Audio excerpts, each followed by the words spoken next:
Hey, everybody, what's up? Welcome to the beginning of the live stream.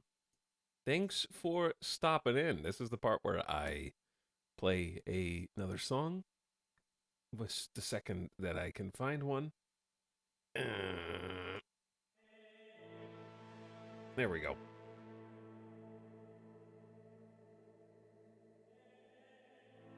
Anyway, welcome one and all. Thanks for joining at the beginning of the stream. It's the start of a new week, and the start of a new week of streams should be good for the next 4 or 5 days, I think.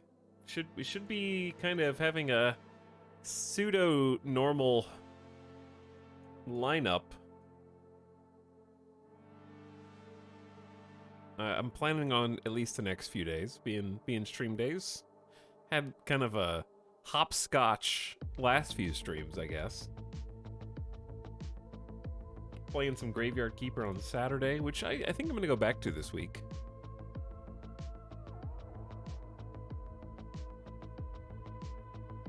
I'd like to play some more Graveyard Keeper.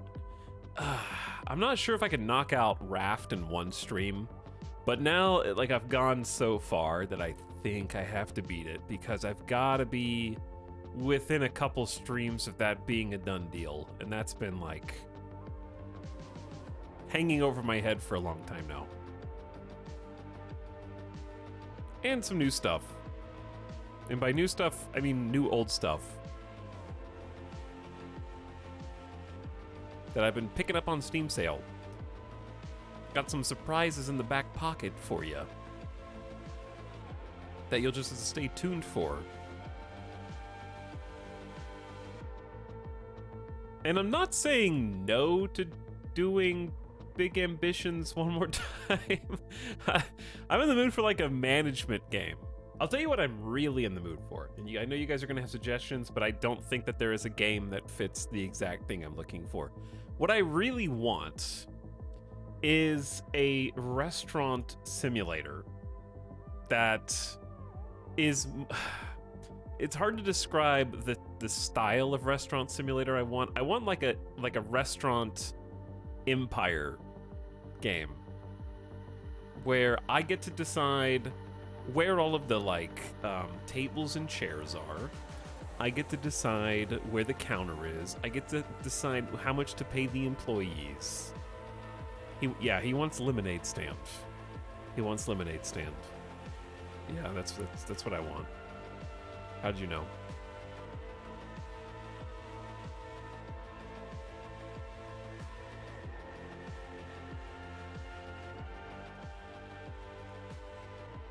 Just do it IRL.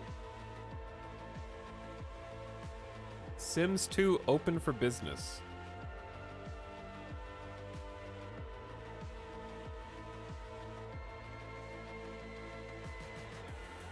But yeah, I want to like design the menu, not like the graphic design, but like pick all of the items that are on the menu.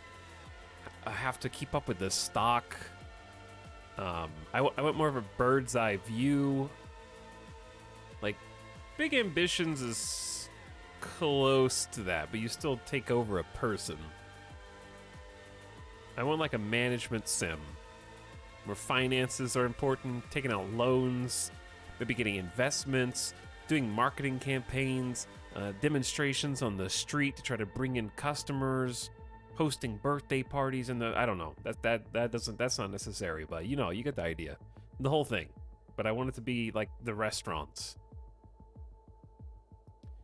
And I feel like weirdly there is not a game that is that as such. There's a bunch of games that kind of dance around restaurant theming, but don't actually do that specifically, which seems so obvious to me. Ita, have you considered opening a restaurant in real life? In real life. Like, let's Google restaurant games. This actually would be a use case for ChatGPT. This is not a meme ChatGPT. This is a I need help ChatGPT.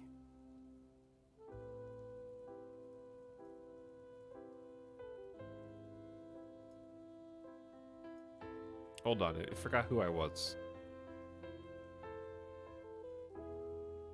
I don't know who I am.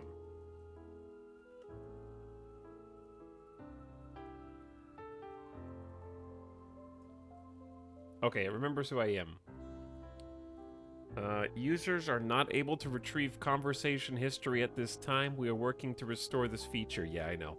We're still down to 25 messages every 3 hours on GPT-4. Okay. Give me a list of 10 to 20 of the best restaurant simulation slash management games, video games that are at maximum, okay, that are from 2010 or beyond. That's probably too generous. That are from beyond 2010. Okay, let's do that. Whew. I've been seeing some reports and mess ups of the ChatGPT subreddit. Apparently people were seeing other people's conversations. Really? Okay. I gotta refine the search parameters already. Because the top 3 are literally Cook Serve Delicious 2012, Cook Serve Delicious 2 2017, Cook Serve Delicious 3 2020. Do that again, but keep the entries on the list unique and maximum of 1 entry per franchise, choosing the best game in the respective franchise for the entry. It's 2 messages. I apologize for the redundancy in my previous response. No need to apologize, ChatGPT. You don't have to apologize. I understand. I wasn't specific enough. It's like making a wish with a genie.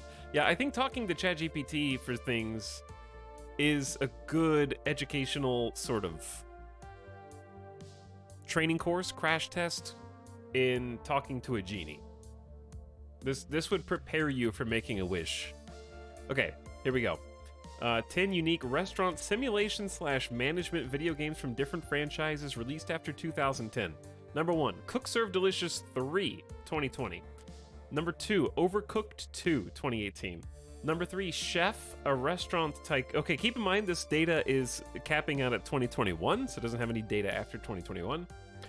Overcooked 2, then Chef, a restaurant tycoon game, 2018. Diner Dash Adventures, 2019. Good Pizza, Great Pizza, 2017. Pizza Connection 3, 2018. Atama Chef, 2019. Cafe Simulator, 2021. Epic Chef, 2021. And Ratatouille Kitchen Adventure. Is that a real game from 2021? Did they make a Ratatouille game in 2021?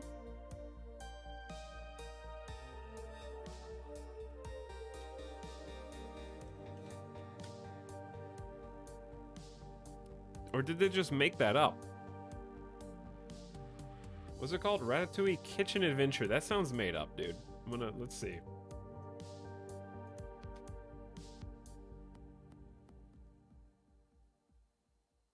Yeah, that's made up. There's a Remy's Ratatouille Adventure at Epcot. Yeah, it just made up a game for this list. Okay. That's what I thought. My bullshit alarm went off really fast. Anyway, that sort of proves my point that there's weirdly not a definitive game that is in this genre, and I think that it would be a big moneymaker because it would be just such a classic, iconic, nostalgic hit of tycoon games. That would be my dream game. Okay, if I had to narrow it down, because people have asked me before, what's your dream game? And I've said like it's a zombie game, but XYZ. It has to be this and that, but not this, but like this, but not that. And there's a lot of, it's hard to explain. To narrow the scope, I would say second choice would be like a restaurateur simulator. I love how it sometimes just lies to you. Hello, chat.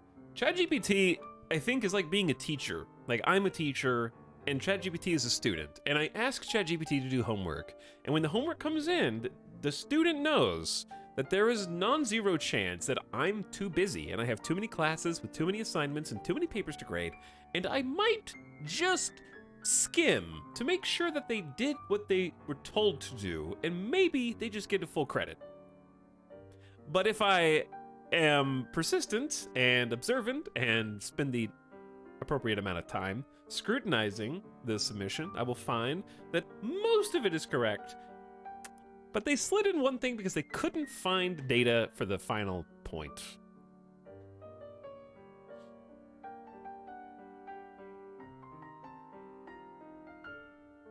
But yes, there is a Ratatouille game, but not one from 2021 called what we just called.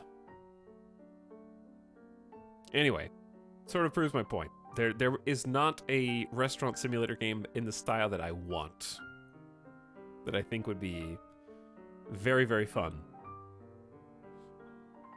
Just to elaborate on the dream is you start a new game, sandbox game, and you basically have mom's secret recipe or whatever, and you have to like convince someone that it is good enough for you to make a business around, and you can take it in like a few different directions, right? We can have cooking in home, like in your house, and then you take that product and sell it in another business, because sometimes businesses do that, you know? Like, I've been in coffee shops and they partner with like an ice cream vendor who doesn't actually have a storefront. Maybe you can like sell in a little kiosk that's inside of a different restaurant. And then another option could be taking it into a food truck. You can like rent a truck and then customize the interior of the truck, upgrading different pieces, like the cooking surfaces and all that. Graduate to an actual physical location, having to manage property values, and different locations throughout the city obviously have different access to customers and different competition levels.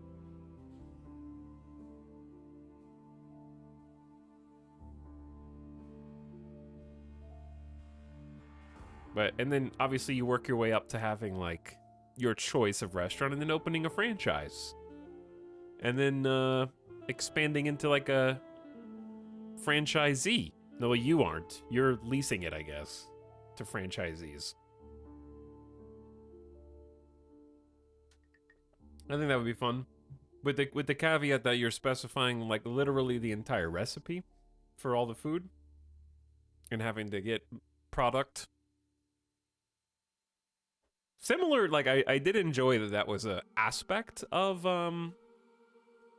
Uncle Fred, Big Ambitions, where you buy some stuff from the corner store like Costco, and then you graduate to buying things in bulk from a distributor. But obviously it was done a little bit too fast, probably in Big Ambitions. But that kind of gameplay is nice. Having to make choices. So yeah, that would be my dream game that's probably actually doable. And not just a nebulous. I want a cool zombie simulator. I want a zombie survival game that you can do anything. It's the whole world. Hello 3Ham, what's up? The game is better than paused. It's not even open yet. Anyway, chat, hope you guys had an awesome weekend and a good Sunday yesterday.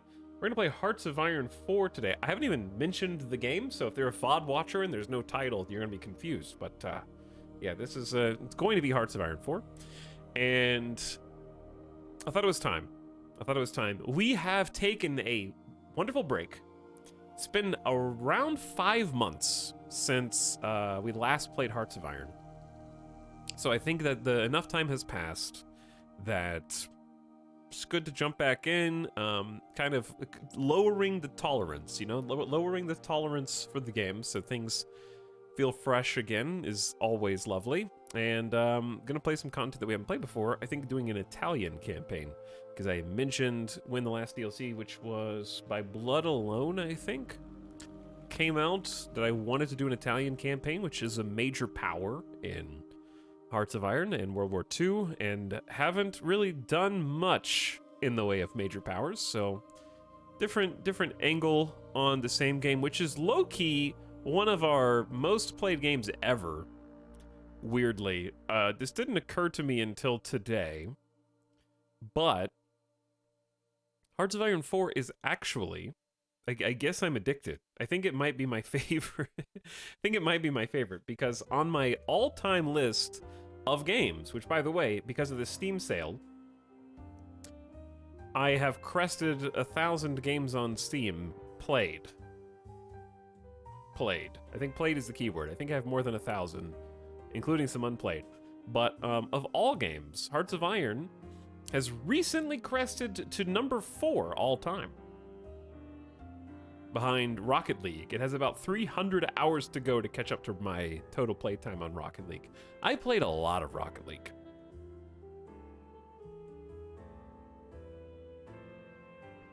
Unexpected because the campaigns are shorter, but that's why that's why it's easy to do more. Stellaris and Hearts of Iron 4 are number 4 and 5 irrespectively. Hearts of Iron and Stellaris are number 4 and 5 respectively. There we go. That's how I should be saying that. What's your number 1? RimWorld. Number 2 is Rust. Number 3 is Rocket League. Number 4, Hearts of Iron. Number 5, Stellaris. You've literally never talked about Rocket League on stream. I have, actually. In fact, I have started casually playing Rocket League on my PS5. I'm allergic to playing Rocket League casually on my PS5. Where is the antihistamine?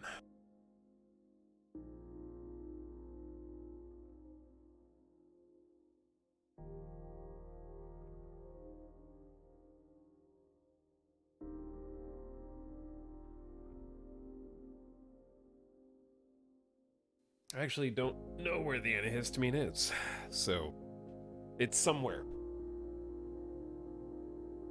Where was I?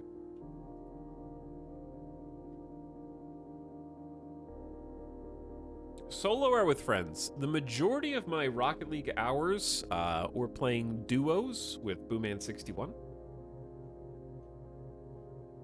And we were pretty good. We ranked pretty consistently highly. Never like number 1, but good. Like, what are all the Rocket League ranks? They changed over the seasons.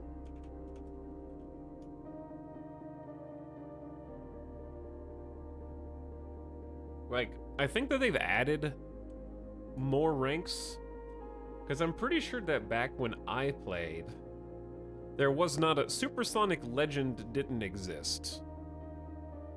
And I don't recognize this red Grand Champion ranking either. When were those added, chat? When was Supersonic Champion added to Rocket League?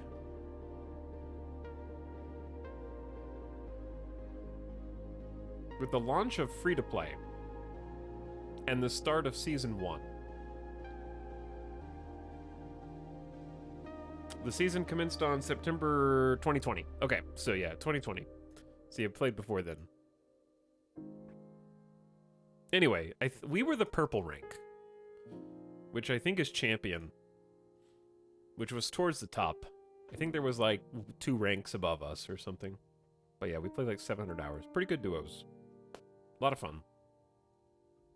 They have seasons now. Yeah, it's free to play. So they have seasons, they have battle passes, they have all that stuff.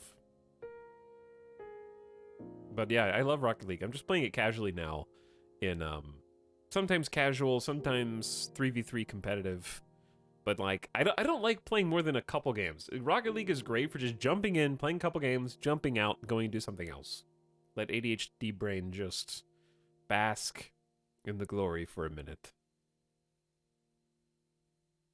But they've gone all in on cosmetics and having like a little shop for custom tires and gold explosions. Rocket League stream? We could do it. We could.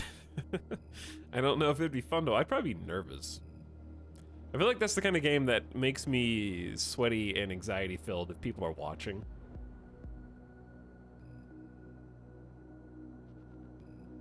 But anyway, welcome back everybody. I loved it until the rank where you had to be flying all the time to have a chance. Yeah, I can do basic aerials decently. But not like... I couldn't impress you. Let's put it like that. I'm competent at playing the game, but I couldn't be a one-man show that you were like, whoa, he's crazy.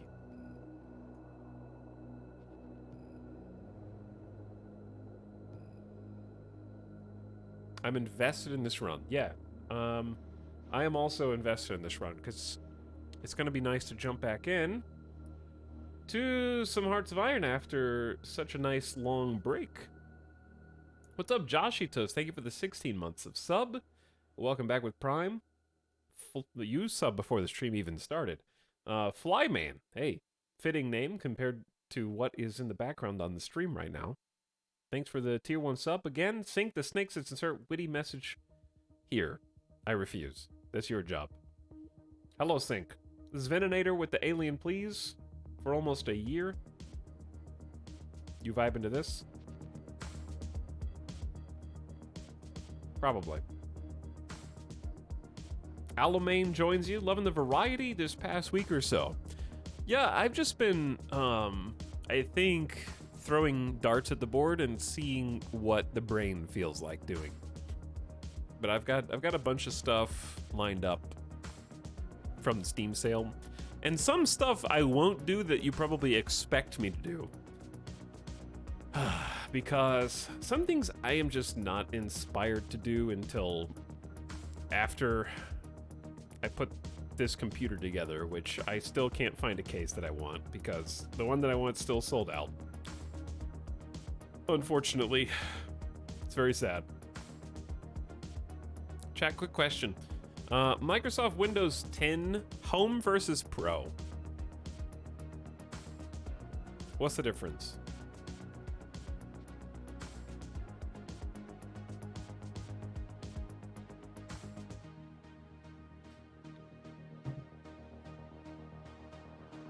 Pro can use more max RAM.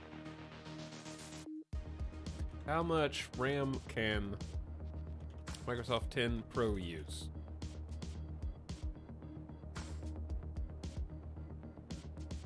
Okay, so it's the home version is limited to 128 gigabytes of RAM, so it doesn't really matter, but yeah.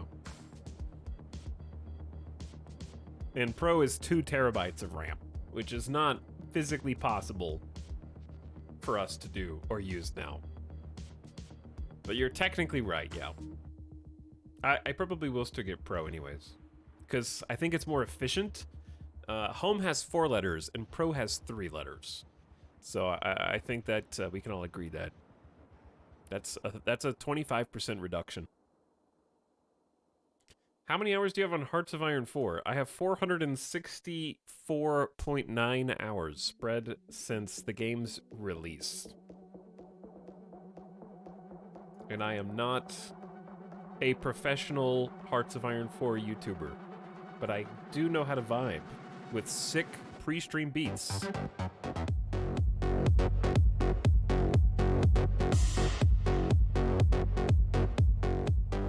Which has to count for something.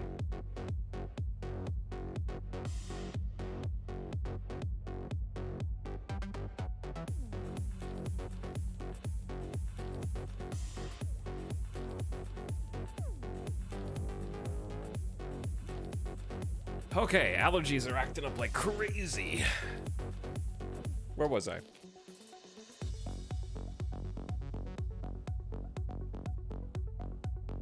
Alamain, thanks again for the 16-month sub, and Play on Inverted says, yo, what up, Play on Inverted? Thanks for the tier 1 sub. Also, for the 2-monther, says, you're probably my #1 watch on Twitch. You probably say that to everyone you subscribe to, don't you?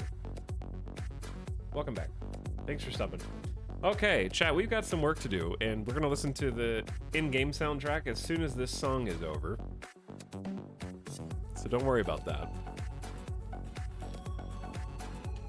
But I haven't decided whether to play on Iron Man mode or not because I haven't played Italy before. So I also haven't done any research on what focus tree we want to go down. So buckle up, because a majority of the beginning of this stream for the first hour or more is going to be just figuring out what focus tree we want to pursue, because it's very, very big in Italy. I'll show you what I mean. Last time we played, we were playing Swiss. What did that look like? The Swiss don't miss. 25th of May, 1940.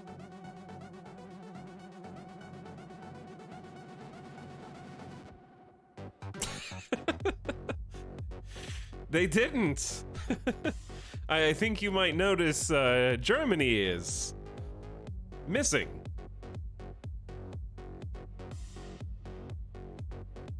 I think we repelled the German invaders and took a little bit of Italy for fun. Netherlands is also quite large. Commonwealth of Socialist Republics of Poland is got their little snake borders going all the way over to the west. Expansionist Switzerland. I remember we played suboptimally. We had like some issues with choosing incorrect focus trees because it was also my first time doing that. But we did good despite that.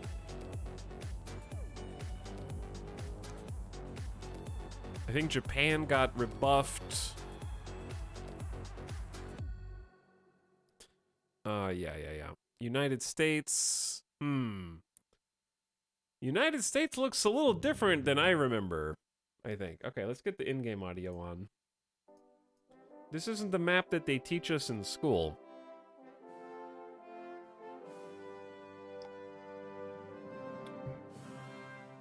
Huge EU4 and CK3 stan here. Do you think I'd fangirl over Hearts of Iron 4 too? Not really into World War II. If you're not really into World War II, then it might be harder. I think having at least a little bit of World War II interests, historically speaking, is very helpful. There's just very different gameplay styles. This isn't, believe it or not, a map painting simulator. These are like micro campaigns compared to EU4 and CK3, where it's totally viable to, let's go back to the menu. Start a new game. It's totally viable to start as a country, and your victory condition is you didn't lose any of your border. This game is very rarely historic. That's not what I mean. I just mean like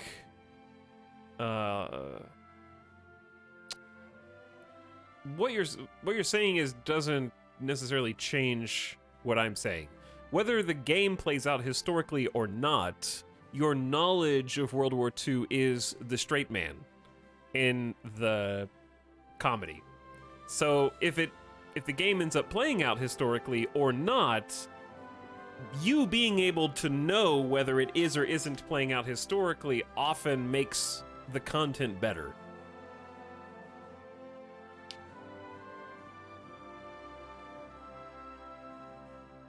If you go, wait a second, that's crazy. Normally, Poland gets invaded in 1939. I think in September, but I could be wrong. I think it's September 1939 off the top of my head. Um, and then seeing them get invaded in 1937 in one run is like, oh, damn.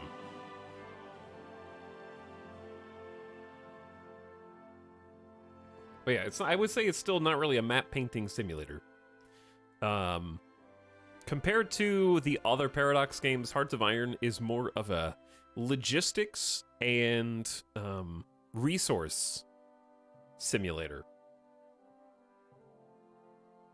where you have to handle. I think that's why, chat, dude, it's all coming full circle. Hearts of Iron 4 is the lemonade stand of Paradox Grand Strategy games, because I gotta make sure my lemonade stand has enough rifles for the army, enough first aid for the support groups, I gotta have enough tanks for the tank groups, I gotta have enough planes for my air squads, I gotta have enough steel,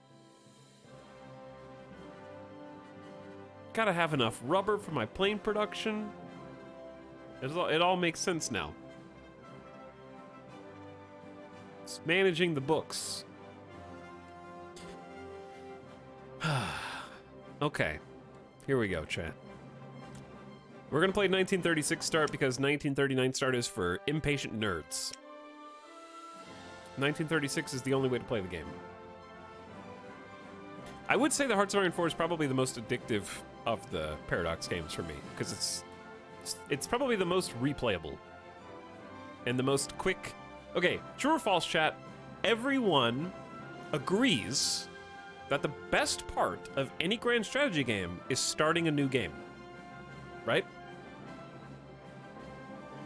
Nobody thinks like, oh, the end game is my favorite part of a grand strategy game. Hearts of Iron 4 has the most fresh start campaigns of any of the Paradox games because it has the shortest campaigns of any grand strategy game in Paradox lineup. So just by extension, it's the best from a logical perspective.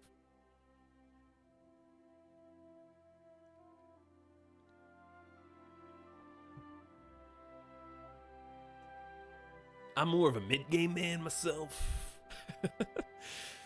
Dark times are coming in Europe, chat. Hitler has consolidated his power, and his attention is now increasingly drawn beyond Germany's borders. Mussolini's Italy, that's us, continues to embark on daring military adventures, daring like invading Ethiopia for fun, while the Empire of Japan stands poised to attack China and Asia. Almost 20 years have passed since the end of the Great War, and the world has yet again been doused in gasoline.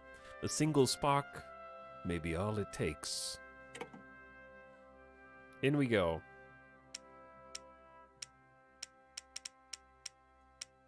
Okay, so we already know we're going to be playing as Italy. But I do have all the DLCs for Hearts of Iron. So these are all of the nations included in the DLCs that have a custom focus tree, which means that they have unique gameplay. You can, however, pick any country, because the one I get asked about the most is, for some reason, I don't know why, if this is a meme, but can you play as Brazil? You can play as Brazil, but they don't have a unique focus tree because they were not a participant in World War II. So they have a generic focus tree.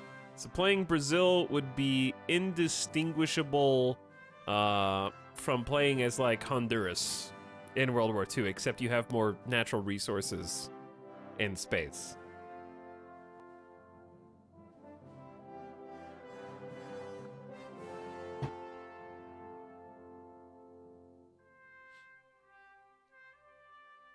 Come to Brazil. But they did participate. Brazil, for the majority of the war, was a safe harbor for ships to park in as a neutral entity. Until 1942.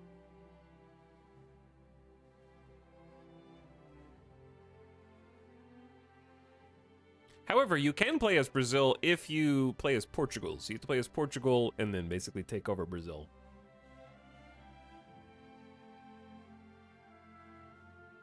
So that is one option, but you have to have the DLC that allows you to do that. Portugal has a path via royalty, I believe, that lets them take over Brazil.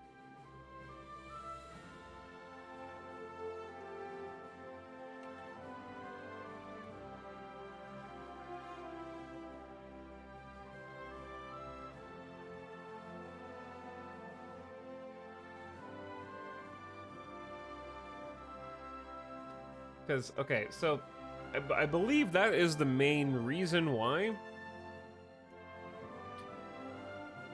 I'm just double checking.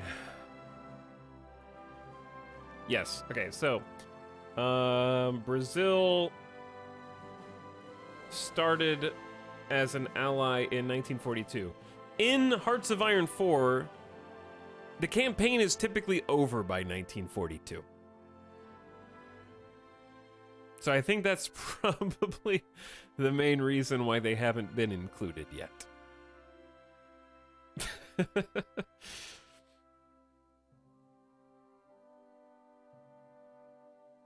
Kaiserreich mod win. Probably never. I have plenty of content left to go. But never say never. Never say never.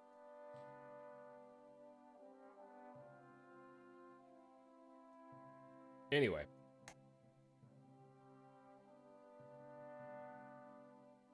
I'm sure there'll be a DLC to add a Brazilian focus tree. Eventually, they're going to do every nation until they decide to do Hearts of Iron 5. All right, let's get into it. The point is, chat, you can play as any country that you want that's on the map. Not all of them have unique gameplay.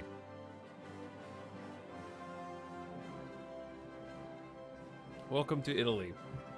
I don't know where my camera needs to be, but not here. We're gonna play ahistorical AI focuses, and Iron Man mode allows achievements. I typically play self-imposed Iron Man mode anyways. Here's the thing. Clicking this button makes me happy right now, but it makes me angry later. Clicking this button off makes me angry right now, but happy later.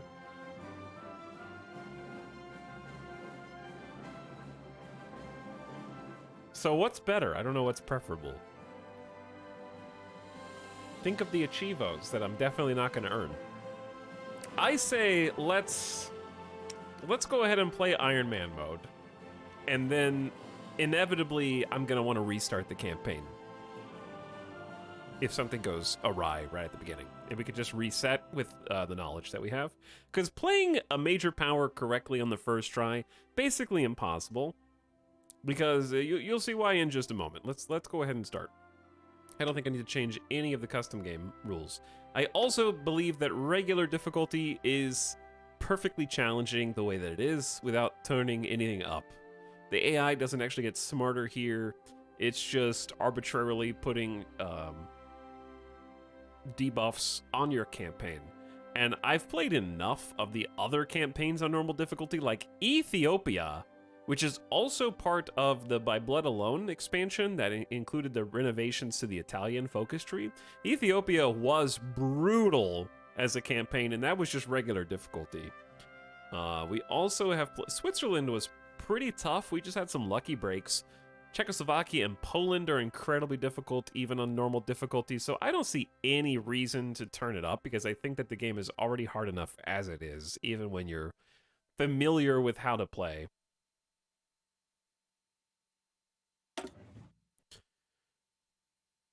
Ethiopia strong, UK is dead, Benelux wins. I think that was the campaign that I did on Steam Deck. Which I think this game is actually really fun on Steam Deck if you download or get a custom play profile for the control schemes. We need a name. I mean, I think this one writes itself. Italy.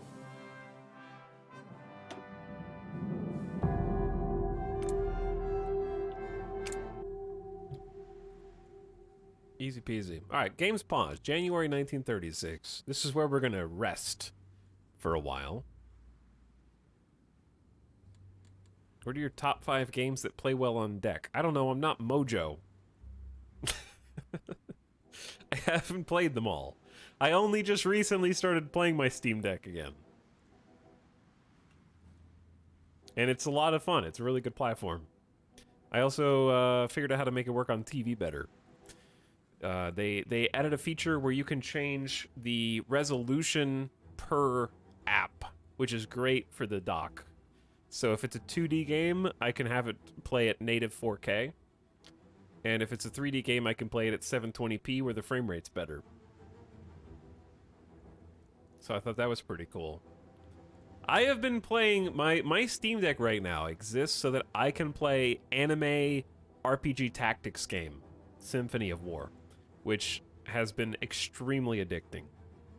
That is my free time now that Marvel Snap is stinky. I'm still playing Snap, but I'm playing the minimum that I can.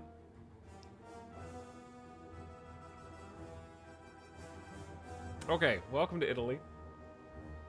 But it's also perfect for those 2D games because the 2D games in particular give you the best battery life. So you can play them for the longest. All right, what we're gonna do first is just clean up the basics. We have some standing armies in Italy, and we group them up and put them in their own division right now. I'm gonna move my camera. There's not really a great place to be. I'm just gonna hang out around here. So we need to give them a general, and we need to give this army also a field commander. So I'm gonna pick the field commander first, I think. Field Marshal. Our best Field Marshal is Rodolfo Graziani. Has 3 skill for offense, basically no supply skills at all, teeny bit of defense and logistics. What are your perks? Politically connected makes them cheaper to promote, but slower to level up. They're cautious, so his chance to get wounded in combat is halved, which I guess lets him continue to stay in the fight longer, but his planning speed is reduced. Desert Fox, some bonuses fighting in the desert, and Offensive Doctrine. Good on offense and keeping moving. All right, you're hired. Our general to serve under you, by far the best is Giovanni. We're probably gonna actually want you. We are at war already at the start of the game with Ethiopia, right? It's gonna be funny when I get my ass kicked by Ethiopia. So we probably want our best general to be on the Ethiopian border. He's an armor officer. The famous Italian tanks. Really good offense and supply consumption. Okay. So you take the northern. And then on the southern, we're gonna have another army. I'm gonna grab the general here that's got a little bit of attack skill and supply consumption down. Max entrenchment up, planning speed up, good against rivers, and good against attacking forts. Ettore.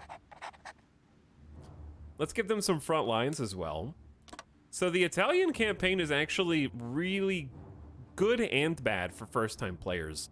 It's good because it gets your feet wet on the army side very early. So like figuring out how to paint a front line, how to get just a rudimentary attack plan set up. Like in this case, we probably want to just keep it generic. But yeah, locking in some plans like this. Pronto, signore. Assigning front lines and then offensive lines. Like basically we want the capital, but we're gonna move in baby steps. I'm gonna stay on this side of the river. And I believe there's also a focus tree path we can take to go through Afar and have like a second front open up, and that's probably what we want to do. This is not my choice, chat. I didn't declare war on Ethiopia. I inherited this war, okay? So This is just the way it is, dude.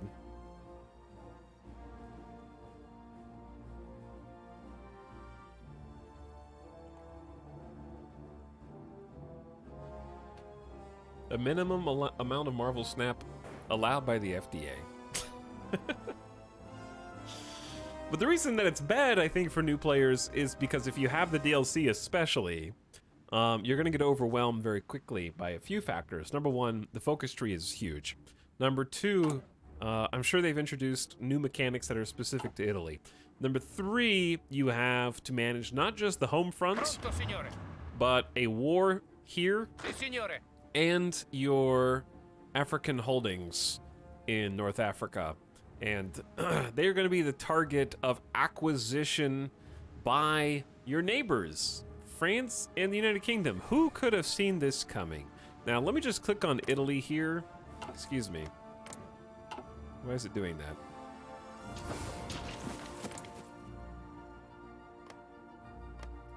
Thank you. Highlight. That's what I wanted. Okay. I'm trying to just make sure. Is this all of the Italian territories that we have? We don't have any, like, islands or weird, just extraneous bits somewhere. Okay, I'm just making sure that I see everything. We do have this tiny bit outside of Turkey. Just a little roadie as a treat. Is there a way to ease into this game? The way that I would recommend easing into this game is playing a smaller nation. Specifically if you have a DLC for one of the smaller nations. Personally, I think that... I think my recommendation changes every time that we play, but my recommendation is always to get the Spain and France DLC and then start as Spain, because you will have to deal with a civil war in the first year of the game. So if you have the Spanish DLC, your focus tree is going to be pretty large and a bit overwhelming. So that's the downside, is the focus tree is absolutely massive. But the country itself is actually a very, very great tutorial. Because if you lose the Civil War, you lose early enough in the campaign that you can just restart and not feel bad about it because you didn't waste too much time. And on top of that, once you do conquer the Civil War, Spain is neutral for World War II, so you're not really going to be pressured too much by any of the other major powers, and you can kind of just sit there and figure out how to play without getting into too much that's over your head, without you being the instigator, if that makes sense. So that would be my recommendation. And I'm going to say that the Spain DLC, is that the La Resistance? Which is a bit of a controversial DLC because of the spy mechanics. But the changes to France are pretty good too. I think you get the France focus tree and the Spanish focus tree. And then does that include Portugal as well? Portugal, Spain, and France are probably like three of the better countries that are in a single DLC together. So I'd start there. Okay. Anyway, we still have a lot to do. We need orders and a general for the home army. Let's just take the sort of defensive strategist, this old man, General Sebastiano, and give him a area defense order.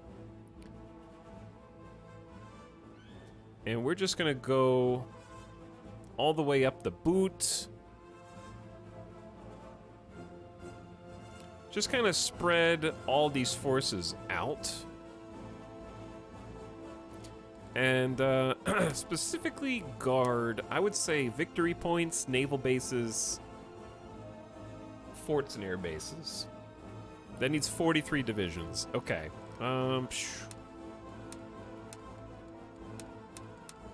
Too many victory points, I guess. In that case, let's do forts, air bases, naval bases. 27 divisions. We'll be spread a little bit thin, but that's okay. All right, so they have orders.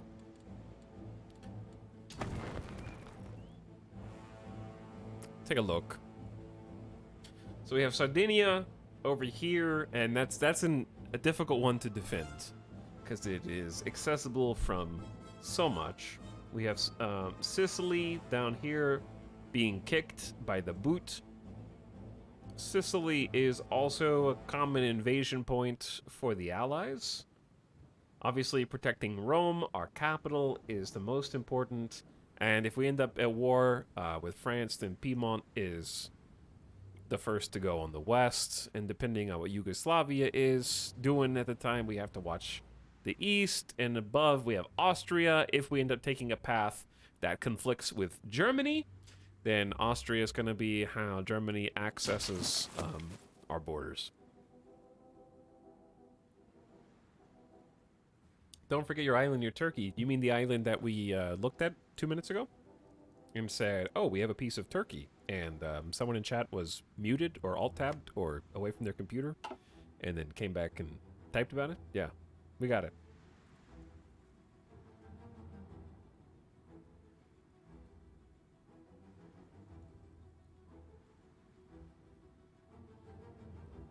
Spain is really good. Yes, I think Spain and Portugal are probably two of my favorite campaign trees in the game.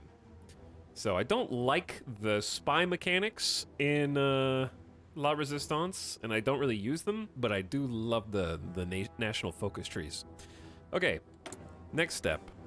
Ooh, we have 4 research slots to start with. Fancy. I'm not used to having this much intellectual power. How many factories do we have? 10.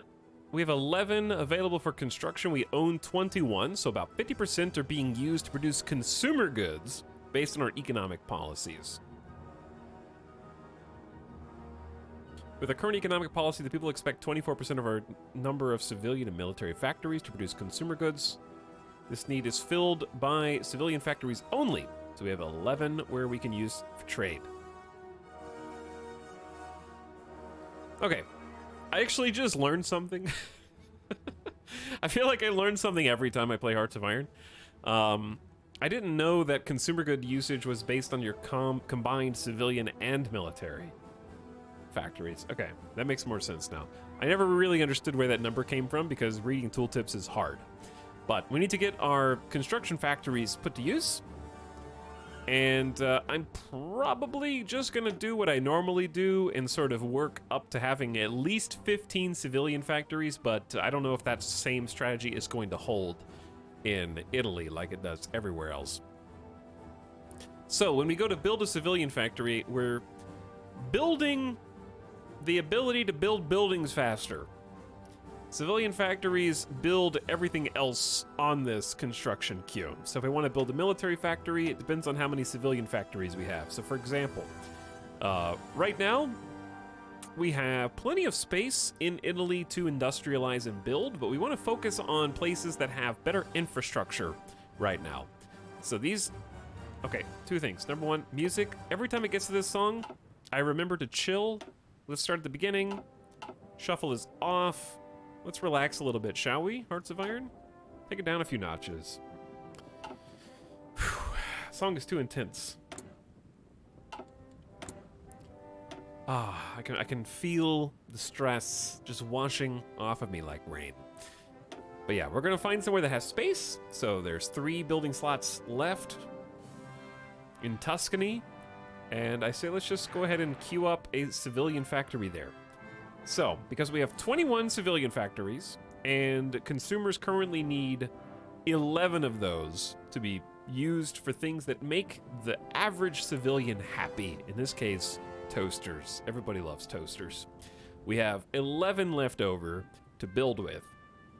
So, we can only use those 11 to build one thing at a time. So if I wanted to build up here, then we have 0 because this has to finish building first, and that's going to take till April 1936. That's a ways away. And we can have at most 15 civilian factories building a single construction simultaneously. So if we had 30 available, we could then build 2 things at the same time. But until then, I like to focus on just industrializing with factories, and then we can access more of our available factories by changing our economic policies. So one of the ways to do that is we're already at partial mobilization. Oh. Well, one of the ways to do this is to change our economy law to war economies. So that would probably be the first stop. Is saving 127 political power, also known as PP. We're getting about 2.2 per day until we select the national focus, and that number will go down. Let's configure our military factories instead.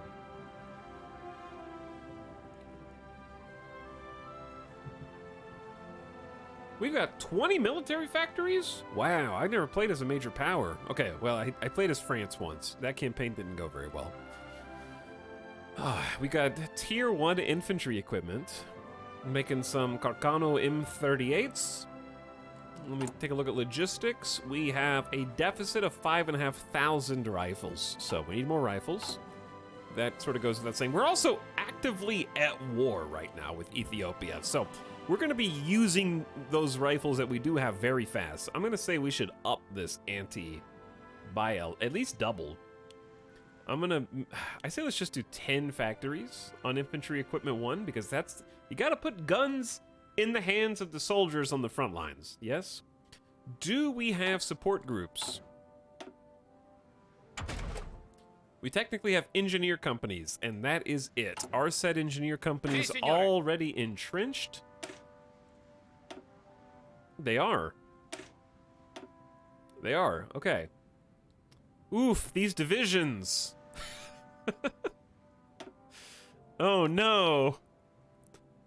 These divisions need to be consolidated. We have militiamen over there. What are all of these different forces, man? Combat with 6? Who's the combat with 6? What are you doing here? You're a reserve troop. I wonder if I should disband some of these. That way their supplies can go back into the pool. I don't know. I'm not sure what's better. Just having manpower there? I guess as long as they have supplies. Good God. Okay. Anyway, military factories. So we do need some support equipment. If we already have engineers. Chad, do we have tank forces in Ethiopia? Where are the tanks right now? Okay, they are in the home division. We can technically send these tanks to the front lines. They're actually mostly horses. Italian tanks are actually horses. For every 1 light tank squad, which constitutes 500 manpower and 60 tanks. Okay, so there's 60 tanks, and then everything else is cavalry and some motorized infantry. Which is, the cavalry and motorized infantry will actually be quite good in Ethiopia. So I think we do need to send those over.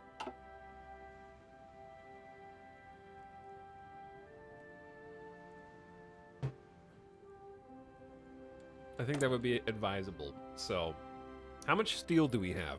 Let me check our trade. We only have 3 steels, so not a lot, not a lot. Let's get...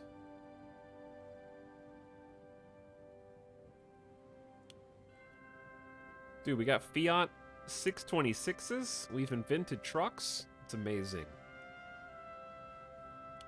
Okay, we'll take 1 factory off of... We have, what, 9 factories on infantry equipment, 3 on support, 3 on tank chassis, and 3 on trucks. That'll get us started. We will need trains, and hopefully we're not using towed artillery yet, or armored cars, because I don't have the military infrastructure. Dude, no planes. I'm tossing the planes. Interwar frames. What is our... Let me check the tech level of Italy at the start. So, we have infantry gear 1. That's better than World War I grade. We have trucks, we have armored car tech, we have mountain troops, okay? We have engineer companies. We have 1934 light frames. This thing looks sick. Well, okay, the 3D model doesn't look sick. That turret looks amazing. We have basic anti-air. We have 1936. Ooh, all the way down. Destroyers, cruisers. Chad, is this going to be a naval run? Because we're playing Italy? Are we going to have a powerhouse navy? We're going to get to do every Hearts of Iron 4 player's favorite gameplay and make a navy?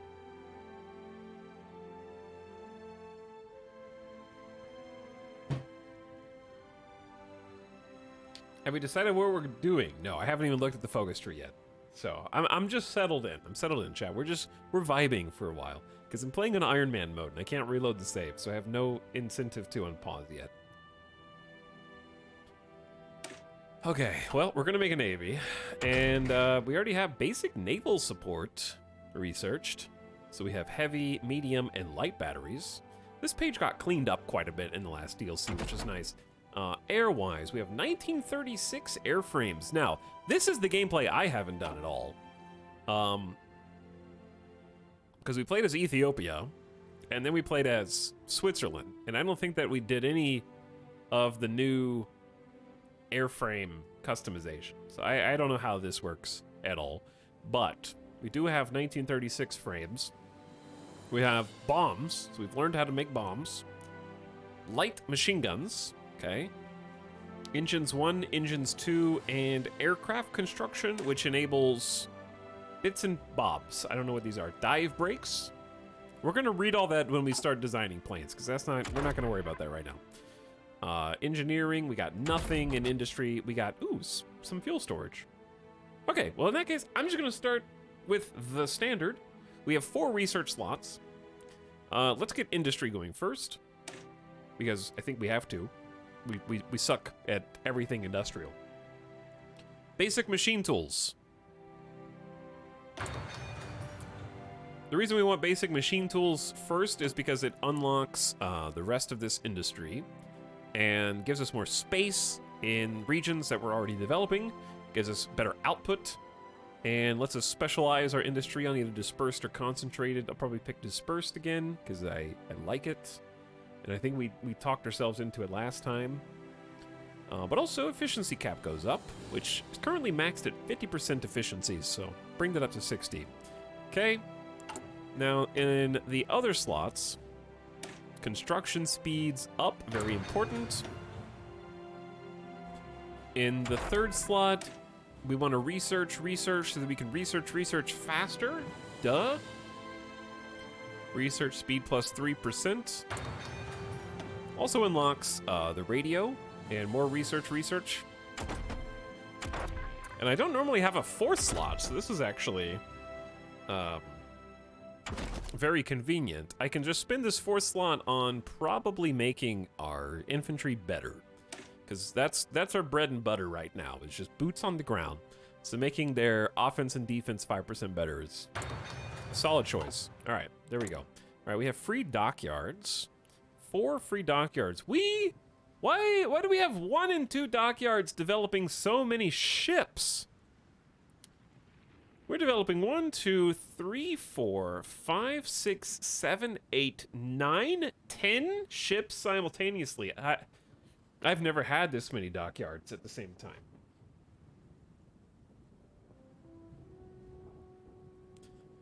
Okay. The good news is that they are 1 left to produce. So these must have just been ships in production historically or something, because they're already partially complete. So I think the best case scenario is... Oh, they're going to drain our resources, huh? We don't have enough steel and chromium for this. We're out of chromium already. Okay, well, so be it. I'm just gonna, like, click all of these until they're done. So as soon as one of these ships is done, like this one's done in March 1936, it'll take its naval dockyard and assign it to one of the gray slots, and then when this one's done, it'll take its 4 and fill in gray slots and so on until they're all done. Missing fighters and tactical bombers, and we need towed artillery for garrisons. We're gonna ignore that for now. We have air wings with no missions assigned. Wow, do we have 144 planes? And 80 of them are biplanes. Interwar airframes. Oof. And then we have interwar tactical bombers. Chat, do you know what an interwar bomber looks like? It looks like somebody flying a plane and then somebody behind them like picking up a bomb and just like, there you go. Have some of that. I hope that hits its target, you know?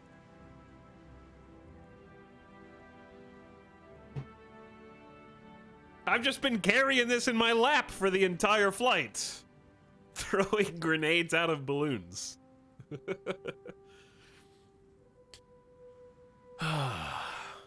Do we have more? Oh, we do have a few more planes. Oh, there's our real planes. SM-79. These are basic medium airframes. Okay. Where's the rest of my planes? We don't have any in the stockpile. Understandable. Alright, aircraft sometimes disappears from view. Do we have any air? We do have an air base down here. Okay. I'm sending my medium planes to the air base north of Ethiopia. We also have a small air base south in Somaliland. Which... Wait, that's not ours. Is it ours?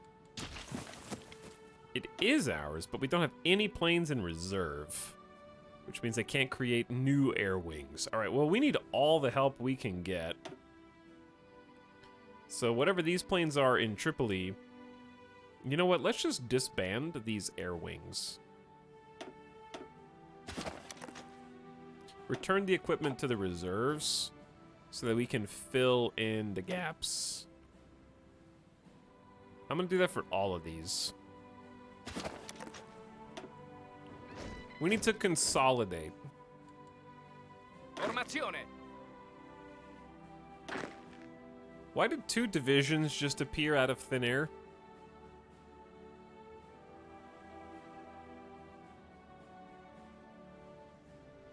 The game's paused. Where did those 2 divisions come from? I don't know. Okay, this is going to be under an entirely different field marshal. Signore. Pronto. And an entirely different general. These are our Northern African parties. So, area defense. Probably on the coast, but also the border. We only have 2 units, so... Let's just guard the ports for now. Alright, what was I just doing? Air movement and such.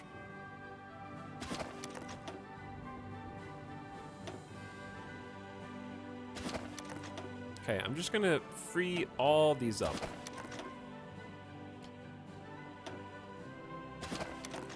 Because we have a war in Ethiopia, we need to focus on that with all available air power and giving them air support. So, granted, we only have room for 600 planes here. Okay, those can stay.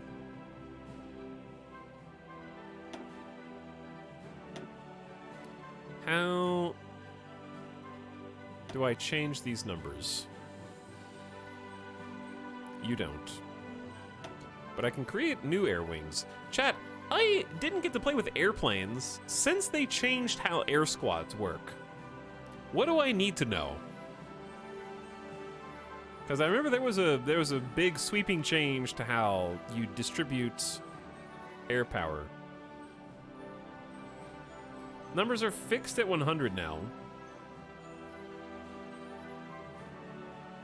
But then, okay, how do you make like a giant squad of like 500? Create an air group, split the selected air wings in 2. 100 for most, 50 for big planes, 10 for scout planes.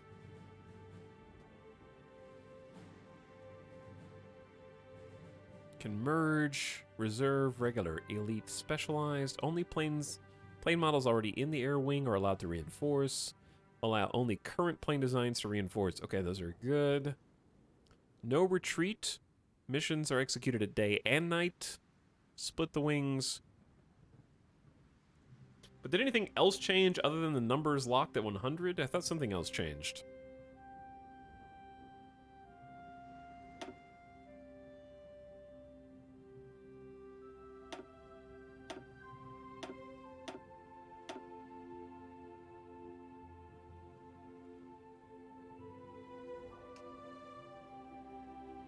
Yeah, I know that you actually designed the planes. These ones are just here. We have 260 interwar small airframes.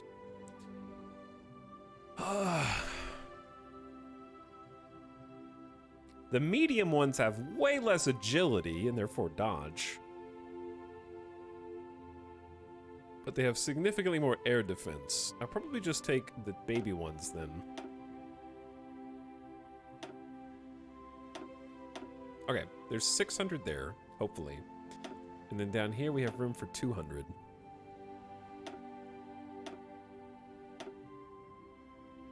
Let's just let these all reinforce and then see what happens. The changes are mostly for the AI because they would make bad air wings. Oh, I see. Okay, that makes sense. Chat. We need to give all these air bases an order. The tactical bombers. Are tactical bombers in Ethiopia? Is there anything really too strategic bomb? Let's see.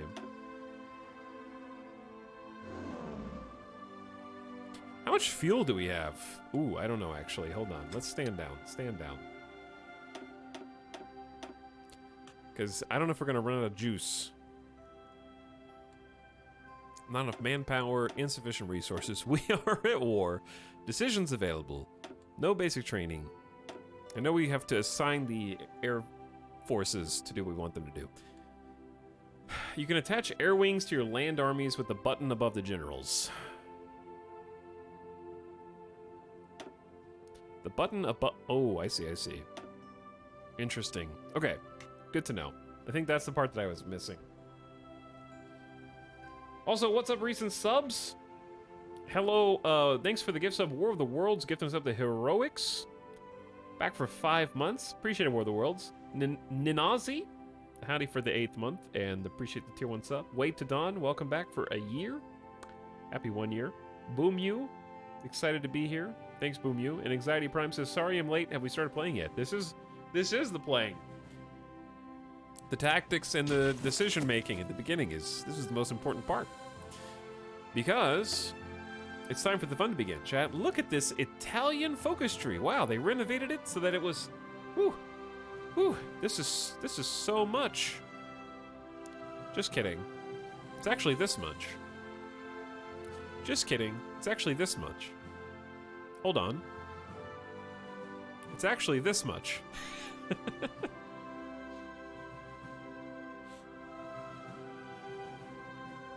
Very wide. Very wide. Big focus tree. You only unpause the game when there's nothing to do. That's correct. That's actually correct. You only unpause Hearts of Iron 4 when you're done playing. So that you can get more gameplay. So, I need to study this. Because I don't know what any of this is. I haven't even looked at it. Looks like we have industrial pursuits on the left part of the focus tree. Got Ethiopian war logistics. Oh yeah, developing Libya, Somaliland. So if we fully control these sites, we can develop them and even create a Libyan railway. We got Italian highways for infrastructure in Italy, leading up to bonus research for jets, rockets, and aircraft. But various bonuses from military factories and infantry weapons to artillery, anti-tank. There's the coveted research slots.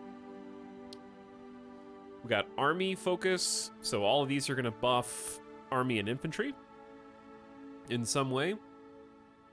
All of these are going to buff air superiority and innovations. And then we got navy research here. Okay, so we need to probably focus on the political side first. And we have 3 choices. Each one is mutually exclusive, as evidenced by the red exclamation mark. So whichever one of these 3 we pick, it'll lock out the other trees from us. They are diametrically opposed. So let's go... Let's just start left to right. So on this side, we have Unite the Opposition, which looks like it lowers fascism support and gives you daily communism and democracy support.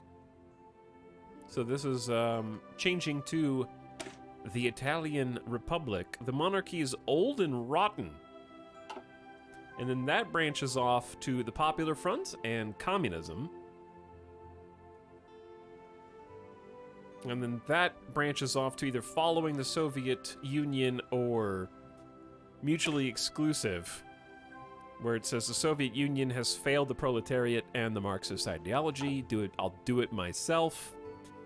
And that finally ends with proclaiming a new Italian state, the Italian National Union. All citizens are free and equal before the state.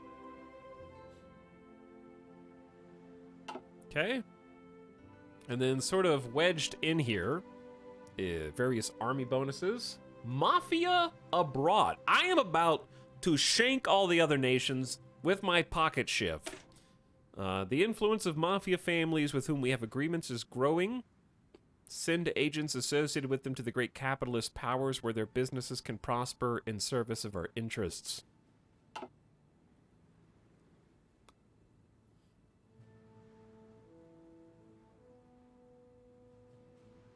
There's Italian socialism on this side. Bring back the exiled intellectuals. Aid for the Spanish Republic is an option. And this ends with mutually exclusive Italia Libera. Create the free states of Europe. We must take initiative and propose to friendly neighboring governments to form an alliance in Europe. Secure the borders, European democracies, or reestablish the old alliance. Ask the UK or France to join their faction.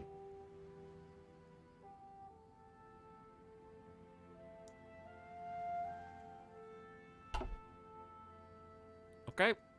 We got the Ethiopia question. We can either abolish the colonies or create new colonial policies.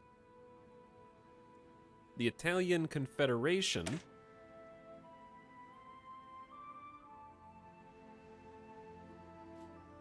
Form a confederation that includes all the states resulting from decolonization. Can condemn colonialism, and then we have the fight overseas. Liberate the workers of Africa. The time has come to liberate the African people once and for all from various governments that oppress them. Italy gains a war goal against any non-friendly country with a different ideology controlling states in Africa. So this is go to war with the UK, France, Belgium, and 5 others to liberate Africa.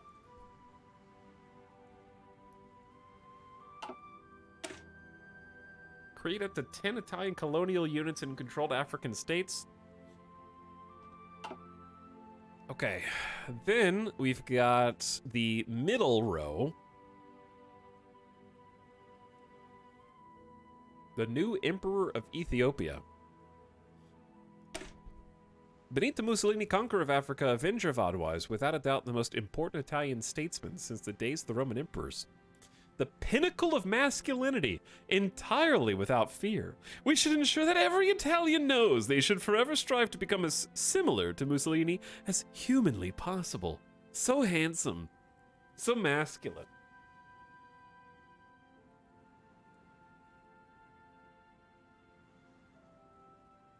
So this is the suck-up branch. It still has mutually exclusive things.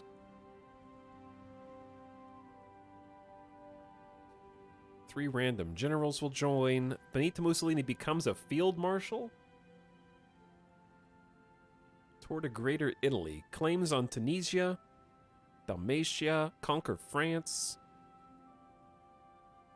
And there's By Blood Alone. That is the title of the DLC. Thanks to the power of our army and the unlimited fanaticism of the Italian irredentists, Italy will finally record its signature in the annals of history. Why is our final, like, we won being able to use kamikaze pilots? That's interesting. Masters of the Aegean and the Mediterranean. We get claims on all 43 other states. And then Crete, Thrace, and lots of others. Okay. Up here, this is spies and operatives. Militia organization. And then this is the third mutually exclusive line, okay? Undermining Il Duce. Conspiracies. Wow, this goes all the way over, huh? Okay, let's just check this one. The Grand Council depose Mussolini? What this? The fate of Italy is tightly bound to Libya. Offer special citizenship to Libyans willing to fight for us, okay? The fate of Mussolini as we purge the party. The current ruling party is fascist. And then that leads to mutually exclusive greater purpose. The black shirts have long held a special place within fascism in Italy. So this is just getting rid of Mussolini for a different Duce.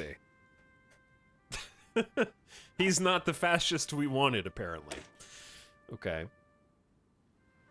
And then this is greater purpose. Italian hegemony. Italy joins the Italian hegemony cooperation program.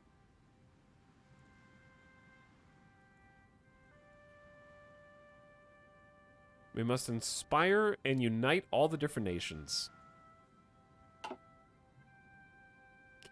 Kind of over to the side. New leader, Dino. Dino becomes the leader of the fascist party. Expand corporatism. Lots of new military factories and building slots. We can also optionally seek cooperation with France or Britain. Proclaim the Italian Empire. Italy will guarantee any major country that guarantees Italy.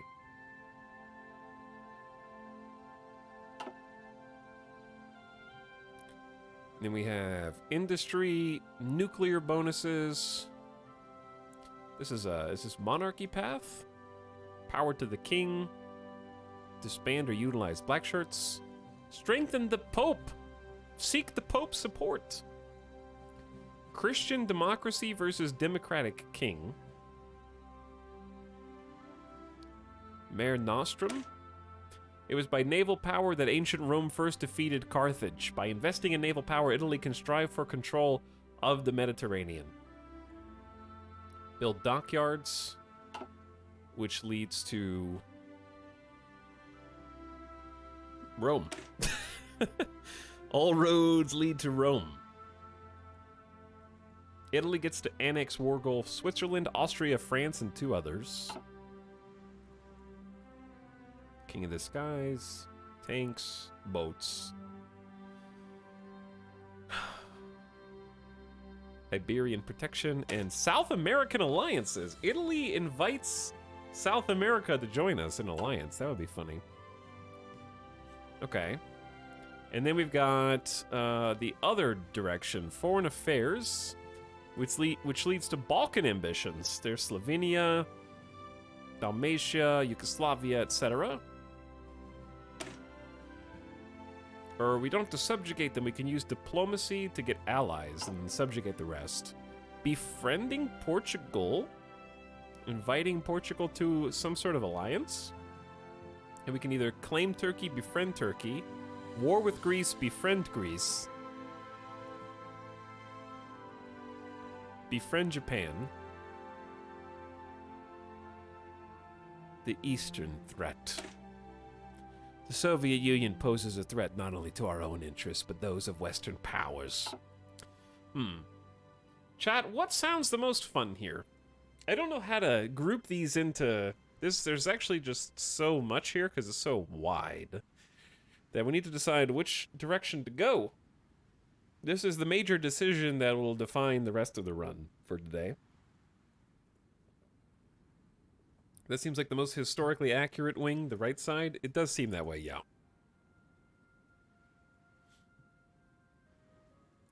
What did we play as Switzerland?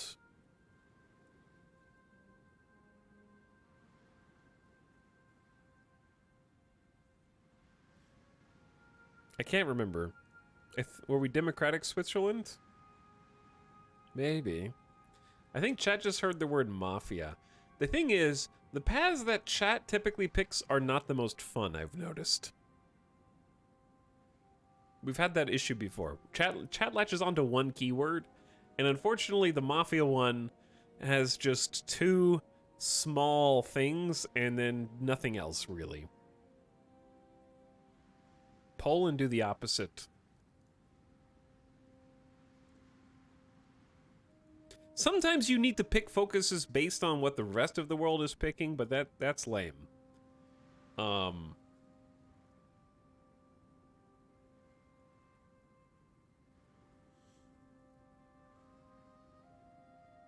had to run an errand. Has he unpaused yet? No, if we unpause, that means we've run out of things to do. So we're still doing things. Poll, then do whatever you want, and then laugh at chat. That's a great idea. Okay. Let's do a poll. Chat will have 2 minutes to decide.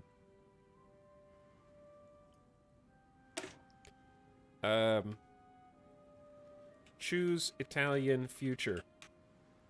Okay, this is Italian National Union.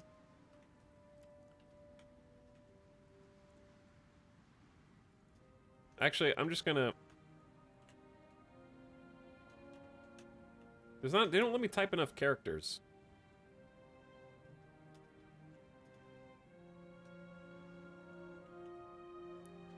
Okay, that seems like one natural endpoint.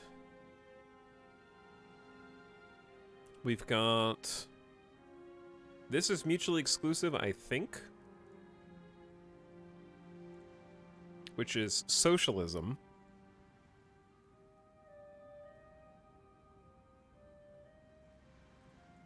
Socialism plus faction, like socialism alliance, it looks like. Is this game political?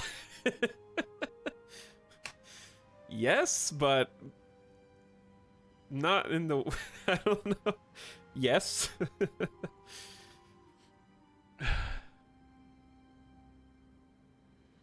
I don't know how to answer that. Yes, but no.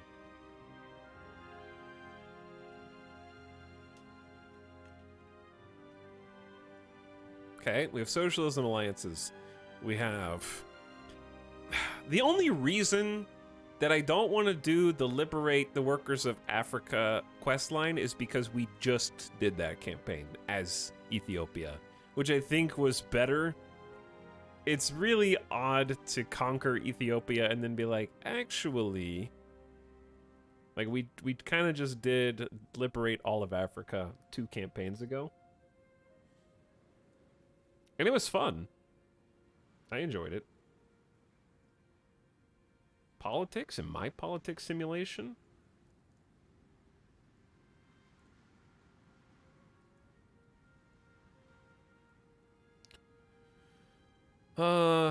Let's do... Third choice is gonna be... Greater Italy, I guess. I only have room for 5.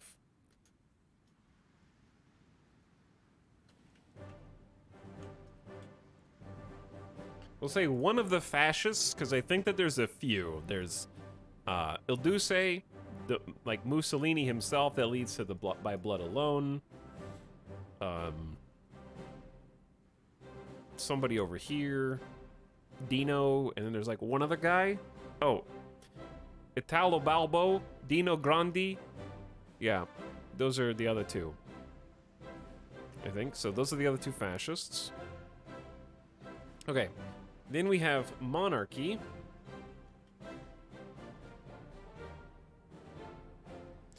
Which ultimately leads to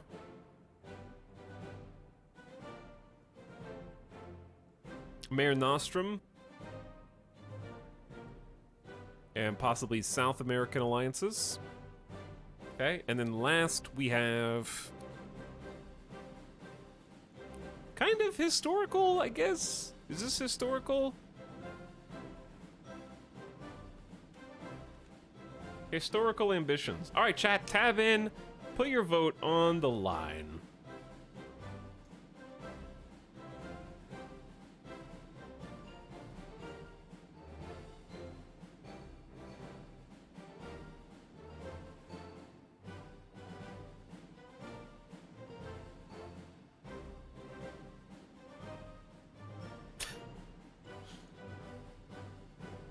It's political like choosing teams for a dodgeball game, but then once the game starts, it doesn't matter.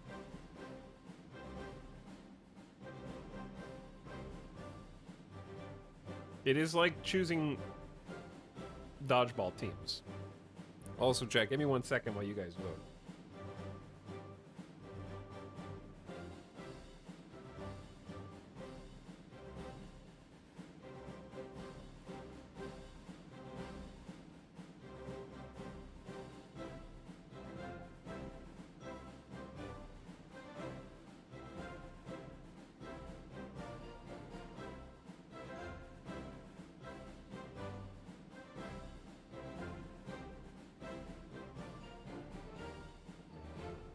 Okay. What up? Leave politics out of my World War II simulator.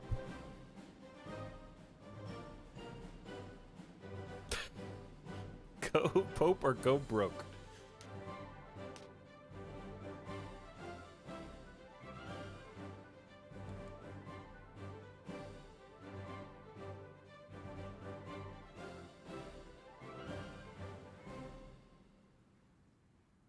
Far right is just foreign affairs. Yeah, the far right is foreign affairs. But it does require either triumph in Africa or conspiracies in the shadows, which I guess we would just go down anyways. But there's still like historical, we can still use that vote to make historical or ahistorical choices. Like, obviously, real Italy had Balkan ambitions. And they weren't looking to ally with the Balkans, so we can still use that as a... Chat overwhelmingly voted monarchy. Okay. Well, there we go. I think that was my first choice, too.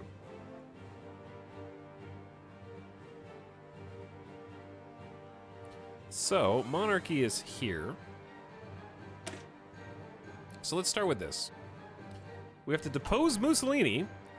To depose Mussolini, we have to convene the council. To convene the council, we need either triumph in Africa or conspiracies in the shadows.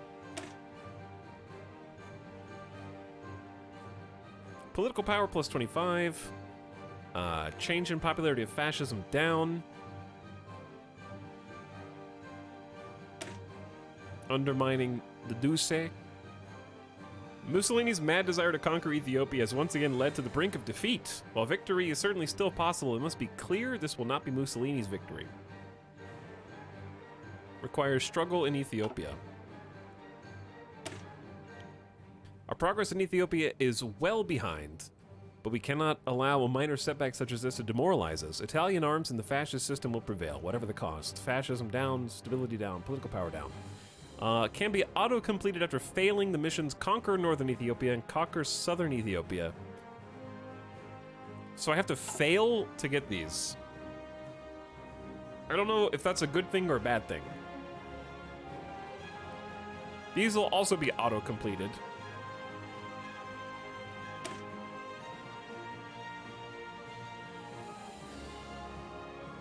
We need a central organization that gathers and analyzes this info, create an intelligence agency, and get a free operative. Triumph in Africa is war support, stability, and political power up.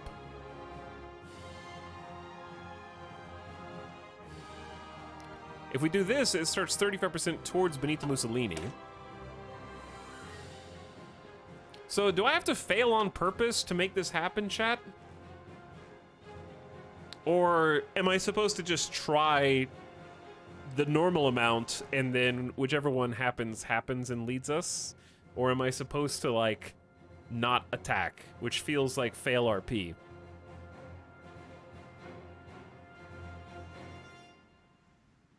Like, because I'm technically playing as Benito Mussolini right now. It's weird that you can just be like, well, everyone stay on the front lines, but don't go anywhere until the right thing auto-completes.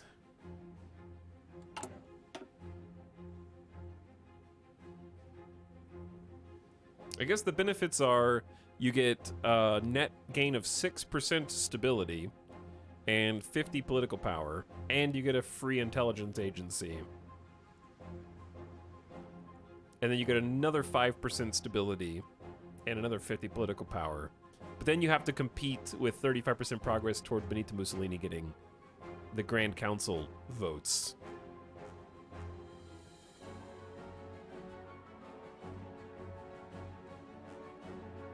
Have you played this game before? Yes, this is actually my third most streamed game ever somehow, but I haven't played Italy before.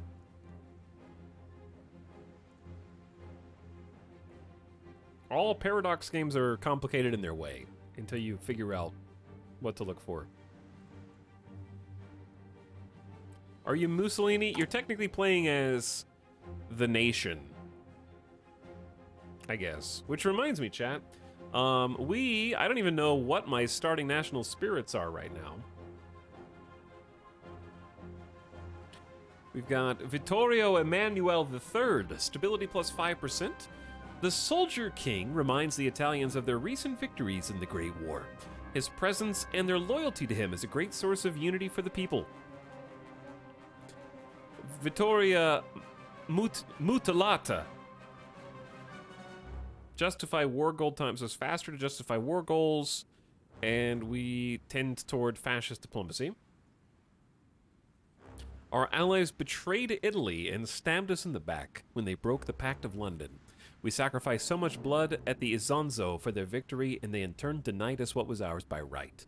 Now Italy will take her destiny into her own hands and ensure justice is done. London Naval Treaty signatory. We have signed the London Naval Treaty and accordingly are restricted in the size of our capital ships. The max cost of carriers is 10,250, cruisers at 5,700, heavy ships at 11,500. Okay. So I actually have to listen to the Naval Treaty now. Interesting. The Reconstruction Industrial. Civilian factories are built faster, and we have some designer costs, which will come into play down here.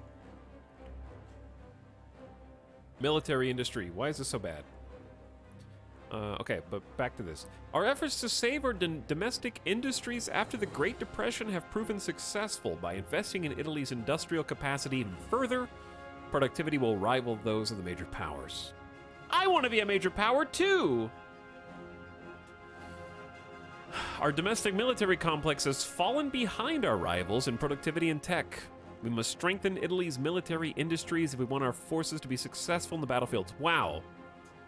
We have 15% research debuff on military things. Production efficiency cap is minus 10. Efficiency growth is down. Base is down. Factory output's down. Big debuffs.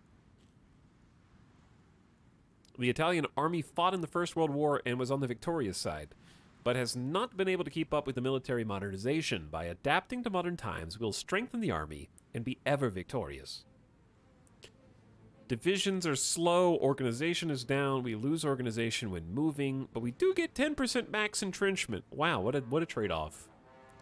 The newest branch of the Italian Armed Forces, and this is one of the greatest air forces in the world when it was formed, but it's been lagging behind recently. By investing in our air force, it can once again become the envy of the world. I love how Italy's start is like, our army used to be amazing. We were on the victorious side in World War I.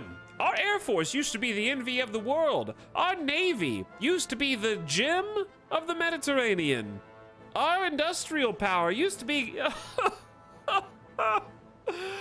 Oh, our best years are behind us, aren't they? We're over the hill, guys.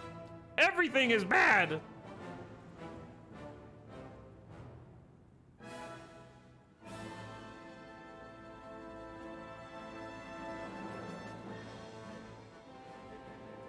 Europe and delusional fallen empires.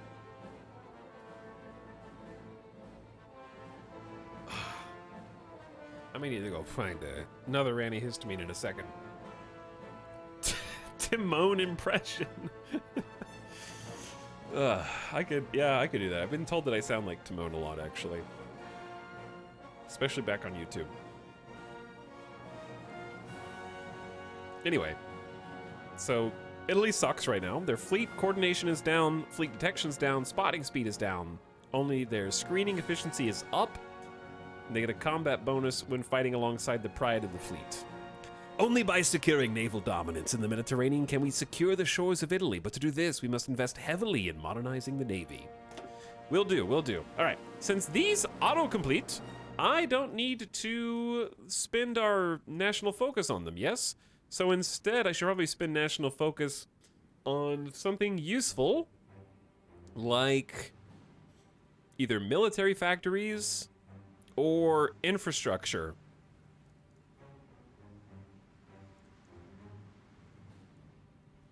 These are free infrastructures. These are civilian factories. More civilian. I kind of just want to go toward industry like I usually do.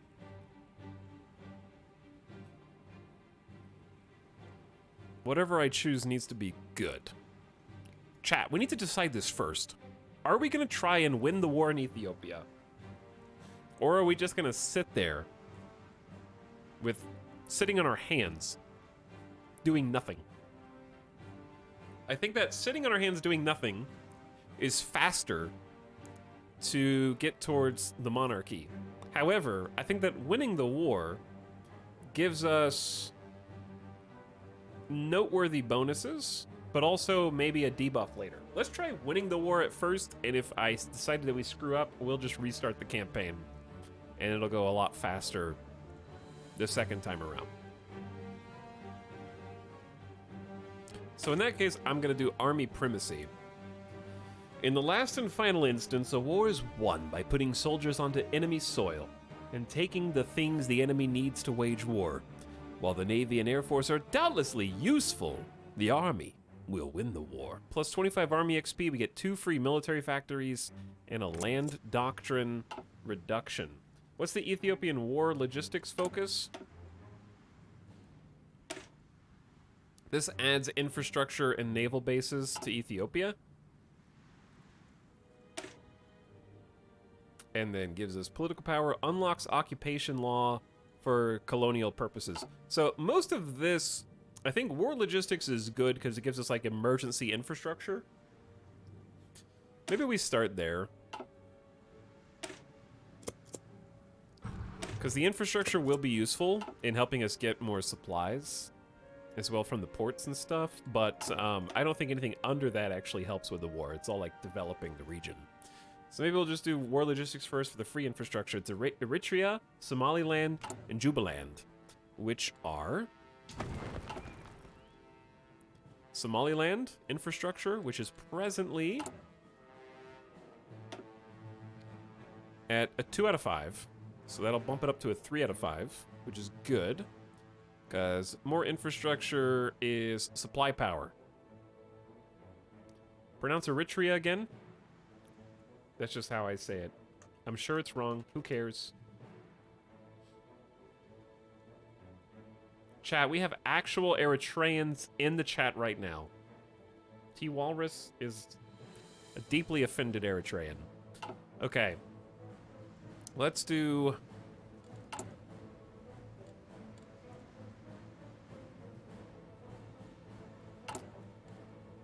Oh yeah, decisions and events.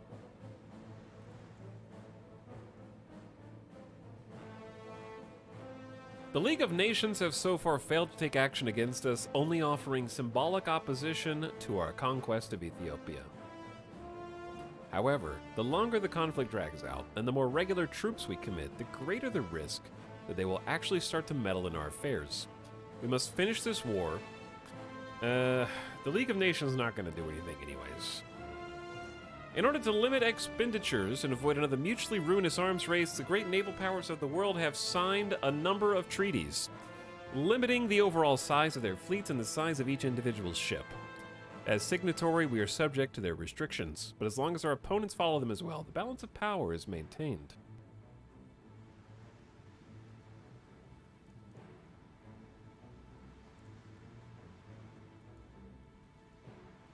Okay, I can abandon it for 25 PP. We can do propaganda. There's a lot of choices here, most of which we don't really need. This is like all war support focused. Oh, yeah! War support got like a big overhaul last time. It's not as easy to maintain 100% war support at all times now as it used to be, right?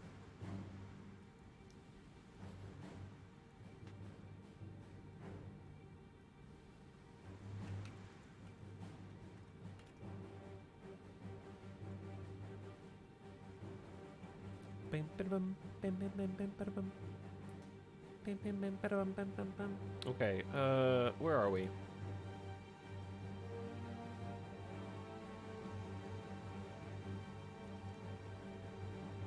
We are here. Sorry, chat, I had to close some tabs. I feel like I still can't unpause. What am I missing? Am I missing something? Probably. There's 100 things to keep tabs on. Military factories, dockyards. We have 755,000 manpower. But do we? Oh no! I forgot about all the divisions. We don't have support artillery. Who is this? These are just militiamen. Tank units. We don't have tanks. Tiny combat width, 8 combat width cav. Oof. Sure. We can't train anything because we don't have any. We don't have any supplies. We have 755,000 manpower, but we're short. We're short guns. We don't have any guns. All right, let's go, chat. It's game time. It's game time. Pronto, signore. Oh, that's what it is. Let's take all the tanks. Formazione. Send them to the front lines. Formazione. Okay, hopefully. Do I need to Pronto, signore. assign them to the front line, or are they... Actually, we should probably come in from the south.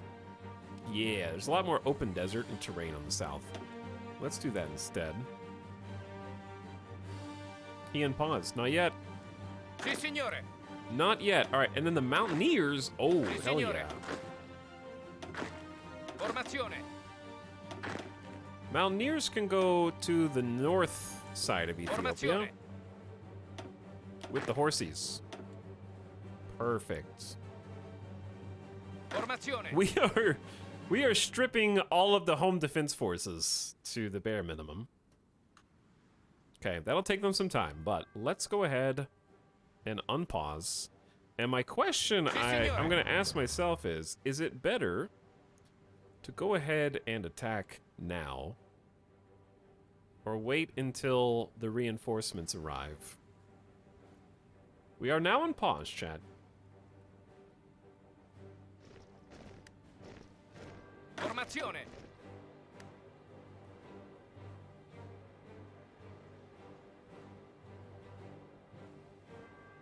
So the longer we wait, the more planning we'll get to do, which will give us a nice attack bonus if we start and decide that we bit off more than we could chew. It'll also give us time for the forces that we're deploying to hit the borders.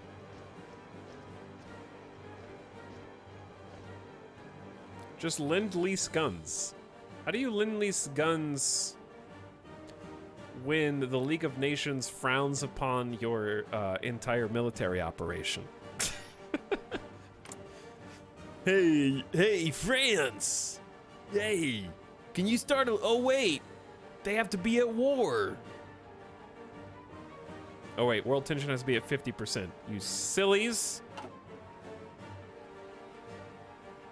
I'm going to go ahead and head off the part where Spain goes to civil war and chat tells me to send volunteer groups, which you can't do until world tension hits a specific amount or you have a focus that allows you to do it.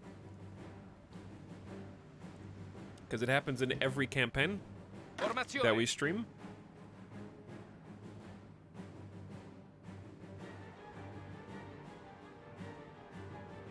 These guns are just for the home defense force. Yeah, that's all. I don't understand. I don't think you can cut Jeff's off at the pass. I can. Also, thanks for the recent subs. What's up? Devil owes me rent. Thanks for the 10 months. I appreciate you. Pure Lizard Milk also for over 2 years. What up, Pure Lizard Milk? Hello, Silent Ghost as well for a 19th month. Welcome aboard, everybody. Do you guys know why Hearts of Iron 4 is one of the most streamed games on this channel? Historically. It's because how the hell has it been 2 hours already? Granted, 25 minutes, 30 minutes or so at the beginning was just chatting. But this game honestly makes time go by for me like very little else. It's in a unique echelon. Cookie clicker game, yeah. Cookie clicker paradox game. I'm gonna be honest, I don't play enough Hearts of Iron to know that Lend leasing was a thing. It is a thing though. It is a thing. But like I can spend an hour and a half just starting a new country and deciding what path to go down, what technologies to research, how to allocate my military factories. How are we doing on logistics? We currently need 24 trains. We have 52 trains in stockpile, so I'm not going to worry about trains right now. Stellaris hits extremely hard with the 1 more year thing. Stellaris's addiction for me is if I just keep playing, I can research this tech, and then I get to see what the next random group of techs is gonna be. That's the main thing. That's what keeps me like 1 more year. I want to see what technologies are gonna flip. In Hearts of Iron, I know what technologies are gonna flip, but I want to like figure out if this focus tree is gonna be more fun than the last one or something. Like I want the new focus. Our troops have stalled in the war against Abyssinia and have been pushed back in certain places. The Christmas offensive has Mussolini privately berating military high command for incompetencies. He wants results now. He has authorized any means necessary to repel the Abyssinians and to end this war swiftly. Chat, what?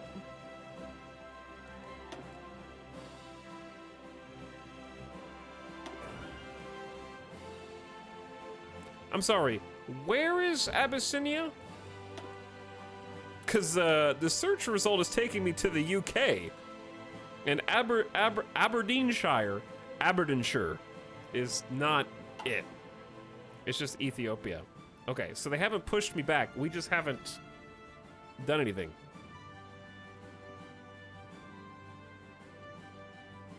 How long does a campaign last? That really depends on you. But they're, on average, the shortest Paradox campaigns. We're in 1936 right now. Most of my campaigns are over before 1945. Occasionally, I'll go to 1950 just to see the number go up, but it's usually nothing to do at that point. Technically, you can play as long as about 1950. That's where the tech completely bottoms out. Okay, War escalation increases. We get offensive in Ethiopia, which gives an attack bonus for 180 days by 15%. Enemy air support is our air support is more effective. We need to be methodical and deliberate. Heat attrition down 15%. Supply consumption down. Army organization for 240 days. Chat, what is war escalation increasing doing for us? War escalation is going to make it where the League of Nations may request certain things if we escalate too much. So we really need to like finish the war before the League of Nations gets heavily involved. I'm gonna go ahead and take this because I think 180-day 15% attack bonus is quite nice. So we'll just take the single escalation. There's no effects until 3, and it's gradually escalating every 108 days. Sì, signore. Okay, not quite ready to go, but we can go. Pronto. At least we can give them something to chew on from the north until the tanks arrive. Formazione. Like, I'm probably supposed to already be attacking.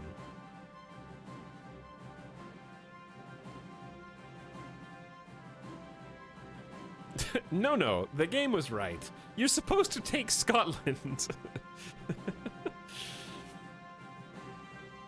So here's our forces on the northern border.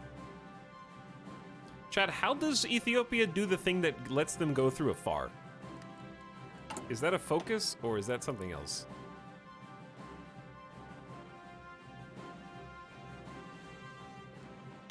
I know that happens after a while.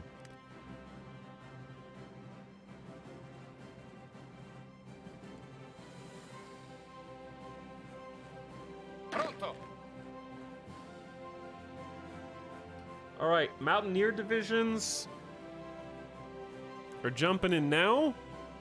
Hopefully gonna give us a little advantage. Only 12 combat width, but we have a little bit of artillery, some support, some engineer companies. They are docking now. And we have a couple of cavalry, tiny cavalry divisions, which are also okay in the mountains. Pronto.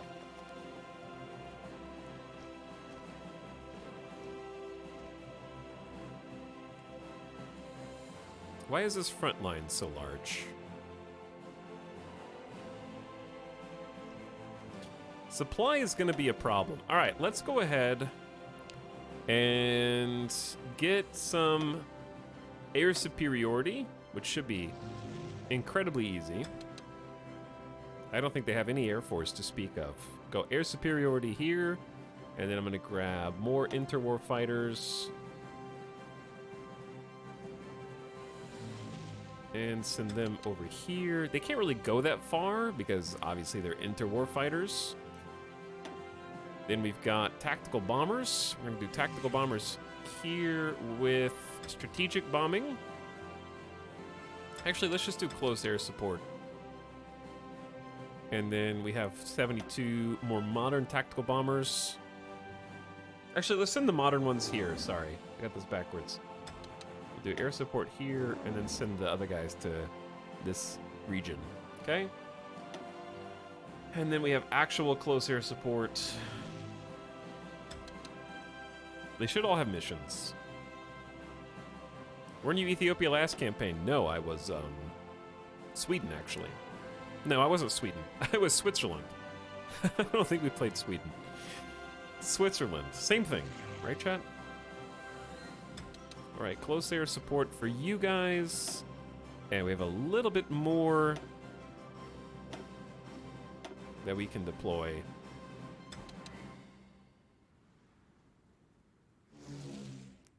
I can also have them just follow an army unit around. All right, the planes are up in the air. Pronto, signore. And we are basically ready to go, I think.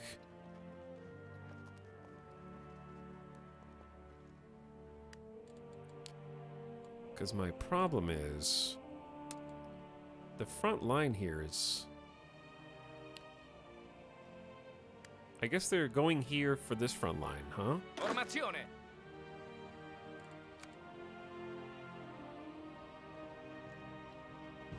All right, chat, I'm sending it. Launch the invasion! From northern Ethiopia, we gotta clean up Mussolini's mess and hopefully not embarrass ourselves in the process. And then we've got tanks. They're actually launching their own attack down here. They're pushing south, Pronto. which is cause for concern. We have tanks reinforcing in the plains and desert in the south, so that will be very helpful while we put pressure on in the north.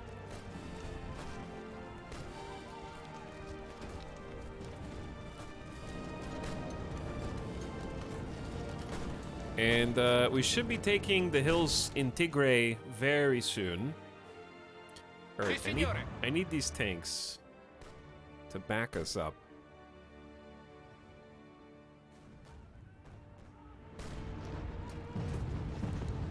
So, when a battle is happening, you can actually take custom combat control, but because we have set up a front line and designated objective, in this case, we want to take all the way down to the highlands and hit these mountains just in front of the river. They've been planning this entire time, and their plan has resulted in a 32% offensive bonus. So the offensive bonus is pretty big, and you can't achieve that with just you right-clicking on things to attack. But frequently, you will need to right-click on specific weak points to try to push people in there, in places that you need them to go, because the AI may not prioritize the regions in the exact same way that you will. Pronto. All right, we've got 180 tanks. Pronto, signore. I'm hoping that they spread out a little bit. I don't know why they're all going here, but the AI has decided that's where they should go. We can also choose how aggressive we want to be. So right now, we're attacking in a balanced manner. If we think we have them on the ropes, we can be more aggressive, but that'll obviously result in more casualties. We're less concerned with casualties because we have a huge manpower pool, but what we are concerned with is the amount of infantry equipment that we have. We've caught up. We were negative 5.5k in debt, now we're 1.4k, because we do have 31 units of infantry equipment being produced a day, and that is slowly reinforcing. All right, chat, the tanks are rolling in. I say launch the offensive from the south as well. Avanzate. Okay, they're gonna start moving around. We'll give them a little bit of pressure in both. We're actively pushing them back on the north, and at the same time, Ethiopian war logistics, our first national focus, is complete. From the lack of progress in Ethiopia, it's clear we've underestimated how many supplies a modern army really needs. We need to make a dedicated effort to improve roads and ports in the holdings in East Africa to allow the necessary supplies to reach the front. So we got 3 infrastructure and 6 levels of naval base set up there. And we're gonna go from that to army primacy and get some more military factories. I think I could just do Italian infrastructure, which would be useful as well in its own way, but this is a 35-day for some factories is good. Okay, and it looks like things are going decently well so far. We're about to take another mountain province. We've got this poor unit on the run right now.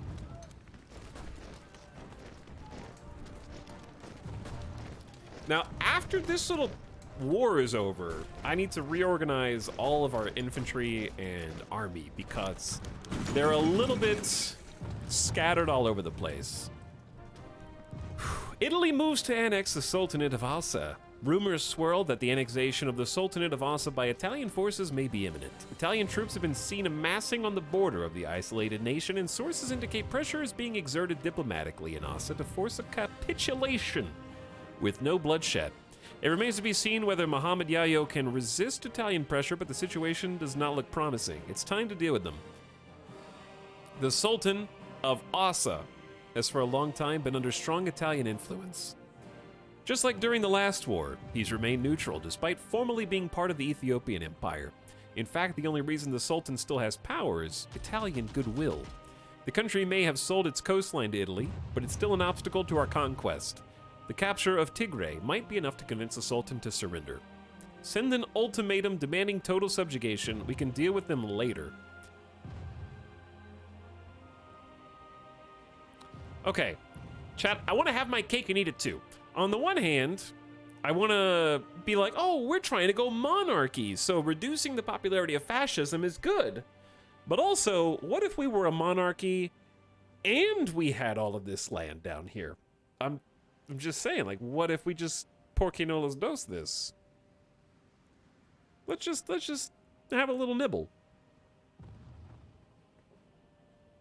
Can you play as Canada in this game? You can play as Canada in this game, but you will need a specific DLC, I think, to have a unique focus tree. Focus trees are like the thing that makes each nation play differently from one another. But yeah, while the Steam sale's on right now, chats, Hearts of Iron probably is super cheap. We tend to accidentally play when there's a sale because it's always on sale. Yeah, Hearts of Iron's like $10 right now on Steam. And if you happen to want to play when there's not a sale, then I would actually recommend the subscription, believe it or not, because it's $5 a month, but you get access to every single expansion pack and country pack, which is a pretty good deal because you can try stuff out to see if you like it, and then if you do like it, get it on a sale. But there's you might think a subscription sounds dumb, but there really is just so much DLC.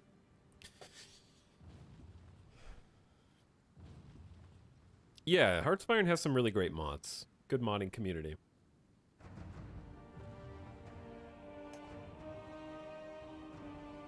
I don't remember which DLC has Canada, but none of the DLCs are more than $10 right now. You know what's funny? Oh, never mind. I take it back. Yeah, they're all 50% off. It's consistent. Some of them are more or less. Never mind, not funny. -2. Let's send the ultimatum. And this is Alsa right here. So depending on what they say to our ultimatum will dictate whether or not we're moving in. What squad are you guys with? They're just in Army 2 but chilling there. Canada's in Together for Victory.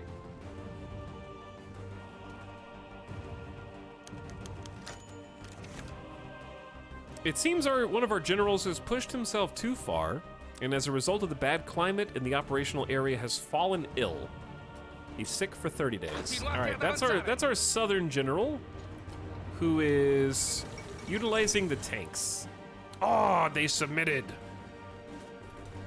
Perhaps unsurprisingly to many, the Sultanate of Alsa has accepted our demands for subjugation.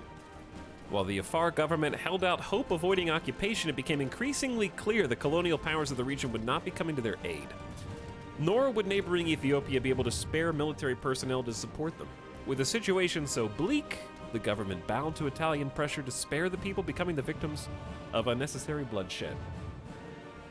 Italian forces are now moving into the small nation to take up new positions on the border with Ethiopia.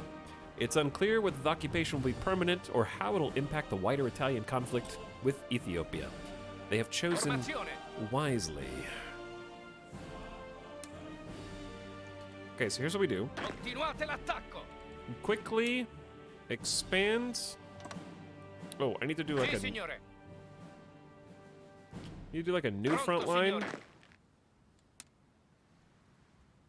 Oh, I have to unpause, maybe?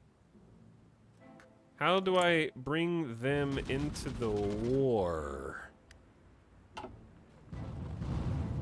Hello? I think I have to wait just a little bit. The Sultanate of Alsa has accepted our demands. Oh. They did a press release to the world and then faxed their acceptance over to me afterward. I see. Okay, so I was the last one to find out. This effectively ends the independence of the Sultanate of Ausa. There it is. Pronto, signore. They have been annexed. Okay, at this stage... Continuate l'attacco. Now, one thing I could do is just expand the front line, but I don't want to reshuffle. Well, they are getting more attrition right now, so maybe spreading out would be good, but I don't want to do the wiggle, as I call it. And the wiggle is when you expand the front line and then confirm it, frequently... Pronto, signore. All of the forces will decide to crisscross. Now, they've actually made some steps to tweaking this last time I played. This is where cohesion comes in. Divisions will relocate from long distances to maintain a battle line. You can actually change the amount that they wiggle across the screen, yeah, the spaghetti arrows, by changing cohesion. Just be aware you might be tempted to do rigid, but they'll very short distances mean that they won't fill in empty spaces, and it might require, yeah, it gives you a red warning text and it requires very close attention for this. Balanced cohesion is like medium distance for a battle line, so I want to kind of do that right now. I wish it told you how far is medium. How are we doing in the south? In the south, since we have the tanks, I'm actually gonna go aggressive. Because we really need to leverage our tank divisions here. These guys are on the cusp of retreating. They're actually trying to push into Wall. It's a great name. While we push into here. So 2 of them are retreating, all of them are retreating, and there you go. So tanks are fast in the desert. Once we get to here in the mountains, their superiority is gonna slow down quite a bit. Okay, we need to get somebody into Ausa because they're repositioning as well here. But they're moving. And we're coming up on a potential encirclement around Gondar. God, they have some awesome names here. All right, let me catch up on some chat whilst the tanks keep going. And you can actually watch every individual battle as it happens if you want. We'll pause here for a second. There's a lot of factors that influence a battle, like being surrounded. So if this unit is defending against 1, 2, 3 sides, we get a big multiple directions bonus during the fight. We also have air support. We have a small airfield here that has some old war tactical bombers that are giving us some air support. Again, just picking up bombs and dropping them over the edge is my favorite. So that's helping us as well. And then on top of that, we're sort of comparing combat width. So 26 combat width to 8. That just means that we have a much higher density of troops. So combat width is effectively our at a glance quantity of troops that we have on the battlefield. And then each battle has a maximum combat width that can be supported. In this case, we're fighting in a desert, and a desert has 90 combat width. So at most, you can have 90 combat width worth of forces fighting there. And then there's a little tug of war at the top that says how much we're winning by, and then we push them out, and they have to retreat after that. If there's nowhere for them to retreat, then we've encircled them, and we will eliminate those forces from not just that individual battle, but from their entire army, which is great. So encirclements are the best, by far. Yeah, they're getting a debuff for enemy air superiority as well. And then when you're watching enemy forces or friendly forces at a glance, the easiest way to see who's winning is green number good. Green number good, obviously. And the larger the number, the better, right, chat? It still confuses me even to this day. The second thing is, on every unit, there is a green and an orange bar. That's our soft and our hard HP. So green is basically an overshield called Organization. It is a bar that rejuvenates over time when not in battle, like an overshield. The orange bar is your hard HP. That's your total fighting power. That's how many troops are in your group, how many guns, how many tanks if you're a tank regiment, supplies, all of that. So when the orange bar runs out, that's your actual like max fighting power. So the lower the orange bar, the worse it is, and it can't regenerate unless you get supplies from your logistics, be that from train networks. If we look at the supply map mode, you can see there's like a supply depot in Addis Ababa, and capitals will push that supply to other supply depots. Ditto for naval bases. So supply is a hugely important and also confusing aspect of the game. I think supply is probably long-term the most confusing aspect. But generally speaking, the amount that you're winning the battle, you will continue fighting until one side's organization completely depletes. And then once it completely depletes, they will retreat. And they're incurring some strength damage as well. So green bar is out, they retreat, we take it over, keep pushing. And when you're sort of on a snowball, you're on a roll, it's easier to keep being aggressive because you're not giving them any time to get organized again. So like this guy didn't really have any time to catch his breath, so his organization's super low. He's still got 44% fighting strength. But because his organization's super low, we can just push him out again, but very fast. He's got 2, 1, and then he retreats. And now they're low on supplies as well, so we're starting to cut off their supplies. Turn up the tunes.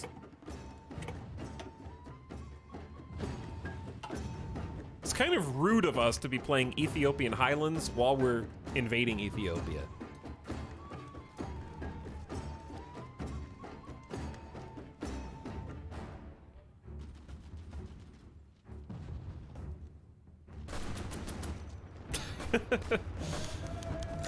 Success! Mussolini has nothing but praise and admiration for the armies in northern Abyssinia and their success pushing back fierce opponents. He, of course, never doubted the prowess of our troops, as long as they got the right motivation from their Duce and the tools to prevail. We have them on the run. So base stability is going up, war support is up, army experience and command power is also going up. Army XP is great because we're going to use that to refit our infantry units after the war is over. We have to conquer southern Ethiopia. We have 84 days, or else we'll get some small penalties. So we just need to be fast. So conquering northern Ethiopia is already done. It's good. We have them on the run now. And obviously getting stability is great too, because stability is sort of what makes our nation go round. From factory output, dockyard output, political power gain, and keeping stability. I mean, it's called stability for a reason. If it hits 0, bad things crop up, as you might expect. Okay, back on the northern front, you'll notice that we have a bunch of red skulls. We're suffering attrition, and that's a combination of factors. Mostly in this case, it's due to the type of region we're fighting in.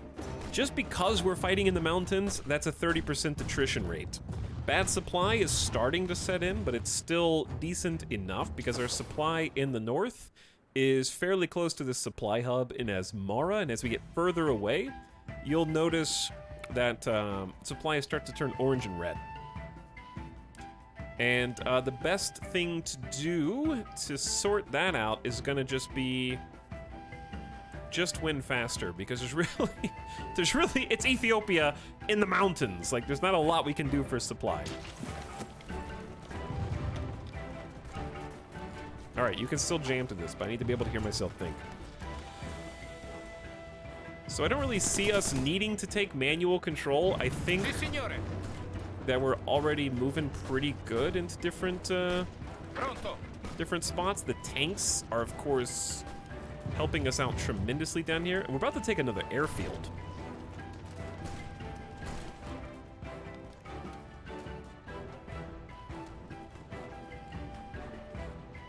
How are we doing on gun supplies? Still deficit, so I'm not going to train anyone up yet. Pronto, signore. All right, this is where it's going to bog down a bit. And I might need to get creative here. Pronto. So I'm just going to move in and take Dire Dawa. And then take these two guys and then shift them over to Asa. And I want to, like, kind of snake in from Dire Dawa into Harar. And then ultimately unite our fronts. If we can unite our fronts, that's going to be huge.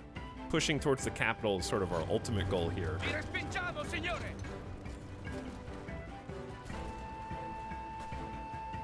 Continuate l'attacco. All right, everybody's moving. I'm just kind of checking on individuals. We also probably want to sneak in around the west to cut them off from the side. And then start just a huge encirclement. Pronto. All right, they were trying to send reinforcements into Dire Dawa, but they didn't get there in time.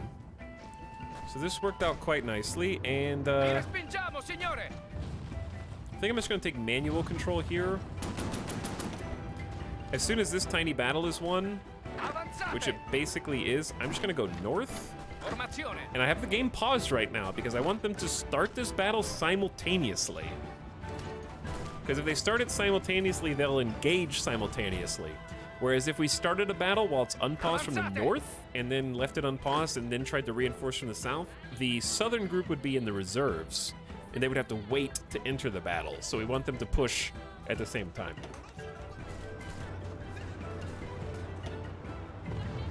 So some tactical pausing is important. Or you could just select all the troops simultaneously. But we got a little pincer here. And this is the region that's going to unite the north and south fronts. And then we're really cooking. I remember the gauntlet when we were the Ethiopians. Yeah, I did do an Ethiopian campaign first, chat. And we were the good guys. And we did a Horn of Africa campaign. And united Africa against the rest of the world. That was an awesome, fun campaign. Now we're the baddies. We're the historical baddies. We played Ethiopia, then we played Switzerland, and now we're playing Italy. So it's finally time to circle all the way around. Because I never played Italy before. I haven't played Italy since I installed Hearts of Iron. Because Italy is actually the tutorial campaign. And I didn't think it was a very engaging tutorial campaign. Because it was a little overwhelming for me. Okay, we need to, like, shift where the planes are going. We can't really reach. My interwar planes, they're little biplanes. They can't go that far over the mountains. And we took Jamaica. Yeah, I guess we took Jamaica. Good progress down here. This is good progress down here. We need to send people to keep flanking in Asosa. They're already moving into Asosa. I'd like to take one mountain division and just try and sneak in there, but I don't think we're gonna make it in time. Avanzate. Also, attacking over bodies of water like rivers are really difficult, so it's fantastic when we have a flank that doesn't have any river to pass over here. Just attack the hills, which they get a natural defense bonus from being in the hills anyways. Hearts of Iron has a hard time keeping me interested if I don't play a minor nation. Germany, UK, US, Russia, too powerful. I noticed you didn't mention Italy in that group. But sometimes you can play a major power and play a abnormal campaign. And if you play an abnormal campaign, then you can make it harder on yourself, potentially. Avanzate. All right, we need...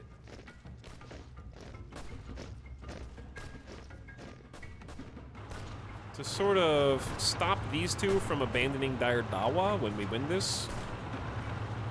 So I'm just gonna hold one unit in reserve to just stay put and get entrenched. Russia's fun because it can give so many different routes, and trying to oust stolen and reform the Empire's fun. Yeah, when they did No Step Back, there were a lot of different interesting Soviet Union routes. I still haven't played it. But I think Italy will be challenging enough on its own. How many days do we have left? We have 65 days to conquer southern Ethiopia. I think we're making good progress. Well, well, well. Once again, the German Reich has declared war on the German Empire. Every campaign, it seems like.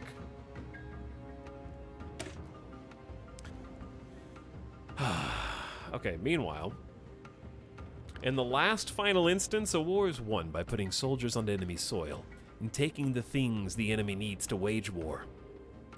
That is free 25 army XP and 2 free military factories, and we get a land doctrine, much cheaper, discounted.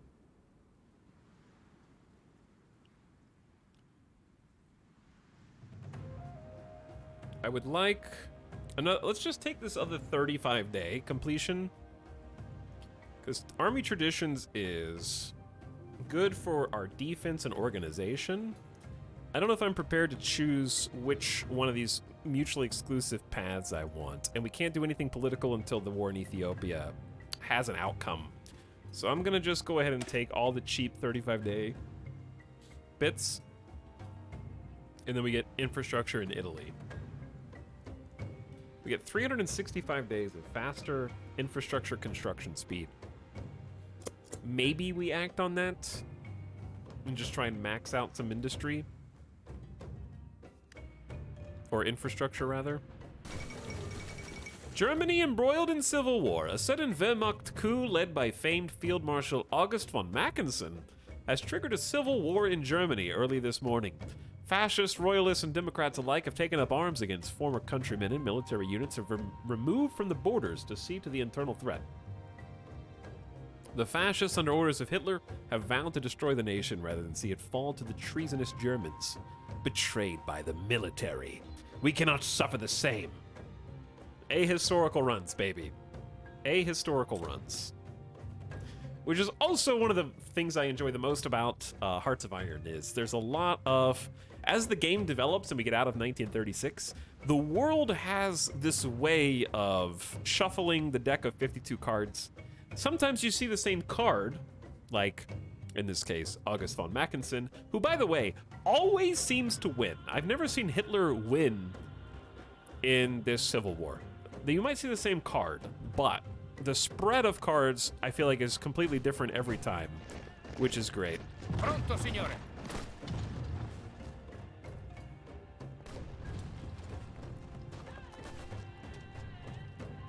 Pronto. Slightly concerned about this, but we're getting some reinforcements here. Not much combat with, though. Turkey remilitarizes the Turkish Straits. And we have 2 free military factories, because we just got them. Let's get another one on weapons. And then I don't want to fall behind on train production, so let's start making some civilian trains. Supply is important. Turkey and the Soviet Union have come to an agreement revising the Treaty of Lausanne, signed and implemented after the nascent Republic of Turkey repulsed the Entente in the Turkish War of Independence. The treaty's long been decried an assault on Turkish sovereignty, but today the treaty is finally amended in favor of the newly legalized Montreux Convention. Hello, Turkey. Turkey now has complete control over traffic that passes in and out of the straits. And the states around the straits have now been remilitarized by Turkey. British observers who were part of the process are merely satisfied that conflict in the region has been avoided. For now. By the way, thanks for the recent subs. Apologies for leaving you guys hanging. Silent Ghosts. Thanks for the 19 months of sub, Silent Ghosts. Kazi with the love and chat for 46 months. Almost 4 years. Thanks again, Kazi. Mizrahai says, for Ethiopia! Hey, you're rooting against the away team. I guess the home team. We're the away team. Also, Alan Miller Time says, hello, Alex. Good day, chat. Hello and good day. Those of you who just joined. I appreciate the 27-month sub. And Snide Kerfuffle says, oh great, another game title with a clever hidden meaning. Remothered, huh? How original. Apparently it's supposed to be some sort of puzzle, but don't get too excited, because it's not that impressive. It's a mishmash of random words like REM, whatever that means. Moth, mother, other, and red. Supposedly these words have some vague connection to the story and symbolism of the game, but honestly, who cares? It's a bunch of buzzwords thrown together to sound deep. Indeed. Thanks for 3 years of sub. Why do you still have that meme copy-pasted ready to go at a moment's notice? These and many more questions.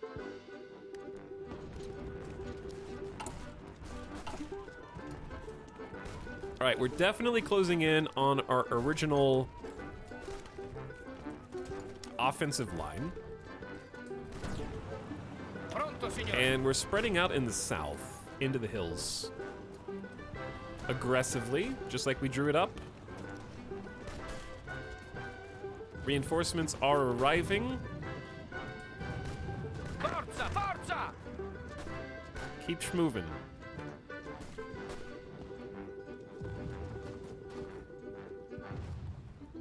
I told it to sound jaded and cynical.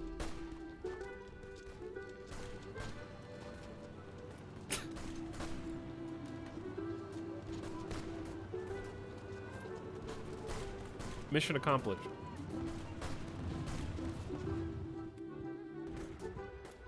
How did we manage this? We actually managed an encirclement and got 2 Ethiopian units in here, and the AI did this. Good job, AI. So when a unit is encircled, we're the second war. I mean the first war, right? This is us. The Italian war in Ethiopia.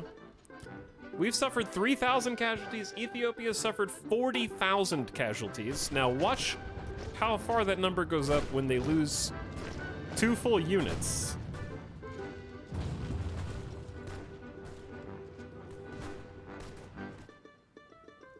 Oh yeah. How have we not this is not considered winning in the south? We're getting close to Addis Ababa. We have overlapping... Oh, there we go. Ask and you shall receive. Overjoyed by the recent gains in southern Abyssinia, Mussolini applauds the bravery of the Italian troops and their dedication to putting an end to the conflict. He fully trusted our armies to best the enemies on the battlefield, once they got proper support from their Duce. So that's 3% more stability, war support, army XP, command power. Ethiopia is losing war support. Solid progress achieved.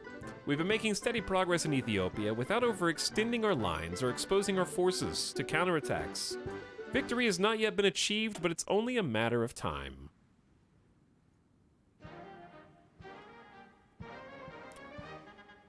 Chat, is this actually going in chronological order? Because I don't think it is. I think it's skipped.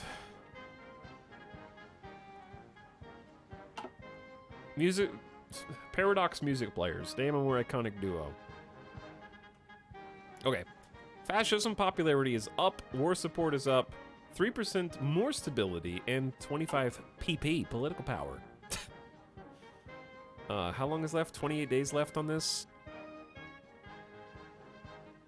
We could actually stop doing this and decrease...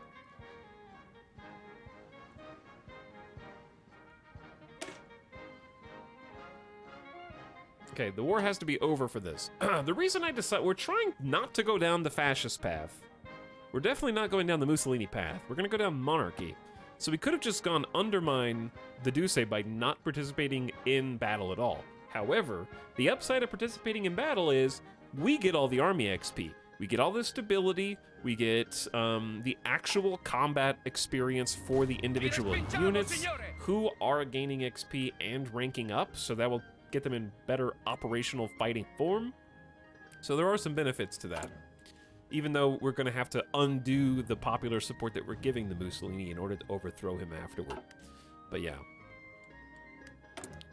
Modify the government. We have 120 PPE, 128 PPE. We need 127 for war economy. Is that our top priority right now?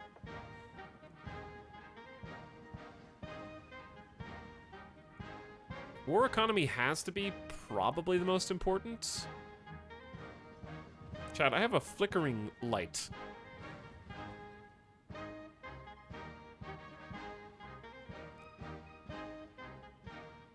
I have a flickering Elgato light. I don't know if you can see this. Don't go towards the light. Am I gonna have to buy another replacement Elgato Streamlight? Is this planned obsolescence?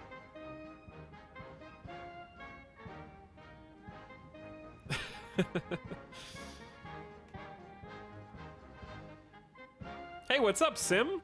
Eel Dog and friends? What's going on, dude? How you doing, man? Jumping back into some Hearts of Iron for the first time in months. It's been almost half a year, dude. And I haven't played as Italy since the new DLC came out. So we're checking that. Unfortunately, that involves us warring in Ethiopia first, but then we get to be a monarchy and find out what shenanigans are afoot as Hitler is in a civil war with August von Mackensen. Destroy a certain number of divisions from encircled. Oh, the encirclement resolved. Okay, so there were 2 divisions that we encircled, and that resulted in 6,000 casualties. It's oddly wholesome watching you dominate another nation. Well, I mean, it's working. I think the tanks Avanzate! helped a lot. One thing we need to do is actually tell Continuate l'attacco! the first army to set a new offensive line because they've achieved success. So we need this to be the new one. And we're about to be pushing into the capital shortly. So I'm gonna go ahead and have them just launch the second defensive. Even though they're not fully in position yet, because I think I don't want to give...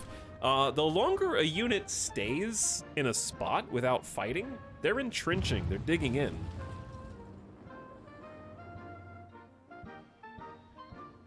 Yeah, so we don't want them to get too comfortable.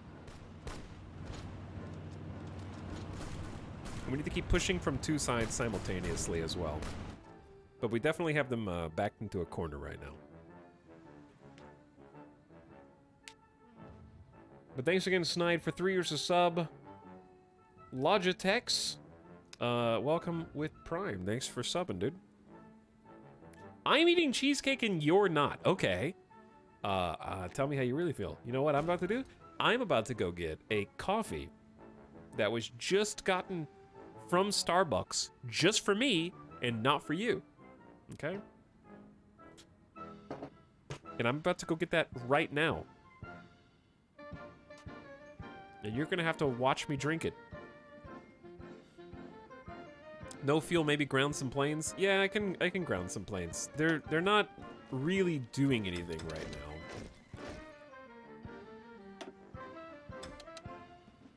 They can't reach, by and large, where we need them to be anyway.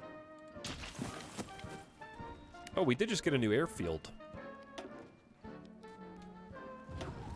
So I can, like, move them over. They're flying to the new airspace. There we go. Do we have another airfield up here, maybe? Too far, Ital. Too far. Yeah, these ones don't reach anything anyway. I am seeing a few more losing battles, but that's all part of the strategic plan. But yeah, we do need fuel for the tanks. The tanks do need fuel. We have a surplus now. Really, it's all coming down to just capturing the capital, and we're making headway at the capital. That's gonna be the deciding factor here.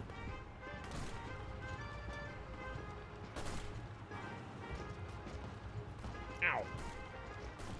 I just tried to yoink out both of my earbuds from my ear simultaneously. But these guys actually are just low on supplies. Attrition isn't too bad, because the mountains are 30% attrition. They're just really far away from most supplies, and I don't have that much control over it in Ethiopia right now.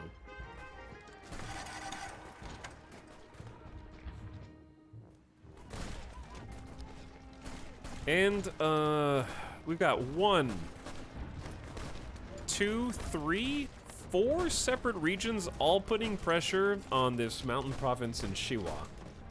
just outside Addis Ababa. And now we're breathing on the door. You didn't show us the number go up? I did. You just weren't watching. Chad, this is the second time today already. I've been accused of something. Just like ChatGPT. Just like ChatGPT. Chat just says stuff and lies on the internet. The first bit of research is coming in. We live in an age where electrical machines can no longer only warm and light us, but help us think and communicate. Electronics will be the key to military intelligence in the coming century. We have 4 research slots to take advantage of here, and that was just the first. Let's go straight to mechanical computing for an additional 4% research buff. That'll help us long term. Oh, I did forget, however, to change to war economy. So, we're gonna free up some consumer goods factories, because we only need 20% instead of 25%. And we'll build military factories faster. But the big thing here is, right now we're using 10 civilian factories for consumer goods. And then after changing to war economy, we're only using 8. So we just shaved that number by 20%, which feels good. And we're building a 15th here. Computers sounds like a fad. Hello, Arch. How you doing, dude? Is this the pizza time music? Probably.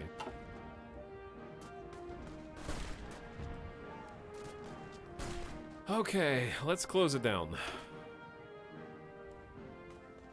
I don't think I want to pay for a doctrine.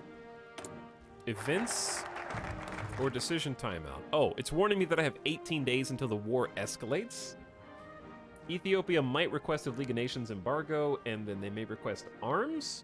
The public will grow concerned in about 18 days, but I really think that we're so close to just finishing this up. The ancient Romans built roads that were the envy of the world. Now the upstart Germans believe their Autobahn is far superior than anything we could build. We'll prove them wrong. So that's 4 infrastructure. Wait, no wait. Is that 17? Did I just get 17 infrastructure? That is insane, actually. And then I got 365 days of 25% faster infrastructure build speed. Show me.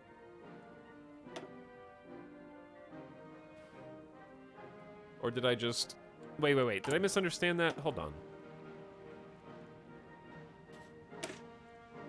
Oh, no. Okay, so we got 4 free infrastructure, and then 17 locations get a bonus to infrastructure, which is probably, I assume, just the whole of mainland Italy. So I think we should just take that time to stop with the 15th factory and just try and get everything... I wish there was an easy way to tell if a location had a bonus or not. But I think everything should be a minimum of 3 out of 5, and in some places a 4 out of 5. But yeah, I say we just queue those up and try and improve infrastructure for a bit. New national focus time. We could do industry, but I think we should focus on moving down towards Triumph in Africa since we're getting close, and this is a 70-day. Military requires accurate information to plan its ops. For this, we need a central organization that gathers and analyzes, as well as take offensive actions against select targets if necessary.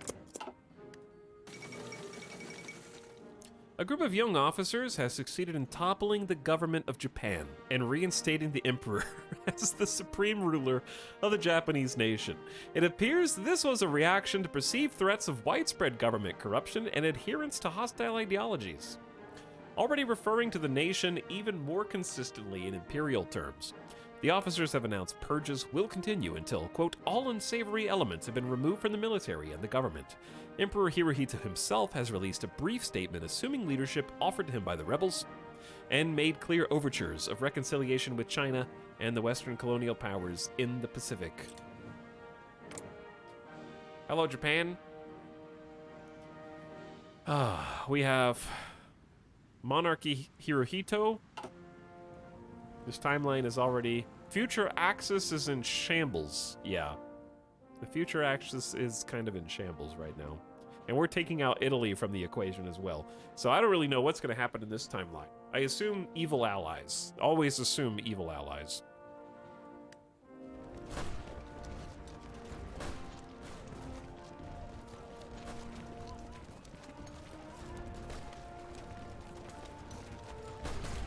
So there's really only like... There's 4 units in Addis Ababa, but... they're buckling.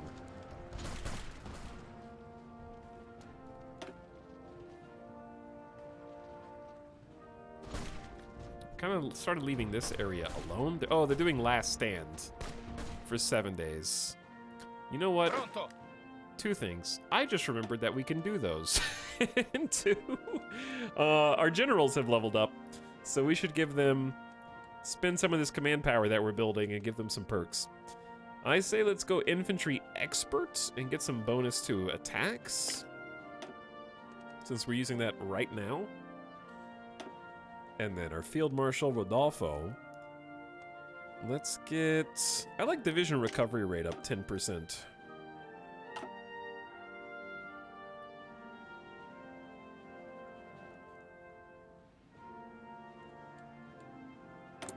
All right, we have 13 days left. What was the other thing? Chat, what did I just say? What were the 2 things? I got distracted by that thing. And now I don't remember. Help. Oh, Si, signore. I can do force attacks with command power. And we get big offense, breakthrough, and more. But I just don't want to spend that much command power. Because we're literally on the cusp of winning, I think. Organization is... meh.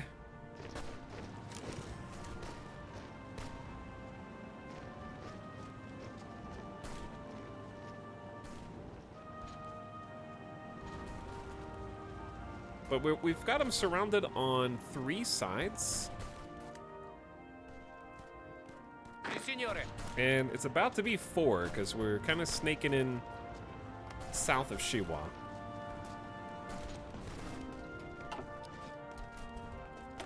I don't think we're going to beat the war escalation. Continuate ad avanzare. Maybe I should just make both of them aggressive. And let's just finish this. Let's just knock it out. Because we've got them occupied on every front. They're engaged, they're engaged, they're engaged. Delegations from Britain, France, Italy. Hey, that's us! Japan and the US meet in December 1935 to discuss a renewal of the First London Naval Treaty, restricting the number and size of cruisers and submarines. Negotiations turn quite heated over Italy's war in Ethiopia. Hey, that's also me! And Japan's desire to be seen as equal to Britain and the US. With negotiations at an end, the signatory nations agree on limits to the size of battleships and aircraft carriers in the hopes of preventing another ruinous arms race. This will safeguard peace better than any super battleship. False. We should be making super battleships. In fact, let's make super submarines that are as big as super battleships.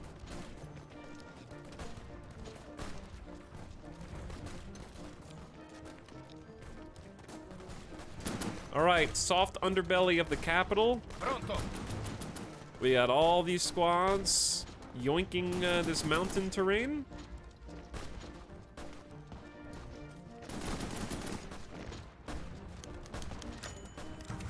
Our army struggled to make advancements in Ethiopia. Sir, are we looking at the same war? And the lack of progress can be felt even in Italy. Italian populations are starting to lose faith in even our leadership to secure a victory in the end. Fascism popularity down. That's actually very helpful to us. So, that's no problem. That's actually good.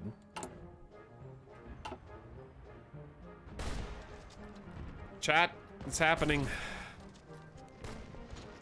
We've secured the capital. I repeat, we have secured Addis Ababa. They have moved the capital to Gambela and are rapidly running out of space. I assume they'll be surrendering anytime now.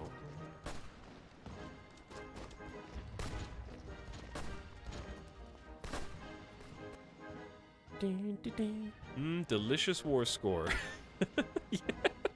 97%. Are you serious? They're 97% towards capitulation. Literally 1 HP.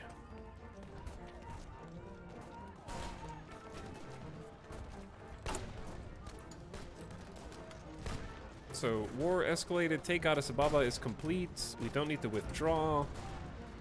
We're doing quite well, in my opinion. Bro, I'm fine! A magic pixel, but for countries.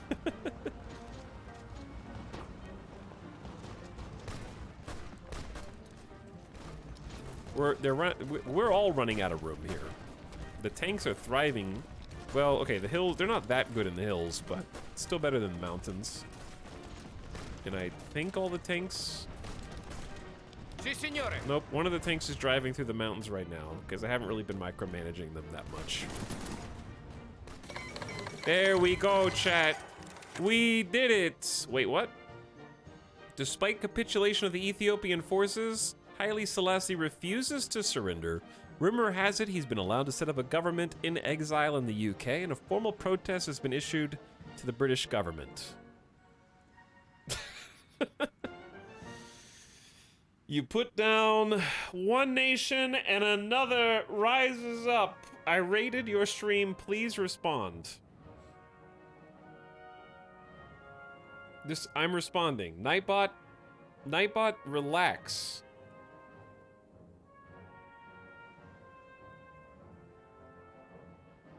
Nightbot, get down. You just timed someone out for 120 seconds. To be fair, I'm gonna say, Envy, that's your own fault. Okay, you escalated because I'm gonna release the purge. Okay, but you walked right into it. Hello, Raiders. We just finished a war. Actually, we're playing Hearts of Iron, which is one of the staples of this channel. Apparently, I realized today that it is representative of my third most streamed game on Twitch. Apparently, and it's Paradox Grand Strategy game. Takes place circa World War II. So we just started 1936 as Italy. A major power who struggled in a major way in World War II, and we're taking things off the rails and going ahistorical. So we're going to depose Mussolini and create a monarchy in Italy. But we had to clean up the Italian mess because they start their campaign at war with Ethiopia. That's the first thing that happens in this game. But you can actually play as Ethiopia now and have a unique custom experience, which we did when this last DLC released. We played as Ethiopia, we won the war against Italy, and we united Africa against the rest of the world. It was awesome. So now we're going the opposite direction. And we just seized all Ethiopian equipment and forced them to capitulate. Italian forces overwhelmed. The ruler has gone into exile, and we now control Ethiopia. So we're taking things the opposite. But in our timeline, even though it's the first year of the game, it took us a while to get rolling because I needed to check out what we were planning on doing from a political standpoint before we decided to go monarchy. But things are already going crazy a little bit. The German military junta, led by August von Mackensen, has declared civil war in Germany against Hitler. And there's been a coup in Japan, where Hirohito and the Japanese shogunate have taken over complete control of Japan. So things are already a little weird. But they did that without a war. Ital is playing Ital. Exactly.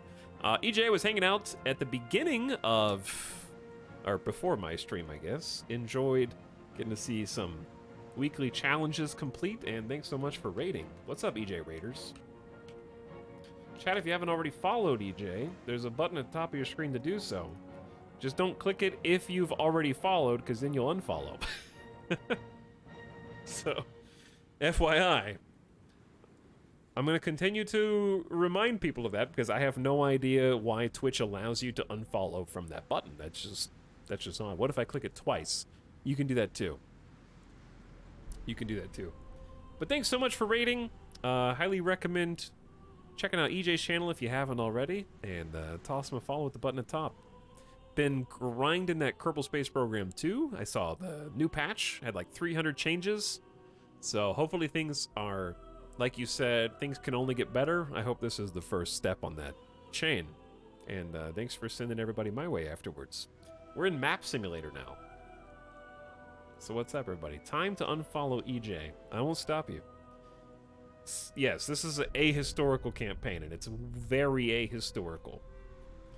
But I've been sort of taking this very slow, because I haven't played Hearts of Iron in like 5 months. Si, signore. And trying to explain as much as I can as we play. So if map simulators confuse you somewhat, I can't guarantee you'll understand what's going on, but it's broad strokes is very fun to see where nations end up in various oddball alliances and fighting wars you never thought were possible. But I love Hearts of Iron, and it's my most played Paradox game, I think.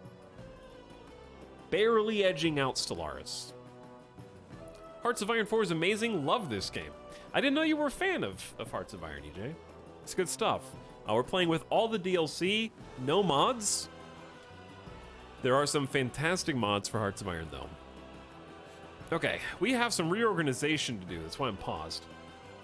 Now that Ethiopia has been conquered, and we also have Asa, and this little region of Afar has been annexed, we have more real estate that we have to defend in Africa, in addition to our Tripoli, Northern Africa holdings. We have Benghazi in Tripoli.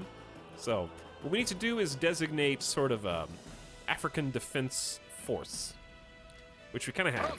So I got this field marshal here. Rodolfo's really good on defense. This is the next best one that we have.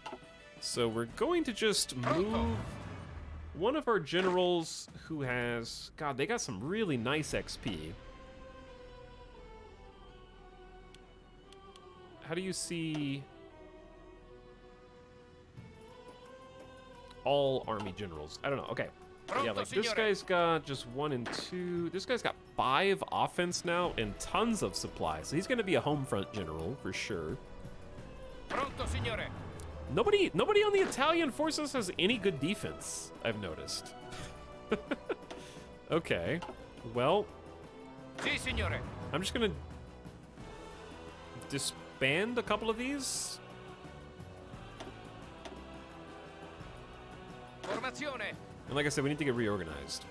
So we've only got 2 units here in North Africa. Probably want to increase that. I'm going to create a new unit type, and I'm going to call it like reserve. And the reserves are just going to exist to be small units that dig in and entrench.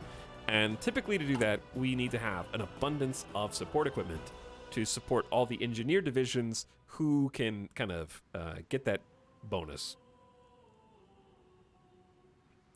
EJ says, oh yeah, military history nerd. Last playthrough, I played the US was invading Nazi-held Kazakhstan in 1944 from the east. I actually still haven't played a US campaign. The last few that we did, just because the DLC was new, we did Switzerland. We played a Switzerland expansionist campaign where we ended up holding northern Italy and a good chunk of Germany and Austria, because Germany tried to go to war and actually just couldn't hack it. The Nazis couldn't, they invaded Switzerland, which was a huge mistake for them. And we ended up taking quite a bit of land there.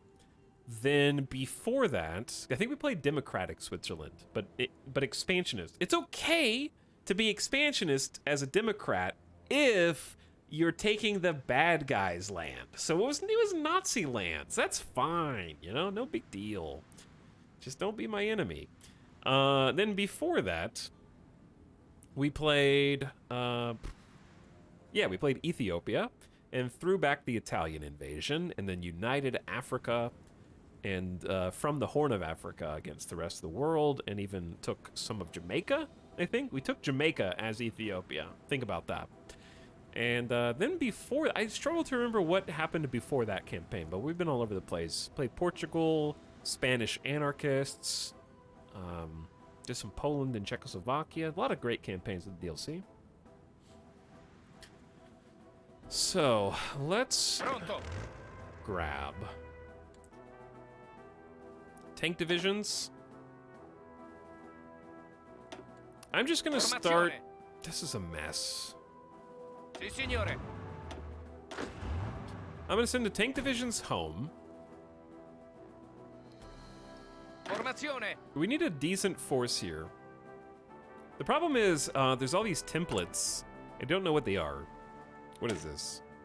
These are militia. Okay.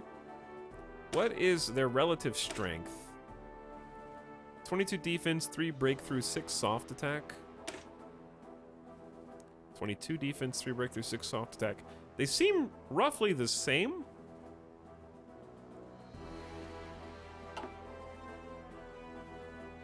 They might just be special units that we started with, but we can train up to 12 militia units, apparently. Anarchy Spain is just so fun conceptually, just spread chaos. Oh yeah, it's a great campaign. It's probably the best. Anarchy Spain, I think, is probably the best. I tend to play less powerful nations like New Zealand or Australia, Brazil. I also enjoy less powerful nations. This is the first time we've streamed a great power, actually. And I just wanted to do it because the revamped campaigns with the DLC. Pew. Chat, those of you that raided just happened to catch me at a very unexciting time where we're just trying to figure out who goes where.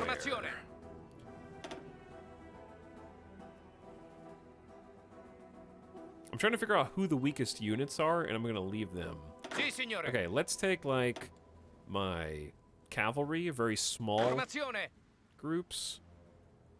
I like the mountaineers, because there's a lot of mountains in Italy, of course, especially if you are in Piedmont or on the border with Austria. So we probably need those all to go home. Obviously, they make a ton of sense in Ethiopia, but take what you take. Take what you get. Let's grab the regular infantry divisions, take them home, and we'll leave about 11 divisions to occupy Ethiopia. It's probably not enough. We need to work on more.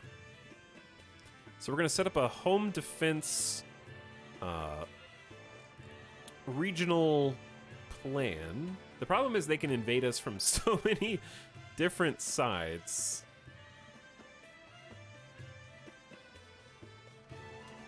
And we're just going to spread out. I'm going to focus on naval bases, air bases, forts, and supply hubs. And we can do that with only 8 divisions. So we have like roughly twice as many as we supposedly need. So I'm going to move these 2 cav units over there too, and then plop them on this field marshal. This is going to be our African front field marshal, and this is going to be the European front field marshal. All right, we should be golden to unpause now. There we go. And I also tend to play at like 2 to 3 speed. I don't like fast forwarding too much. This game's way too detail oriented to speed through for me, and I am incredibly scatterbrained. But right now what we're doing is we're trying to pump up our infantry equipment to resupply after the war, after a successful war. We're also saving up political power to hire a new advisor to hopefully start snowballing our political power gains. And we are starting a intelligence agency, which is going to lead to making our first political decisions in the game. We had to settle the war in Ethiopia to progress our primary focus tree. But the Italian focus tree after the DLC, you're seeing it here in its full glory. It is big. There's a lot of different ways to go. We have some industrial on the left, including Ethiopian industry. We have army, Air Force, Navy, and then politics, We got communist, socialist.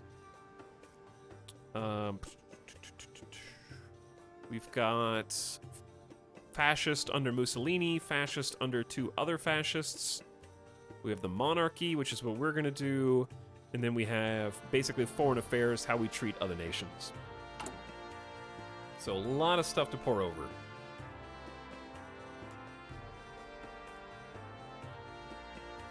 Are 20th divisions still the best? Typically depends on where your primary terrain, your primary country's terrain constitutes. So if you're in like a big mountainous area, they changed it so that combat width changes depending on the type of battleground. Like if it's urban versus plains versus hills, etc. With tensions rising around the globe, Congress in the U.S. has been the scene of intense discussions on the role the U.S. should play on the world stage. Members are concerned that President FDR might secretly be planning to intervene in a European or Asian war. Some still remember the role the country played in the Great War and are anxious to keep the United States out of foreign entanglements. Eager to shore up support for his proposed programs of economic reform, President Franklin Delano Roosevelt has signed the Neutrality Act into law, placing heavy restrictions on trade with nations at war and specifically prohibiting the president from offering any kind of support to other nations. Pronto, signore.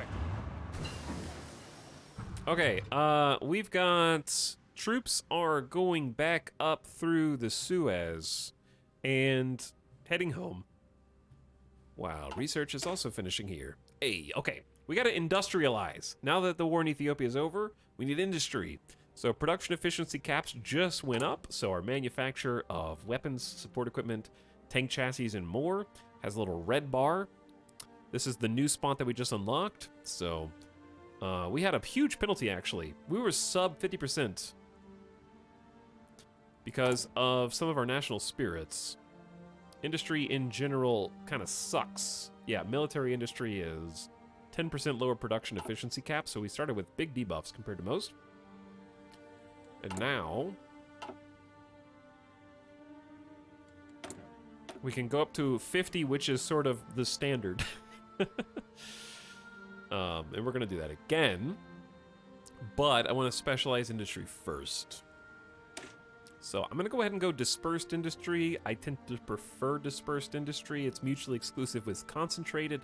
Concentrated basically is more overall output, but dispersed is higher efficiency retention when changing from one production to the other, and also less bomb vulnerability.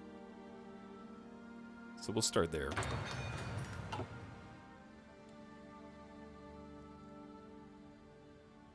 Talks, are we getting an AI-generated coronation speech? I feel like that's a little risky to tell the AI to generate a...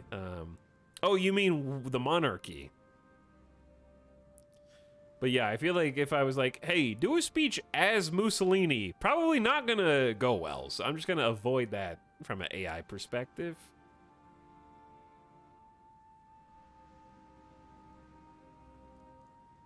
Problems may arise.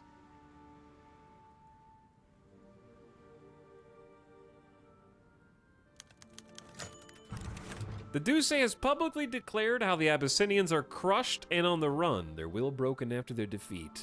Privately, though, he curses them for their resilience and defiance toward Italian rule.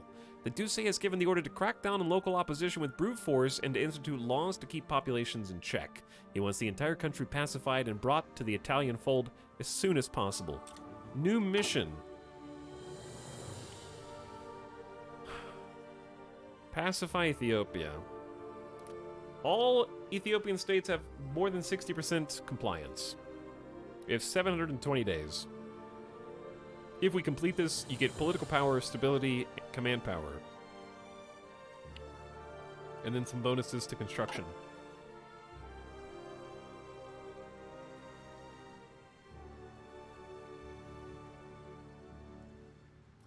You might miss it. Italy is a small complex of islands west of Crete.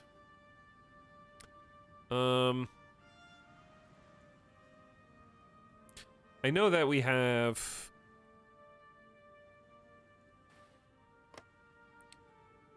You said not Dodecanesia? Because I know where Dodecaneso is. They mean east?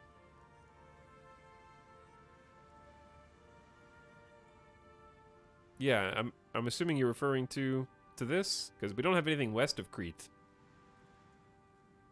As far as I know. Okay. Yeah, I know we have some troops there. Or we should make sure that that's included in the area defense order, I guess. That's fair.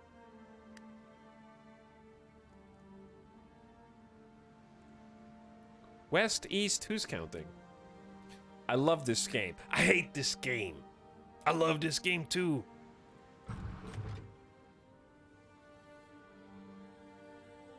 Chat, I know that the Raiders just got here, but I need to take I haven't stood up in 3 hours and 14 minutes. It's a good pie break time. So, not trying to leave the Raiders high and dry. But, I need to take a quick BRB and go get that coffee that I just mentioned, because it is waiting for me. It has been for like 30 minutes now. We need at least 150 PP, and we're going to look at political advisors soon, as everybody moves back into position here. The Ethiopian Defenders and Occupation Force is also moving into position. Let's check our occupied territories and see how this is going. We might need to customize the regiments and research military police so that the occupation is much smoother. I think spending one of our research on military police is a great idea, so let's just go ahead and do that before I forget. Because I'm gonna forget. I love playing as Belgium, forming the Benelux, and dying to Germany. Do you want to see my campaign as the Benelux? It might make you sad. Because I might be bragging. Support Weapons 1 just got researched. A little too late, but that would have helped our defense and breakthrough. There's military police. Helps with various occupations. How do you save in Iron Man? If you just exit to menu, does it save? I don't know, I'm scared. Does exiting automatically save?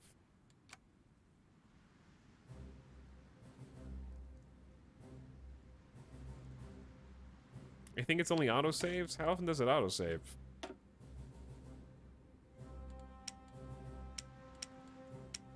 Who knows? Monthly? Like, I make it save weekly. Alright, it saves monthly.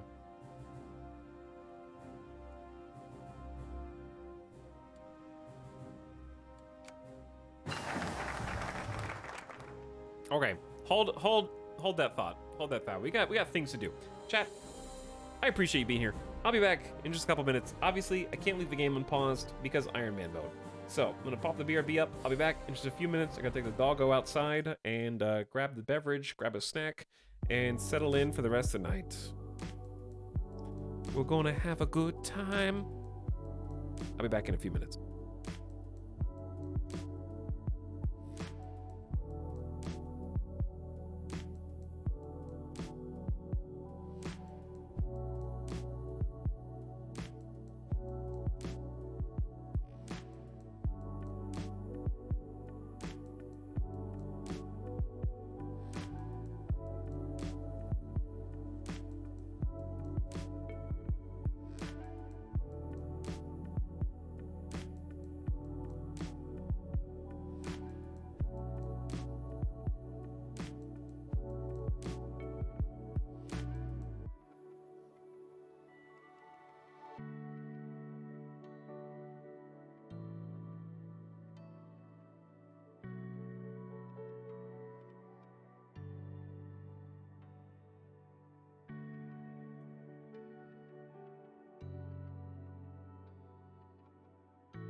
gotta Dunkachino. Not true. It's just a coffee. Not true. It's a chocolate cream cold brew.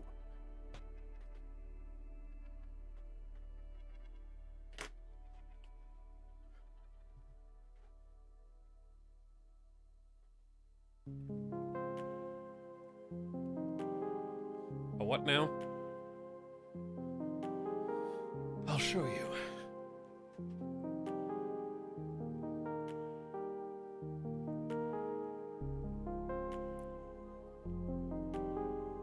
You see that? That's cream, baby.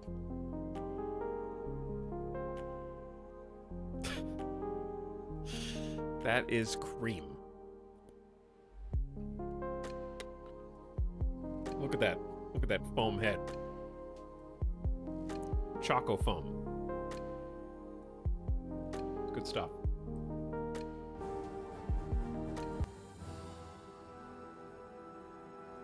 Where are we at? Our military requires accurate information to plan ops. For this, we need a central organization that gathers and analyzes this information, as well as take offensive actions against select targets. Decrease war escalation, which we don't need because we've already finished the war. And we get a new operative and a brand new intelligence agency, which I don't get. Well, I do get the name. I can change it to whatever I want. Chat, what are we going to call our special intelligence agency for the future kingdom of Italy?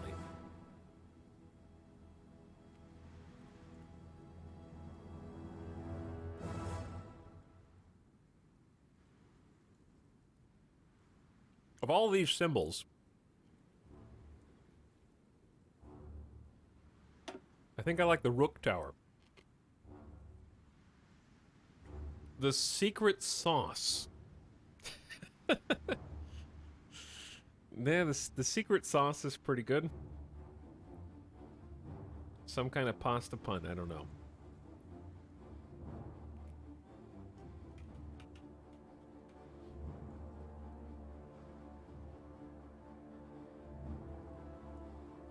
Yeah, let's do secret sauce.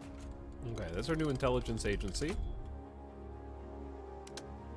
We can't really do much without committing a lot of civilian factories, which we don't have to develop this agency. So we're gonna kind of ignore that for the foreseeable future and focus instead on progressing the Triumphant Africa national focus.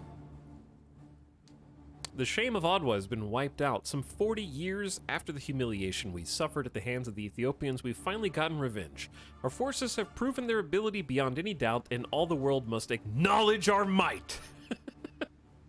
Poor Italy. They just want to be respected. They're just trying so hard not to be looked down on. Take us seriously. Yeah. 5% war support, 5% stability. Oh, dude, stability's gonna be 85%, base value 69%, of course it is. 50 PP. Unlocks Italian occupation of Ethiopia decisions. The balance of power event will begin. And 2 new decisions that we're gonna have to focus on. Off we go. I don't want any divisions in basic training until we have positive surplus infantry equipment.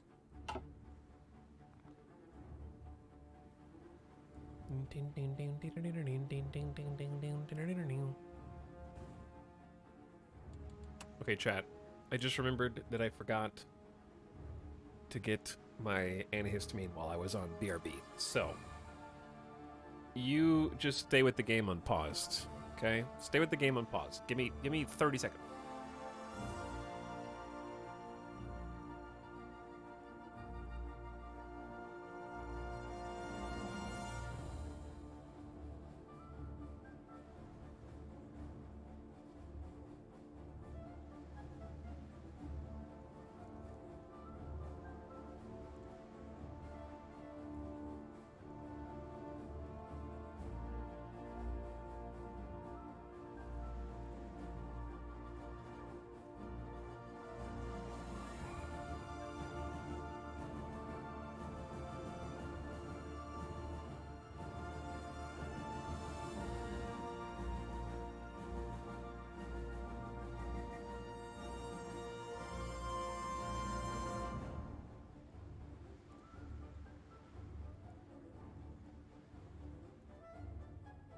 Okay. We got it. We got it. Chat, I'm gonna forget this in a few seconds, so remind me about Jeff in a couple minutes. All right, let me take this medicine real quick.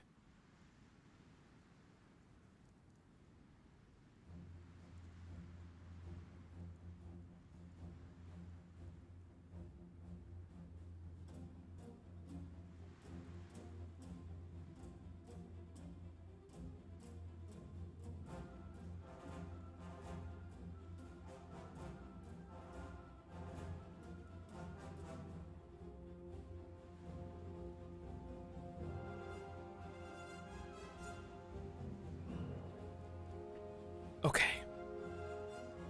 Detrival, thanks for 36 months of sub, dude. I appreciate the 3 years. Welcome back for one more.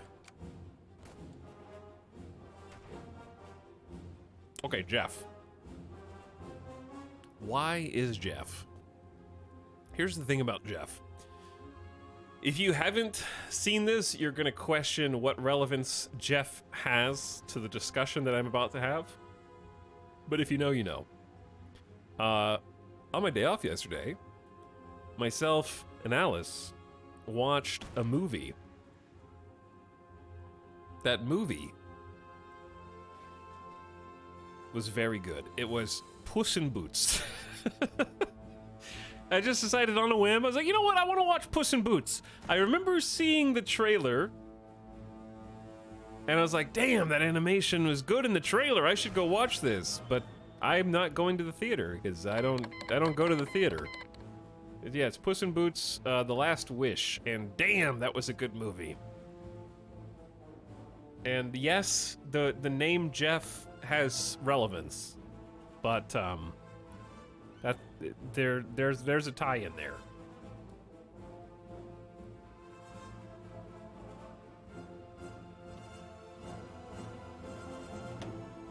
I can continue talking because that notification doesn't apply to me. But guess what, chat? I was just chilling on the couch, flipping channels. You know how it is. Oh, dude, there's nothing on Netflix. Oh, dude, there's nothing on Amazon Prime. Oh, how about watching some Parks and Rec? Okay, good idea. Oh my God, what's this? The Peacock streaming service actually has a thing I want to watch that isn't Parks and Rec, The Office, or Brooklyn Nine-Nine? Whoa, that's crazy. Like it just randomly popped up and I was like, okay, sure, I choose that. Let's do it. They actually have one movie worth watching. Construction speed and factory repair speed up. Big deal. Big. I mean, I'm not saying that sarcastically. It's very good. It's very good. We need all the help we can get there. Radio would be solid. We're in 1936, so we can get any of these 1936 techs.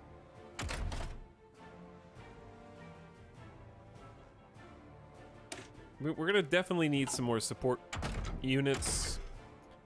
1936 artillery. I think I'm just gonna get ahead. I know it's half a year ahead of time, but let's just do improved machining tools. Because the industry stuff is the most important for sure.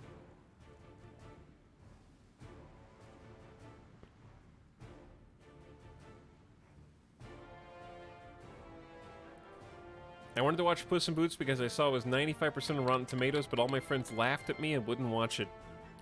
Because your friends suck. Chat, it's time for the Spanish Civil War.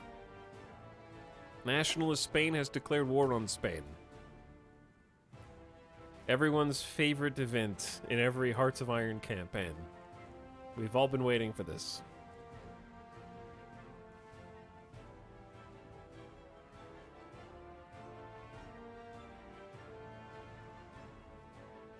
If they won't watch Puss in Boots with you, are they really your friends?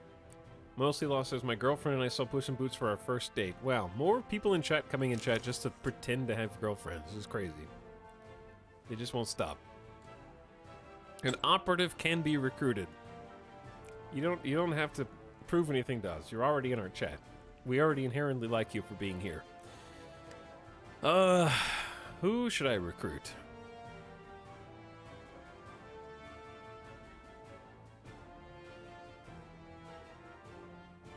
I think their dual nationality probably helps them. Italian and Egyptian. We have Italian, Ethiopian, Syrian. Tough enemy operative intel extraction rate. The torturer's fist will break before this operative does. Safecracker. Steal blueprints better. Escape artist. Rescue operative. Cost and risk down. Let's get the guy who's tough to crack.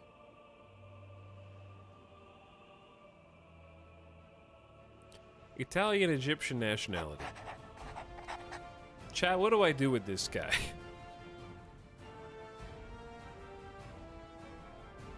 Does Egyptian still count for British Egypt? I have no idea. I don't really know how to use the spy network efficiently.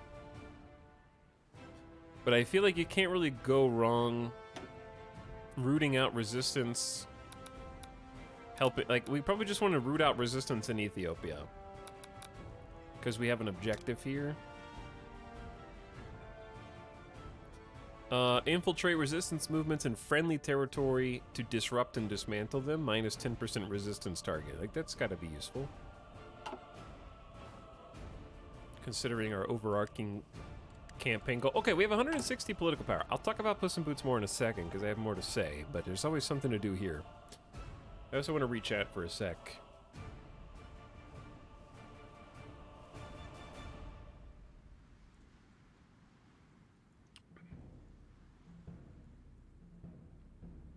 Hello, Dorito. Thank you for 50 months of Prime. You got access to your emotes back. Thanks for Prime, and Dorito, welcome back. Wow, wow, with the 27 months as well. Thanks for dropping this up. What up, wow, wow? My girlfriend says she hates Puss in Boots and all streamers who like it. Tell your girlfriend to come here and say that herself and stop being such a coward, Drury. Okay?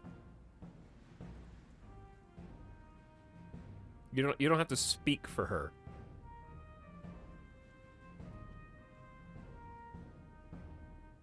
Oh wait, you do, 'cause she doesn't exist. She's too busy, yeah. Of all of these political advisors, we probably just want the one who buffs PP. We need larger PP. It's 5% PP? That's not enough. Is that as much as we can get? Is 5% PP it?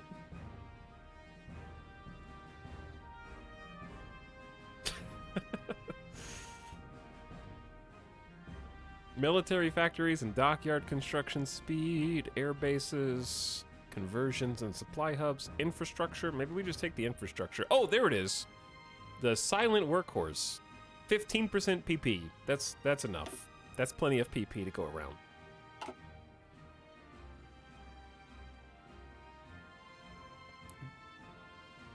Do I need to watch the other Puss in Boots?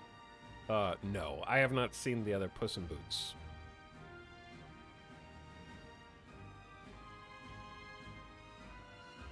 And I still love this movie. Okay, anyway. Now that we got that all handled. I'll continue. Puss in Boots, The Last Wish, has no right being as good as it is. I kind of just went into it being accepting of the fact that I was merely watching it because I thought it was going to have some sweet animation segments. That's all I went in with the expectations of. And I came out, not only do I just randomly care about all of the main characters in just an hour and 40-minute runtime, I liked all of the side characters. I enjoyed the overall story, which is somewhat corny and cheesy, but in that way that an animated kids movie should be, just like a overall feel-good moral. Nothing felt forced. There weren't any like Thor Taika Waititi cringe humor. It was actually genuinely funny at times. I got some good laugh out loud moments. It had some good humor. The parts that I thought were going to be annoying at first ended up being endearing by the end, which is very much in character for some of the people in the movie. The voice acting was good, and the animation was just... I think the animation on Puss in Boots: The Last Wish was in the same caliber as Spider-Verse. Into the Spider-Verse, I would say. It was sick. I would watch it again. Also, resolved all plot points. I thought that they were going to skip some plot points that they themselves set up, but it wasn't lazily written. Like, it was good. They have plenty of setups and payoffs. They probably introduced like 4 separate plots, like a main plot and 3 side plots, and actually tie all of them up by the end of the movie. Just a solid watch. Highly recommend. Anyway, Italy, Austria, and Hungary have renewed the Rome Protocols, originally signed in 1934. The agreements pertain to economic development and rapprochement, essentially a declaration of friendship. There are signs that may lead to an official alliance aimed at counteracting the growing revisionist and expansionist tendencies of Germany. Triumph in Africa. Okay, there's our base war support and stability up 5%. Political power bonuses. We have new decisions for occupation of Ethiopia, so we need to check all of those. It is probably now time to start using said decisions, because we need to convene the Grand Council, which necessitates national balance of power needs to be less than 1% on the Benito Mussolini side.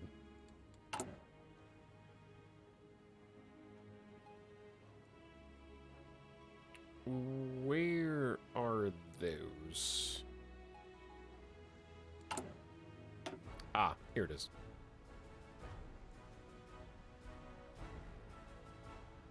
If I had to give Puss in Boots: The Last Wish an objective rating out of 10. For me, I think it's higher than a 9. I have been singing the stupid song from the movie all day today. It's stuck in my head. I would say it's probably like a 9 to a 10. Like, it's probably like 9.5. I don't know if I can give it a perfect 10. It's hard to give it a perfect 10.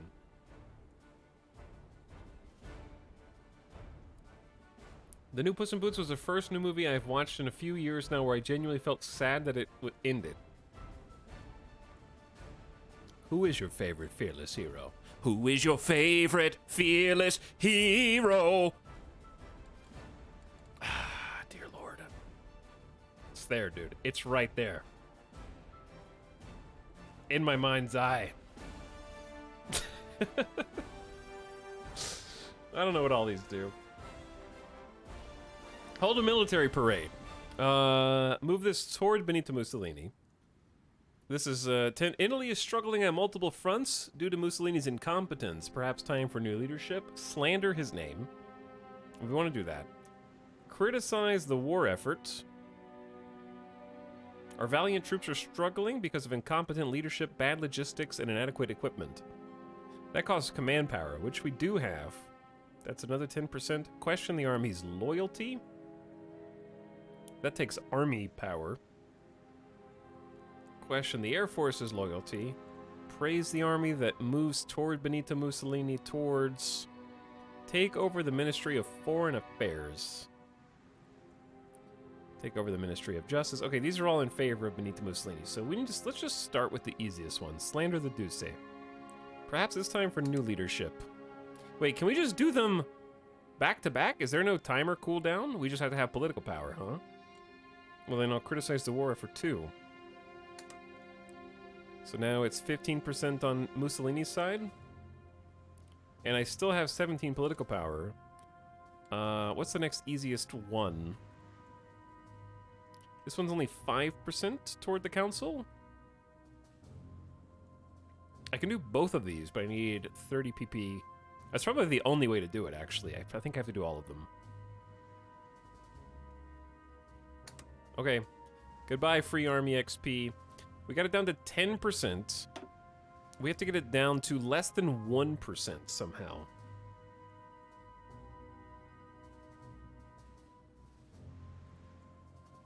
I will say that, like, the other thing about The Last Wish is I don't like Shrek. I know that that is an unpopular opinion, but I don't care about Shrek at all. I have no attachment to the Shrek universe or any of the movies that come after it. I think Shrek 1 is overrated, and then I don't even remember 2 and 3 because I didn't like them, and I don't even... Is there a 4th movie? I don't know how many Shreks there are, but I don't really care for them.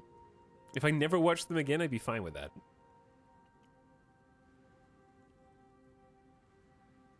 That's what made it even more surprising to me.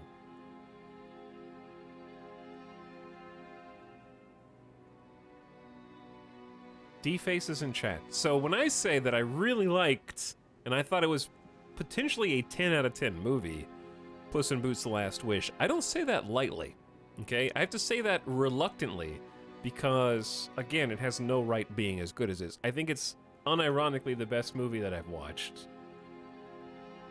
That being said, I haven't watched a ton of movies in the last year. I was gonna say in the last year, not ever, but... This is 50 political power. Tax, it's impressive how wrong you are. I didn't say Shrek sucks, I said I don't like it. Leave it to a non-sub to tell me that I'm wrong, though, for not liking something.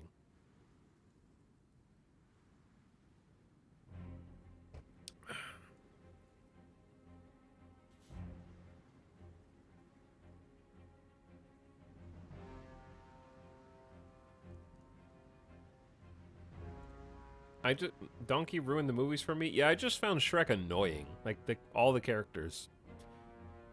I just found all of it pretty annoying. Puss in Boots is incredibly endearing. And has great spirit. Lots of heart.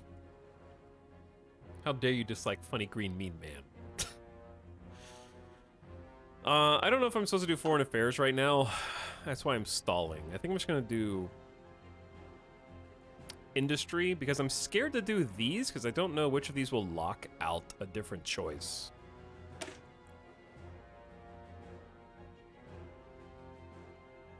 The people of Ethiopia have lived under an emperor for centuries. It would doubtlessly make our task simpler if we just present them with a new emperor to replace the old one by crowning our king as the new emperor.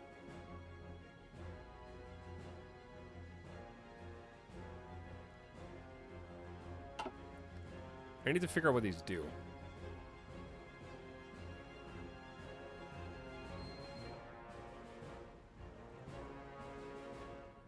Shrek is kind of an annoying movie, a product of its time.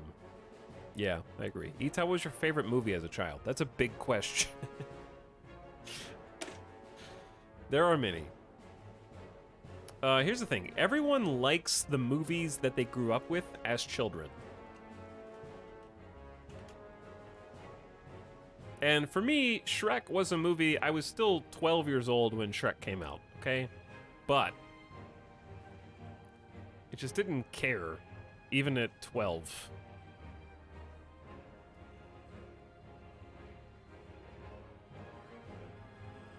Yeah, nobody can answer... I can't answer favorite childhood movie because there's too many.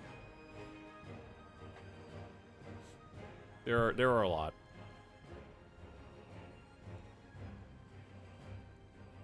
Ratatouille is still a masterpiece. I can tell you that Ratatouille is my favorite Pixar movie. Does that count?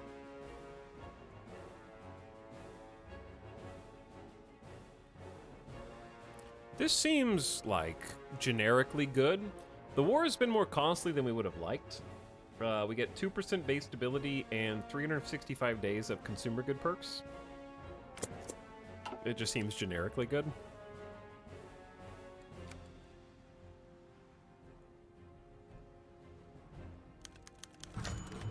Our troops continue to tear through the Ethiopian forces, making way for our superior rule. However, we see an increase in resistance activity across our new dominion. It seems word of the former ruler, Haile Selassie, speaking to the League of Nations has stirred many of our new subjects into a frenzy. As long as the Emperor lives, resistance will be a thorn in the side of our colonial administration. Compliance minus 10%. Okay, I changed my mind. Forget about devaluing the lira. Maybe we should just do the new Emperor of Ethiopia. This is also Ethiopian legitimacy down and compliance up. Topple Amara rulers. Ethiopia's let's cancel the economic one. Because compliance up, legitimacy down is good. Starts the local rulers approach Italian officials event chain, allowing us to increase compliance if we desire. Yeah, let's do that. Do you play Anno 1800? I haven't played Anno 1800 before, but I've thought about it. Used to play the Opossum clip from Goofy Movie. Okay, Goofy Movie's up there as one of my, if not my favorite movie as a child. The movies that, like, the first things that come to my brain, which is not a reliable source because my memory sucks now that I'm, like, in my 30s. The three movies that would come to my mind, if you say childhood movies, would be Star Wars, because my dad would sit on the couch with me, and we would just vibe to Star Wars on VHS. On tape, you know? Goofy Movie. An American Tail, Fievel Goes West. And stuff like that in that genre. I watched a ton of Rock-a-Doodle, but that movie is legitimately terrifying. Like, that's a scary movie. I watched Rock-a-Doodle probably like 10 times, and I don't think I ever really liked it. But I watched it anyways.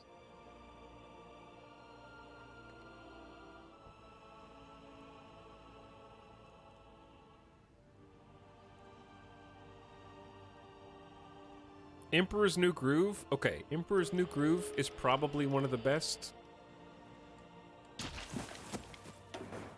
I agree with that, too.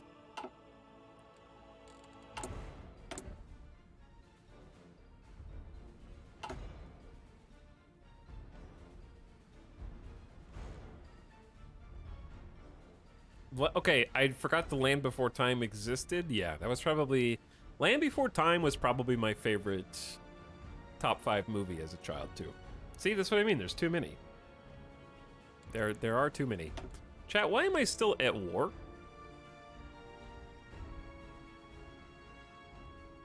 How are we still at war?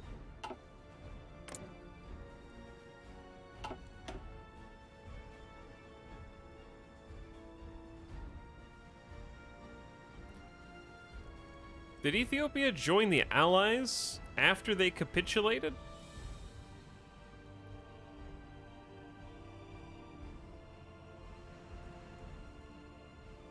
You implied Shrek sucks, so they kept it going. Cox, I saw Rock-a-Doodle when I was 4. My parents said I stood up and yelled, "This sucks." You had a bad mouth when you were 4 years old. If a 4-year-old stands up during a movie and goes, "This sucks," then I...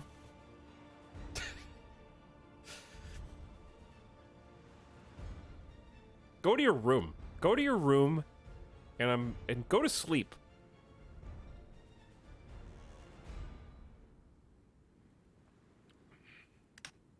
Anyway, I'm actually confused on the state of how we are still at war. This is the Italian War in Ethiopia 2. They made a sequel.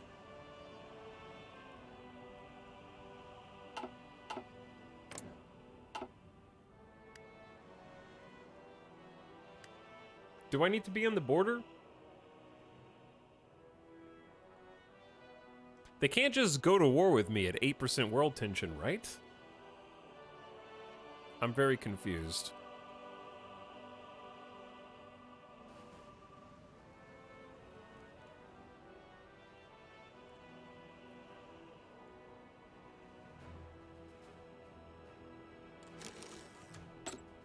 More operatives recruited.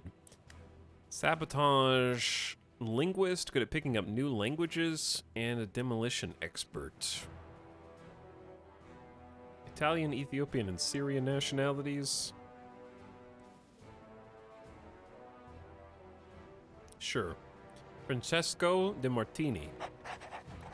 We're gonna take you and try to root out resistance also in Ethiopia.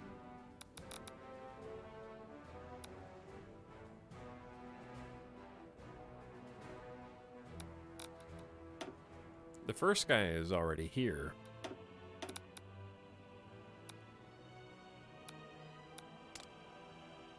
Both of you, help us. Italian war in Ethiopia 2, The Last Wish.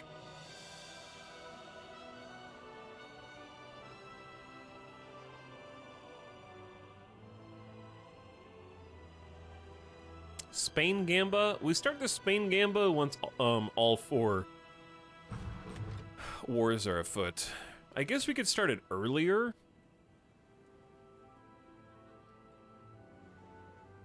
All right, prediction.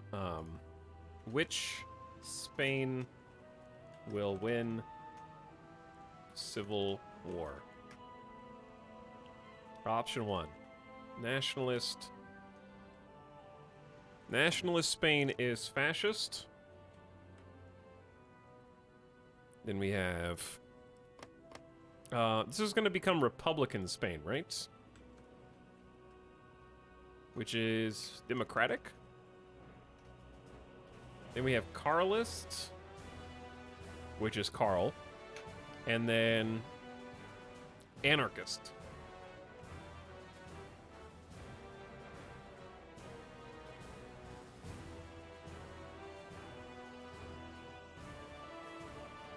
You have 5 minutes. Very generous amount of time. All for channel points. They could be yours, if you're bold. Alright, let's try and get Mussolini's popular support down. We can question the Air Force's loyalty. That'll move the needle another 5%. We are at 5%, so we need to be sub 1%. I think there's only one.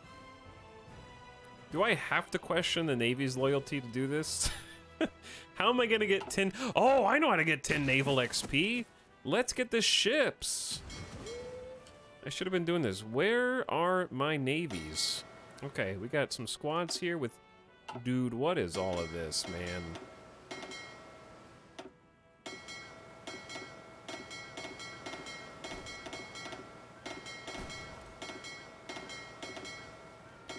Where? Whoa, why are you guys all...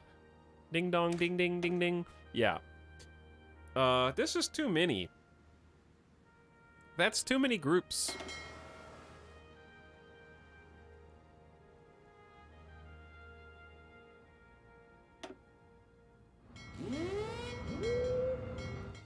Let's do naval exercises, I guess. So, the biggest fleet in the Navy is heading out to do naval exercises in the Adriatic. Haile Selassie, an Abyssinian army commander, as well as member of the imperial family, approaches us hoping to make a deal. This is a great moment for us, and a humiliating one for the Abyssinians. While we can seize this occasion and exploit it, we'd be wise to remember this man is a traitor in many Abyssinians' eyes. Supporting him comes with certain caveats. Haile Selassie Gugza. Granting some concessions might satisfy the locals. We lose 15 political power, but compliance goes up in Shiwa and Sadamo. Haile Selassie Gugsa gets demoted to general and joins Italy.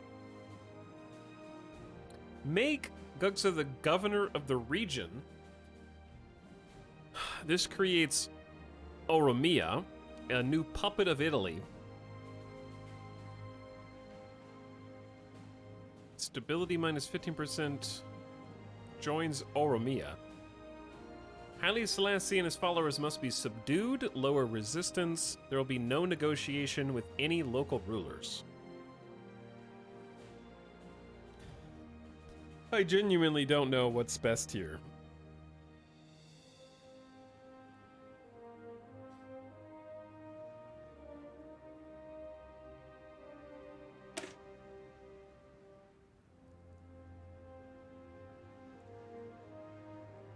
Compliance is already up 10%, and we've lowered Ethiopia's legitimacy.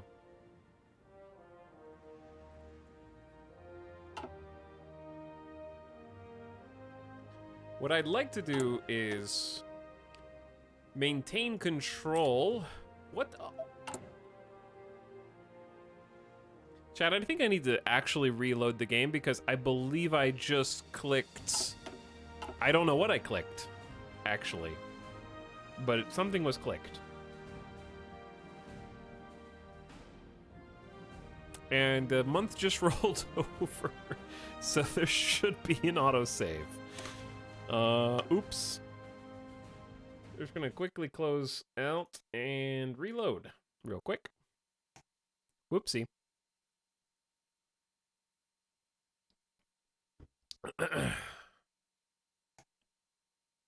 Try that again. I hate when the game crashes like that. Me too.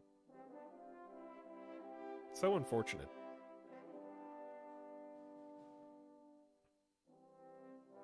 Probably shouldn't be that easy to click on those buttons, but... Like, the thing is, I don't even know which one was selected.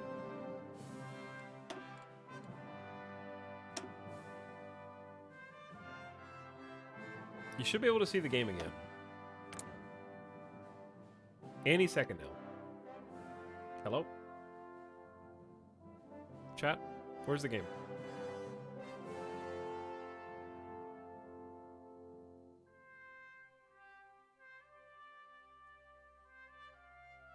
Hey, okay, there we go.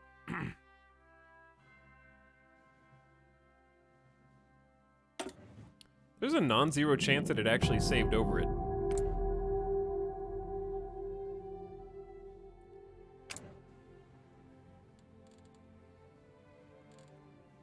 Because it's... Does anyone remember what time it was on the 2nd of September?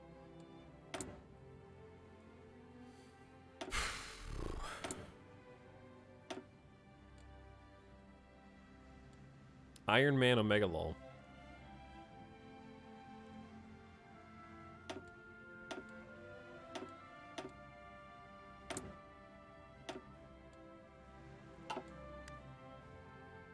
Because, yeah, the national focus isn't set either.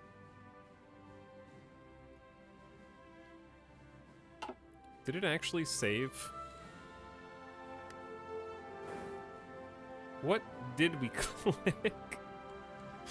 There's no history of... Chat, is it possible for someone to clip that and we can watch it at 0.25 speed? I accidentally just killed an entire event chain, I think. Manage the Italian occupation of Ethiopia? That's what we're doing. See if you got a new general.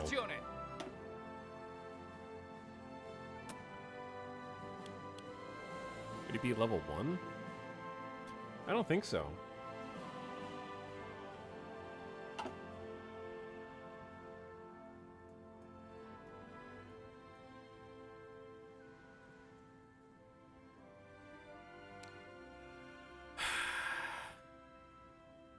I should have moved it. Alright, chat, here we go. Speed 0.25. Let's observe.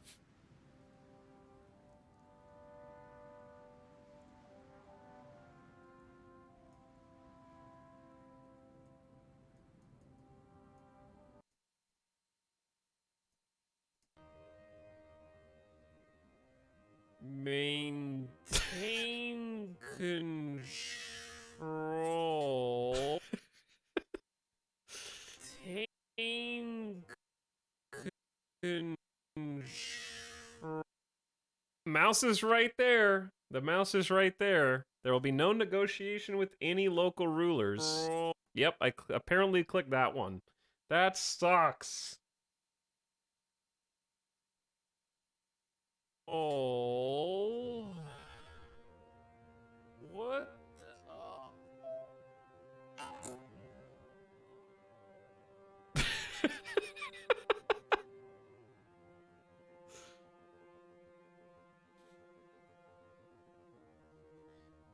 Chad, I think I need to actually reload the game because I believe I just...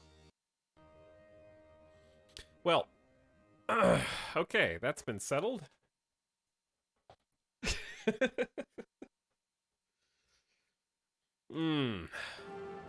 I don't know what happened. I think we just lowered resistance by 5% in all regions. My expectations, and killed the entire chain. Our actual mission is to get compliance more than 60% in 630 days. We need the new Emperor of Ethiopia to discredit Haile Selassie as well. So I'm just going to go ahead and lock that in. People of Ethiopia have lived under an emperor for centuries. It's doubtlessly going to make our task simpler if we just present them with a new emperor to replace the old one. Crowning our king as the new emperor. Vittorio Emanuele will become the emperor of Ethiopia. Ethiopia legitimacy -10. Does this create a new Ethiopia, or is it still staying annexed under us? Like with this. Because I've played enough Crusader Kings to know that if there's another emperor, how can there be an emperor which is the same title as, for all intents and purposes, Ilduce? Wouldn't there have to be like someone that's above them?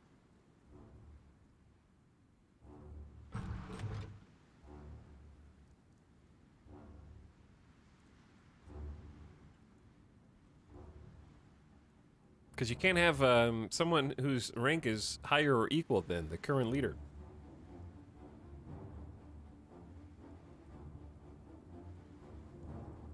Mussolini isn't an emperor. Based on the amount of land he has in his purview, he is, by technical definition.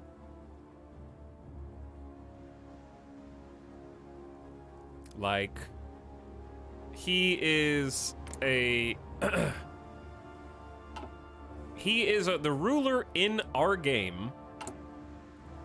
In the game of Hearts of Iron 4, he is the ruler that we are playing as, and he controls territory that includes the Kingdom of Italy, the Kingdom of Ethiopia.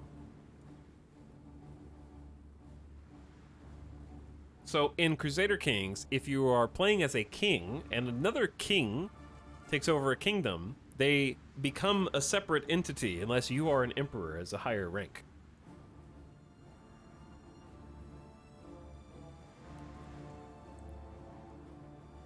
Chat, let me reiterate.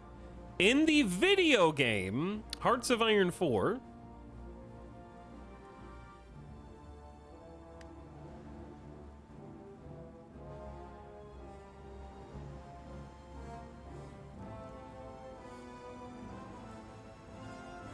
Emperor doesn't mean anything specific IRL. What? The Emperor is the ruler of an empire.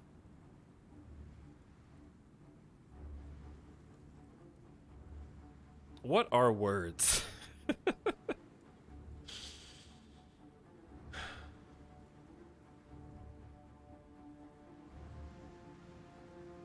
How are words real if our eyes aren't real? Who determines what is or isn't an empire? An emperor... is a ruler who has reign over multiple kingdoms.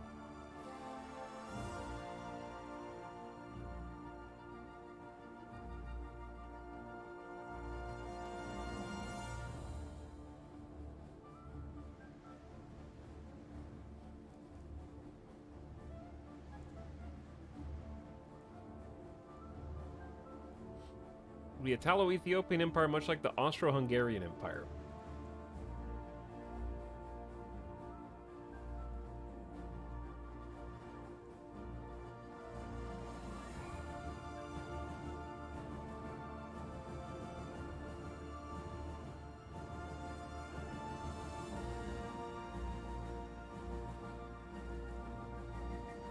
The Emperor is a character in Star Wars. He was a Sith Lord who ruled over the Galactic Empire. Thank you for putting this to rest.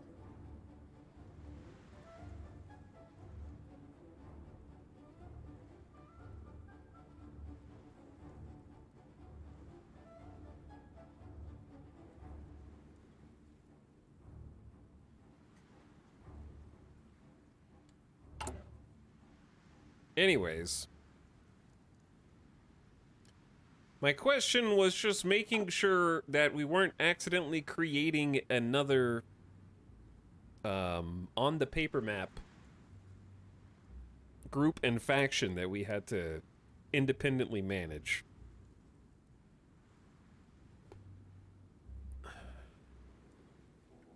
But chat is getting lost in the weeds. Which is very typical.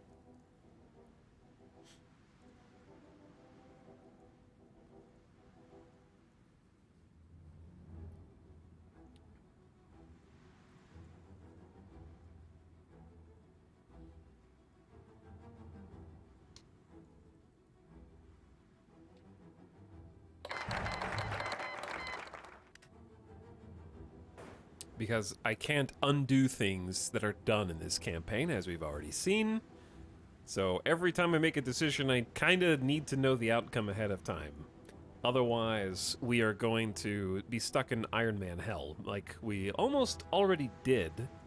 I would have been very upset if I accidentally clicked the option that made Ethiopia into a puppet nation. So, of all the things we could have clicked, misclicked, we didn't click the worst ones. We just canceled an event chain, unfortunately.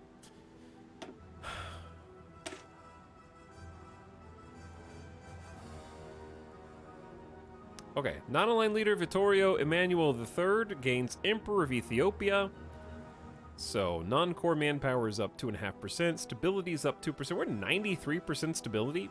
How are we going to convince the general public that Mussolini sucks when we're achieving 93% stability under his reign? Change in popularity of non-aligned up 5%. We can discredit Haile Selassie. Ethiopia loses 10 legitimacy, and then we get +5 compliance. Okay. We are so close to being able to convene the Grand Council. I'm not taking this. Why don't we go ahead and devaluate the lira? Gives us some more consumer goods factories and more base stability. Bulgarian government condemns the IMRO. Today, Bulgarian leader Boris III has issued an official statement showing rejection toward the Internal Macedonian Revolutionary Organization and publicly condemning their activities. The Bulgarian Minister of Interior has announced the implementation of a package of extraordinary measures, allowing the government to allocate resources to take active action against the IMRO and root out this terrorist organization once and for all. Finally, the Bulgarian government seeks to end one of the greatest sources of conflict and tension in the Balkans.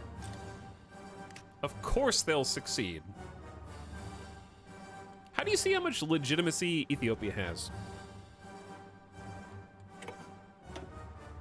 How does it... Dude, I swear, it's looping aggression. We've heard this song multiple times. Oh, I restarted the game and I went back to shuffle. I did restart the game. But I think it skipped a whole bunch. No, we did listen to Ethiopian Highlands. We were probably somewhere like...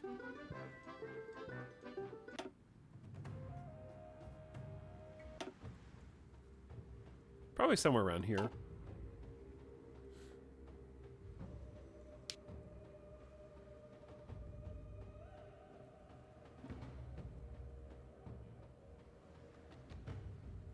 Okay, what were we talking about a second ago? Oh, hang on. 9.3 naval XP. So we're actually quite close to being able to, it actually rounds up. 9.73. Make the Navy question loyalty. I say we just abandon devaluing the lira, because we'll get 10... We've already used 11 days, but if you cancel it, you get 10 full days of progress. We only lose 1 day of progress. Yeah, because via the national balance of power, we question the Navy's loyalty to Il Duce. Move the balance of power to 0%. 0% is less than 1%, which is necessary to convene the Grand Council. Boom. So we lose 5% stability after this goes through, but this is our first step toward deposing Mussolini. We must convene the Grand Council of Fascism, which, by the way, is a hell of a name, to discuss what to do about Mussolini. His latest foray into Ethiopia and unwillingness to share power or responsibility has left many questioning his capabilities as a leader. He has served his country well, and is the very face of fascism, but it might be time for new leadership. It might be time. A very evil title, yes.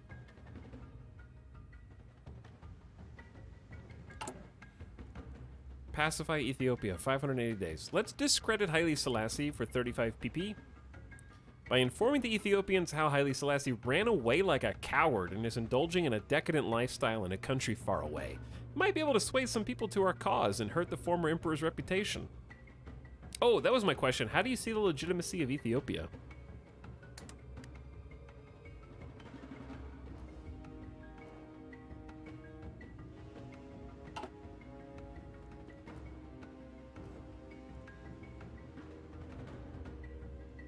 Have you seen the photo of the fascist headquarters in World War II? That title is tame by comparison. I have not seen it. Also, Chad, did you guys... Did the prediction go through? It did. Lots of cowards in chat.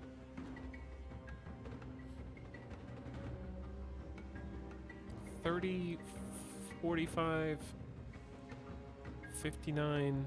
There's only 65 people who put channel points on the line. And I don't see any of the icons next to usernames. Is the whole world simulated in this game, or just Europe and the surrounding areas? I mean, you can literally play as Ethiopia. South Africa has a focus tree with DLC. British Raj/India has its own focus tree. You could play as a multitude of different warlords in and around China. Play as Manchukuo, Japan. You can play as Australia, New Zealand. You can manage the Dutch East Indies. Playing as the Netherlands. You can play as the United States or Mexico or Canada. All have unique focus trees.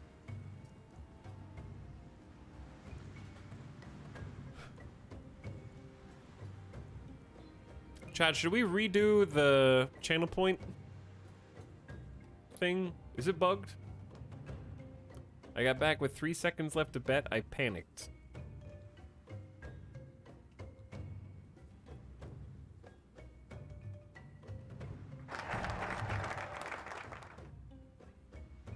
The council's being convened. National balance of power moves 10% towards the side of the Grand Council. Okay, so we're now moving this way. And each time we move this way, we get political advisors are cheaper. We lose war support, and political advisors are even cheaper. Cheaper still, minimum amount of war support there.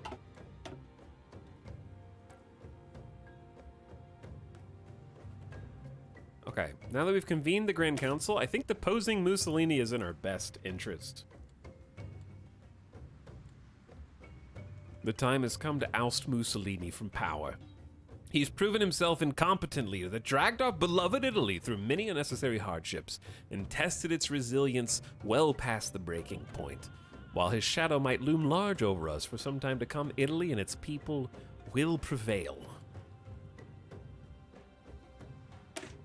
So we're gonna need more than 25% support for P and M.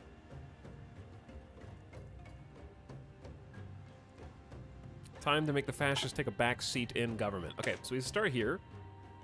We'll get 50 political power.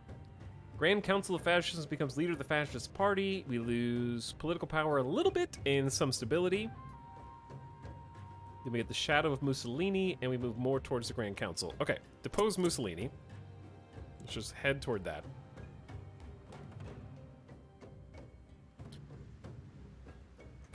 Grand Council of Fascism photo.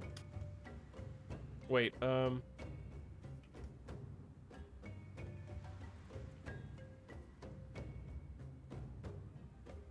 Wait, are we looking at their headquarters?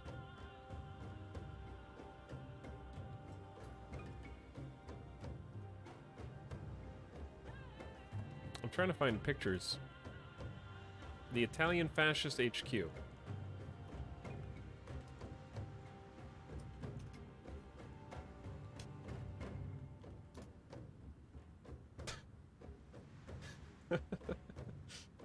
Okay.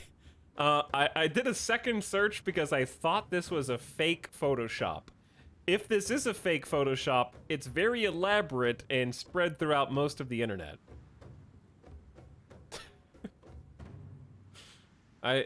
How is this real?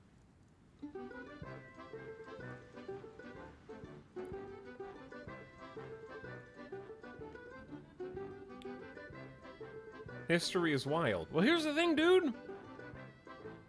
People in 2023 be like, your idea of fascism is a super stereotype.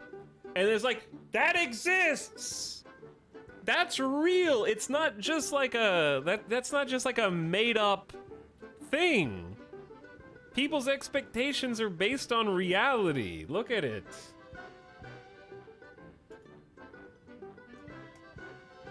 The face really makes it, yeah.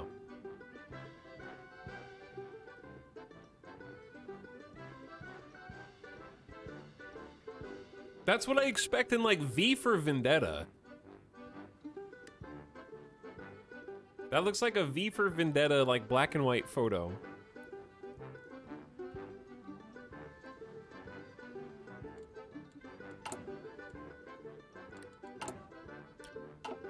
How we doing on research? We're close to Dispersed Industry 1 and Mechanical Computing.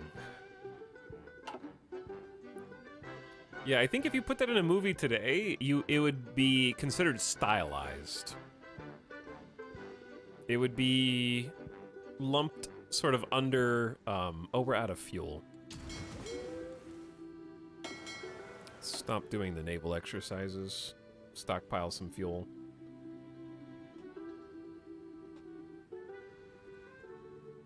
This is just a simulation that was literally just added. That wasn't real a few minutes ago. Is that in the newest expansion pack? Give us some backstory. German Reich was annexed. Wow, I'm so surprised. The civil war that has racked Germany has come to an end. The fighting was extraordinarily intense, with fanatical resistance by the Nazis causing a devastation on a scale reminiscent of the Great War. It appears Hitler is dead, and the Nazi leadership imprisoned or executed. The provisional government has announced it is necessary to secure their hold over the state and ensure the return of stability to the nation before there can be any thought of embarking on a process of constitutional reform. German military junta now controls what was the German Reich.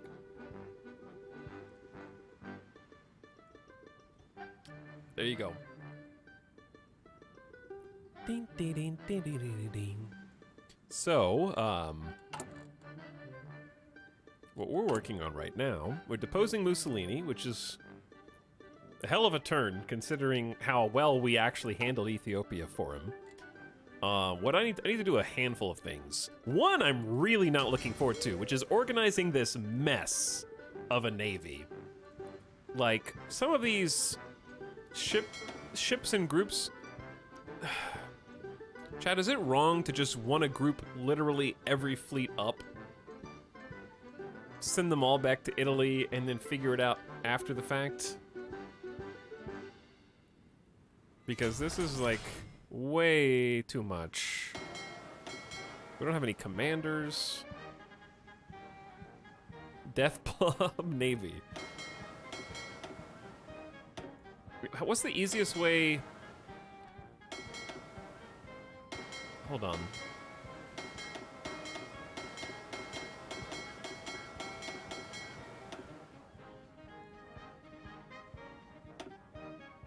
I don't know if that was the easiest way, but it'll work. We have a... Where did this free military factory come from? We need artillery.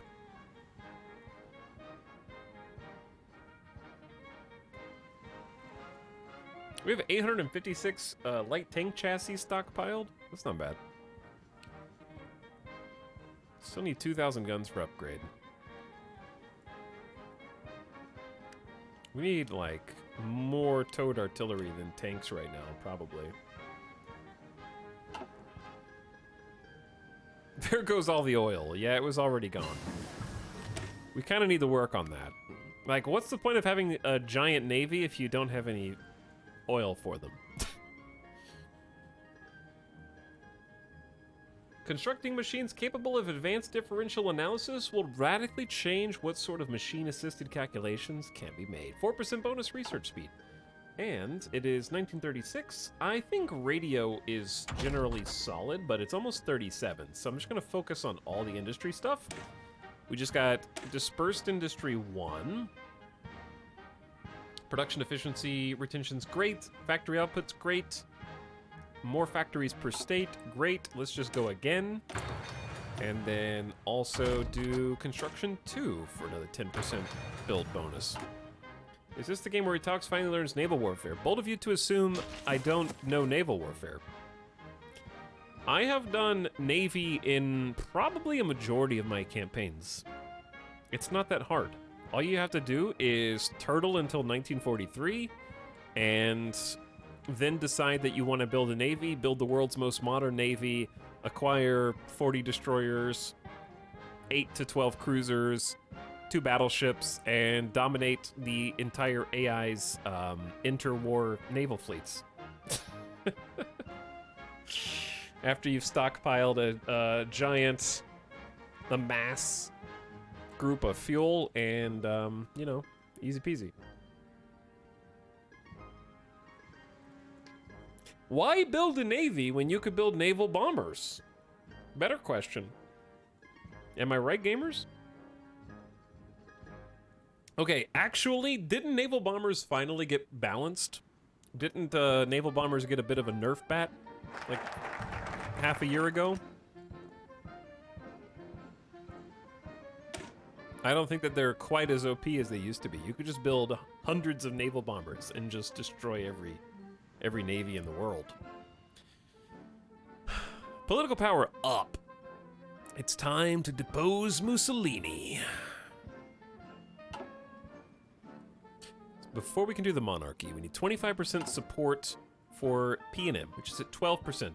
The best way for us to do that is probably to get an advisor, who I probably should have already done this. A lot of times advisors can skew you towards different ideologies, but there's the Grand Council of Fascism. I assume there will be a notification for this.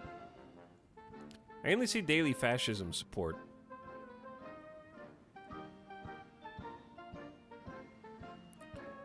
Wait, staunch monarchists. There we go. P&M.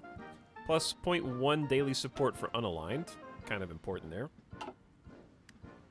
And we need to pick a new national focus. So, we can't do the monarchy until we build up support for the monarchy. So one of the other things we can do is... well, maybe we could start pursuing some foreign affairs. This leads to either allies or cooperation or ambitions on the Balkans. This is nationalist Spain gets volunteers, but that is helping the fascists, which we kind of don't want if we're going away from fascism.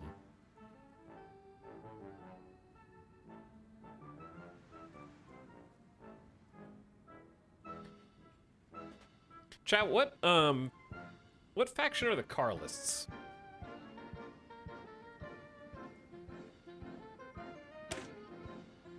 Allies with Yugoslavia, Romania, and Bulgaria? They're the Carl faction, yeah, of course. They're unaligned. So if we could get an ally with Carlist Spain, that would be pretty cool.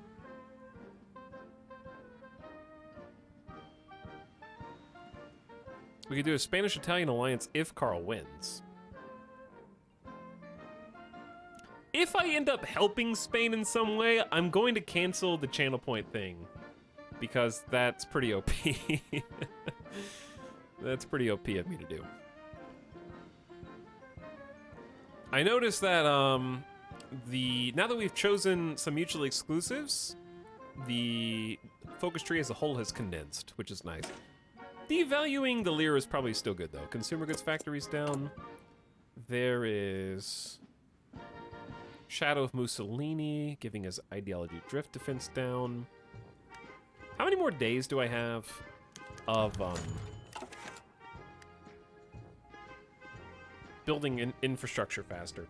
Abyssinia is still nowhere near pacified. The resistance to Italian occupation is stiff. The Duce has no kind words for either the Abyssinian people or the efforts to quell the opposition and calls the operation a national embarrassment.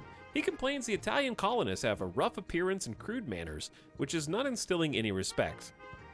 Well, he's not even... There is no Duce. We have a Grand Council of Fascism.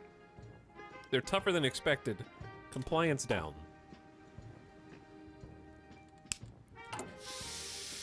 I know what needs to be done. Military police are on the way, and then we're gonna reform our garrisons.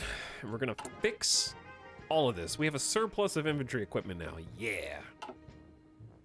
We're getting there, chat. He's complaining from his cell. Is there... Okay, in the Italian campaign, there's not like a notification. There's not like a world news pop-up for deposing Mussolini? There's not like a little story blurb for that? We just kind of did it off screen? The 11th Olympic Games were recently held in undamaged parts of devastated and newly rebuilding Berlin, Germany.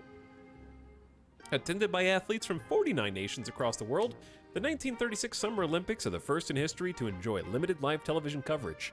The Games, a symbol of renewed German national unity, were a significant propaganda victory for the new German regime, which, despite the tremendous costs of rebuilding the nation after the Civil War, spent lavishly on the event.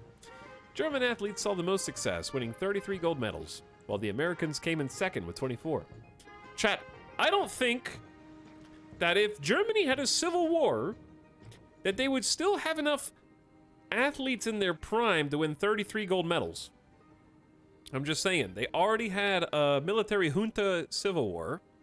I feel like a lot of the Olympic athletes would have probably died in combat or otherwise been injured. That's just how good they are. Rigged. Americans came in second with 24. 4 of these won by Jesse Owens, the most successful athlete of the games. Hey, good for you, man. Good for you. Wow, wow, wow. Thank you for the 27 months once again if I missed you early. Appreciate the sub. Also, I think I just looked at notifications. Dorito, did you ask earlier what I was watching on TV currently? The answer to that is I gotta start season 5 of The Expanse, which I have seen, but I haven't seen season 6. So almost done with The Expanse, because season 6 is quite short. I'm about to start the final season of Attack on Titan again, now that they're actually supposed to be getting close to wrapping it up. Just restarted Peaky Blinders, because I haven't seen the last season of Peaky Blinders, and I want to gear up for the movie. Love Peaky Blinders. And then just finished The Last of Us, which is now done. Season 1's done. My weekly Good TV hit is also done with it. So sad. I miss having a 10 out of 10 show to watch every week. I'll continue this conversation in a moment.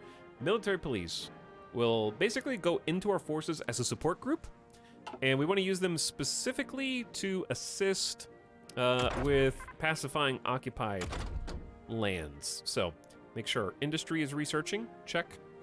Let's go next. I would say probably radio. Other support companies are useful too. We're gonna need all these things. Let's just go radio. Radio gives us a bunch of stuff. Bonuses to defense and breakthrough. If we include this basic radio, is this a part for... How do you tell what's a part for a plane versus a tank? I don't know. This goes in something. The main thing is reinforced rate up is awesome. And that leads to more innovations.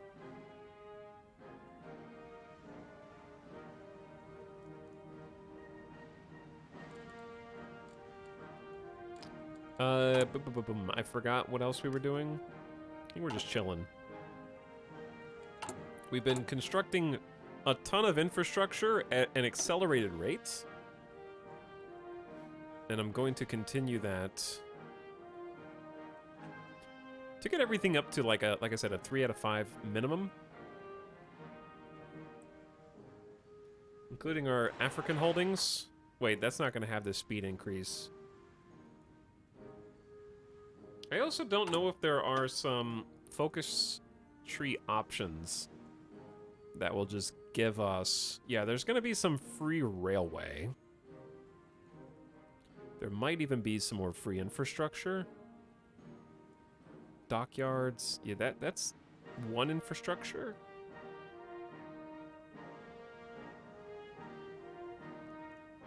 I think it's safe to get everything up to a 4. But we don't want to spend forever doing this. We want to go back to building either civilian or military factories. I think during peace times, I like the idea of...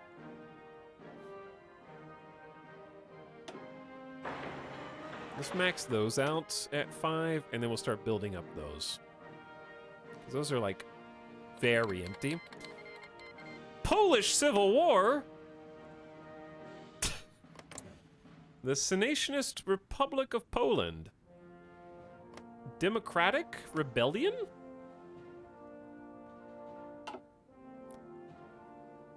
Democratic Republic of Poland versus Poland.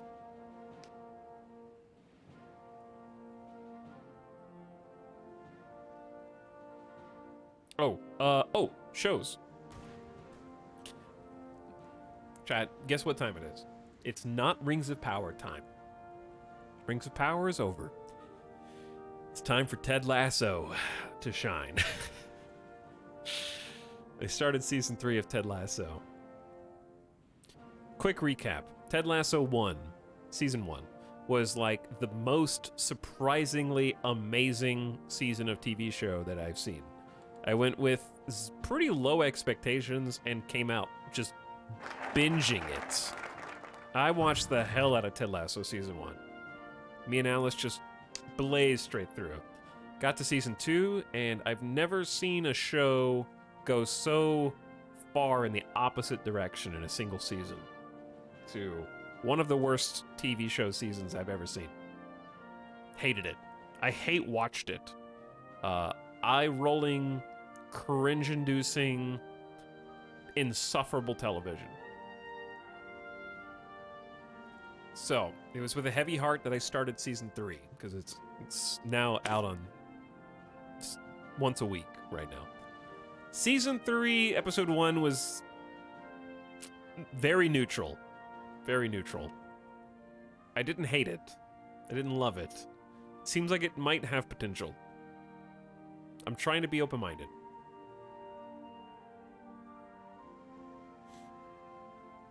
I didn't come out complaining for 45 minutes. Every season 2 episode of Ted Lasso, I spent 45 minutes breaking down why I hated it. And we just talked about it and how much it sucked. Third one seems okay, but I've only seen 1 episode. The war has been a lot more costly than we would have liked. Our economy struggles under the after effects. Devaluing our currency will make our products more competitive on the international market, but the life of the average Italian's a little harder. A necessary sacrifice they will happily make. 2% base stability up and consumer goods factories down. What that means is we have additional consumer goods factories for use building things like infrastructure.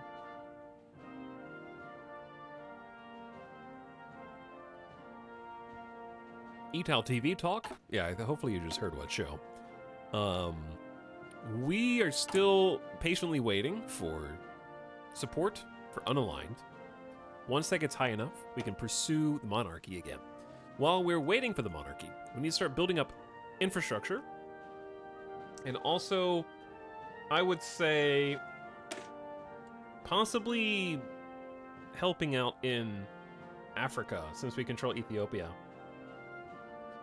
We need to administer these areas and various tribes and people of Africa with a different approach. Plus 75 political power, we get occupation law in African states.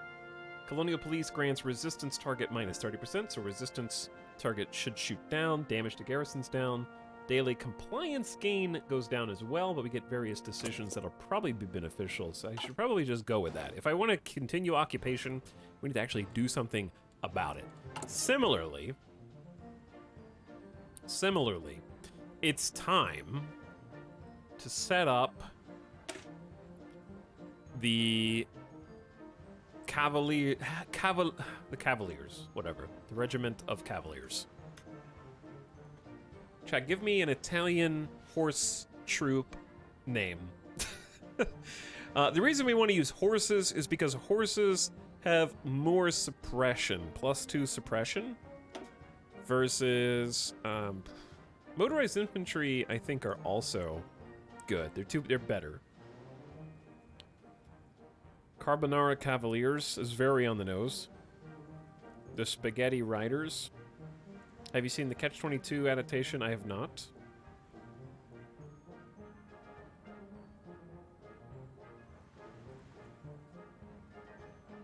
Don Quixote. Don Quixote. Cool. Okay. I'd say let's get this combat width up a little higher. So we're going to add another cavalry division there to 10. And the main thing is we want a support group of military police that'll add another 2 suppression. I don't think any of these add suppression. So we really only care about suppression right now. These changes are going to cost us army experience, which we can afford because of the war in Ethiopia in the first place. So we generated quite a bit. And then we're going to make these the garrison troops, and hopefully that just helps us out. Now we can give them more cav, so the suppression's even higher. Right now suppression's at 12, which is better. We could just do another cav division, bring it to 14.4. Well, let's go with that. 12 combat width is respectable.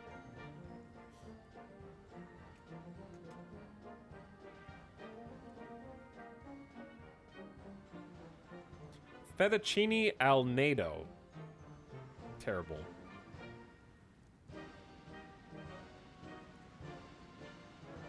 Carbonara Cav.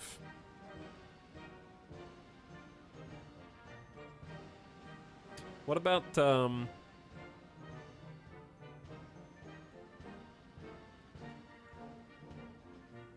guys want to do terrible puns? Ethiopia. Pizza. Pizza core. Okay, I'm sorry. Ripperoni.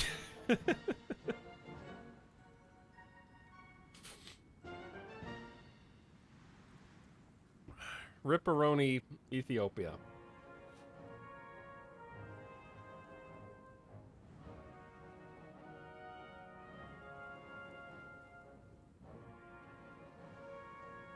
No horse joke in there? What about friendly neighbors? Like, they're just here to keep the peace.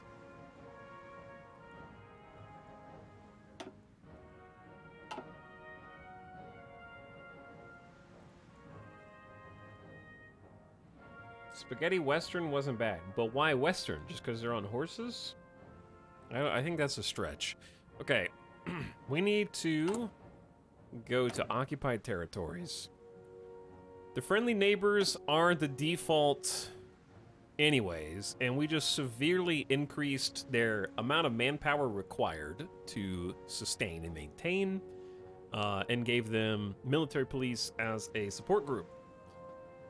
That should make some very nice gains.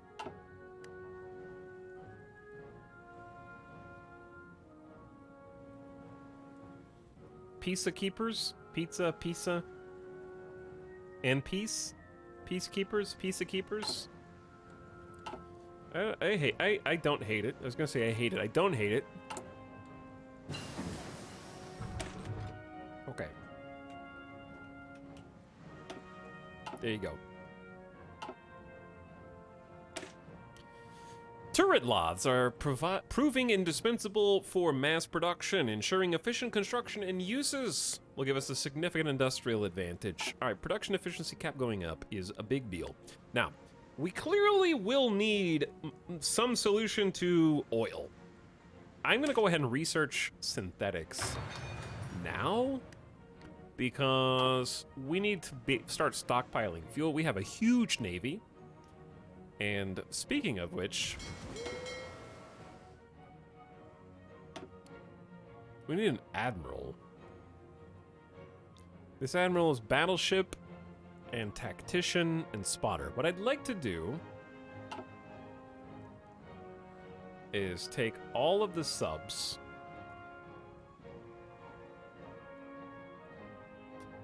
How do I create... We don't need a new theater necessarily, but I want to create...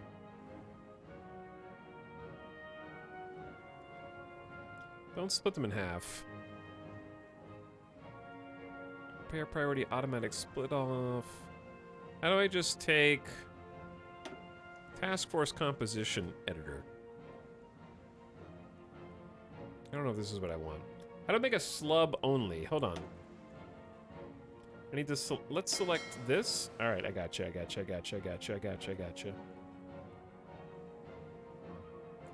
Double click all the slubs.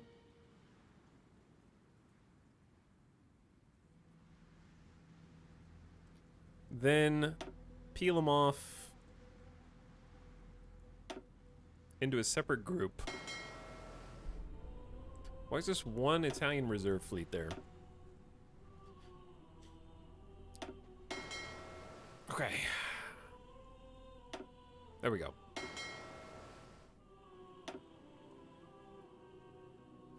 Well, I want to make this under a new commander. There we go. Because one of these guys is a submarine guy.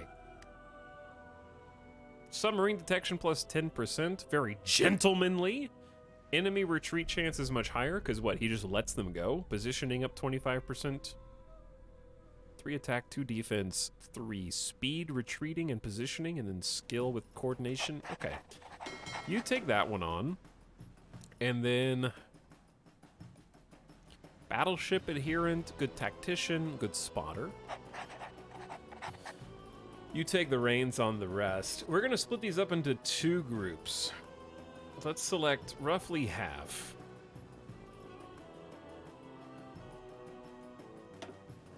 Okay. The half... he can be the admiral of both groups, I guess. I might split these up into fourths. There's probably an easier way to do this. Okay, so I'm just going to split them up. Because... what is our best naval base? This is a level 10 naval base. Okay, that's pretty sweet. You guys stay home. We could create a new theater, but it's a little over. That's a little too much work. I'm going to send 1 fleet. Let's make 2 sub-fleets as well. Okay. This is probably sub-optimal. Let's send the subs here.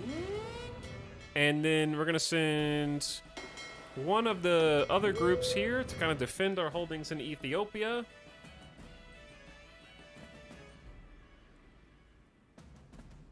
Then we're going to send one of the fleets to North Africa.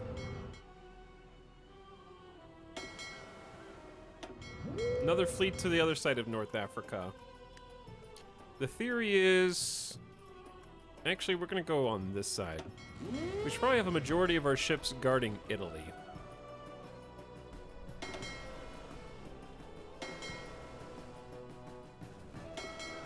And then the first submarine group can just chill there too.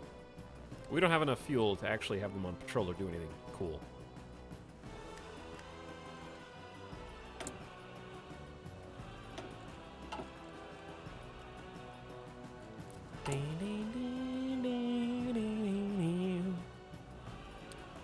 Weekly stability, reduce democratic support, ban communism, lose 3% stability. I don't think that's all necessary yet. And I believe I've already done everything I can for the council that doesn't help Benito Mussolini, so we should be good. Just letting Ministry of Italian Africa continue, and we're finishing up improving infrastructure in Italy. We're going to start back on making factories. I'd like to have 30 civilian factories available to us. Maybe that's too greedy, but I think it would be good. We're really not too short on resources, and we should also be catching up on our naval constructions.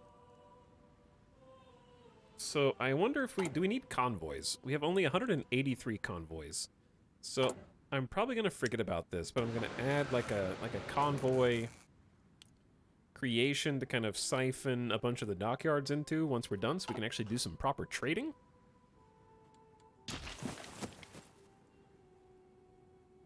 We're going to need more total forces here. That was the other thing I wanted to do. Now that we actually have a surplus of infantry equipment, and we still have 63 army XP left over. What I'd love is making a new division. I don't know if 63 army XP is enough. Oh, that's a great idea. Let's start doing exercises. Pronto, signore. Let's start doing exercises. So we're going to click on our field marshals and start army exercises. They'll gain XP, but they'll consume equipment. We're going to do the same thing here. So we're going to lose entrenchment, but I don't think we're in danger necessarily in Feb 1937. We'll see. Chat, do jumping jacks together. Yes. Everybody up, do jumping jacks. Go. But that's going to give us more army XP, so we can actually create a little reserve force. And we use the reserve force to kind of maintain our holdings and defend the coast against naval invasion, things like that. Well, the rest of the army can focus on powering up, consolidating a little bit. Maybe we shave off the really weak groups, like the cavalry, and then can focus on having an offensive force and a defensive force. What up, Kaibo? How's it going? Welcome, Kaibo and Mary Skipper Mod Squad. Thanks for hanging out. Our colonial possessions have grown considerably since the formation of our nation less than a century ago. This growth has started to strain our manpower, however. There are ways to alleviate these limitations, though, by using local police forces, such as the Meharisti, Savari, Spahi, and others. Recruiting these groups would be less taxing on our own forces, and they have the benefit of being native to their lands, with all of what that entails. Recruit them? We have other plans. Occupation law colonial police will be available in controlled African states. It doesn't tell me what happens if I click recruit them. There is no tooltip pop-up. The other one says we now have a colonial police law.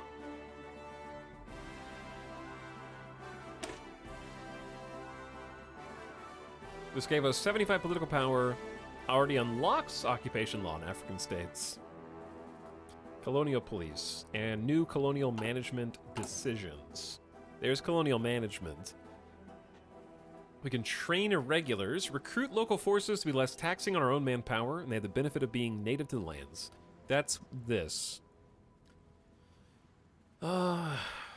Active for 30 days. Create Italian irregular units in owned and controlled colonies. We get 1 irregular infantry, cavalry. Disband the irregulars. We have no need for colonial irregular troops any longer. Let them return to their homes. Reorganize the irregular bands. Maybe strengthen them, make them more formidable. We have to research recon companies. And then we get 2 camel battalions. Sick. And then the final one, Italy or a subject of Italy own all Ethiopian core states. We don't?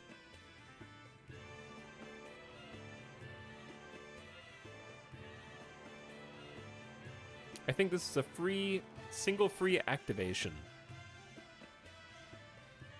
On the one hand, free troops sounds cool. On the other hand, I feel like they're going to be weak. We can disband them whenever we want. So it doesn't seem like it's going to be that much of a problem if we take them, but I don't know. I guess, why not? If I recall, recruit them just sets it on every province automatically. Ah. Well, let me take a peek at occupied territories and see. We're under military governor right now, which actually loses compliance. Our resistance is almost at 0, so we should just change this anyways. Let's just say recruit them. And what did that do? It's thinking.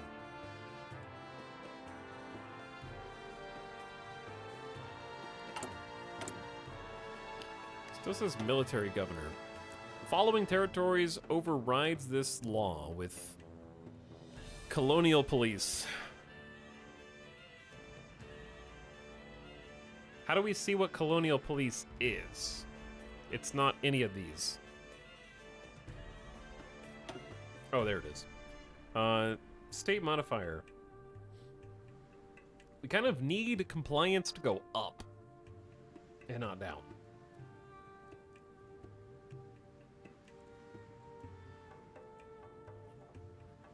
Chat, what's the best? Is the best way to build compliance to change to civilian oversight? Yeah, my manpower just went up like 50, 60K.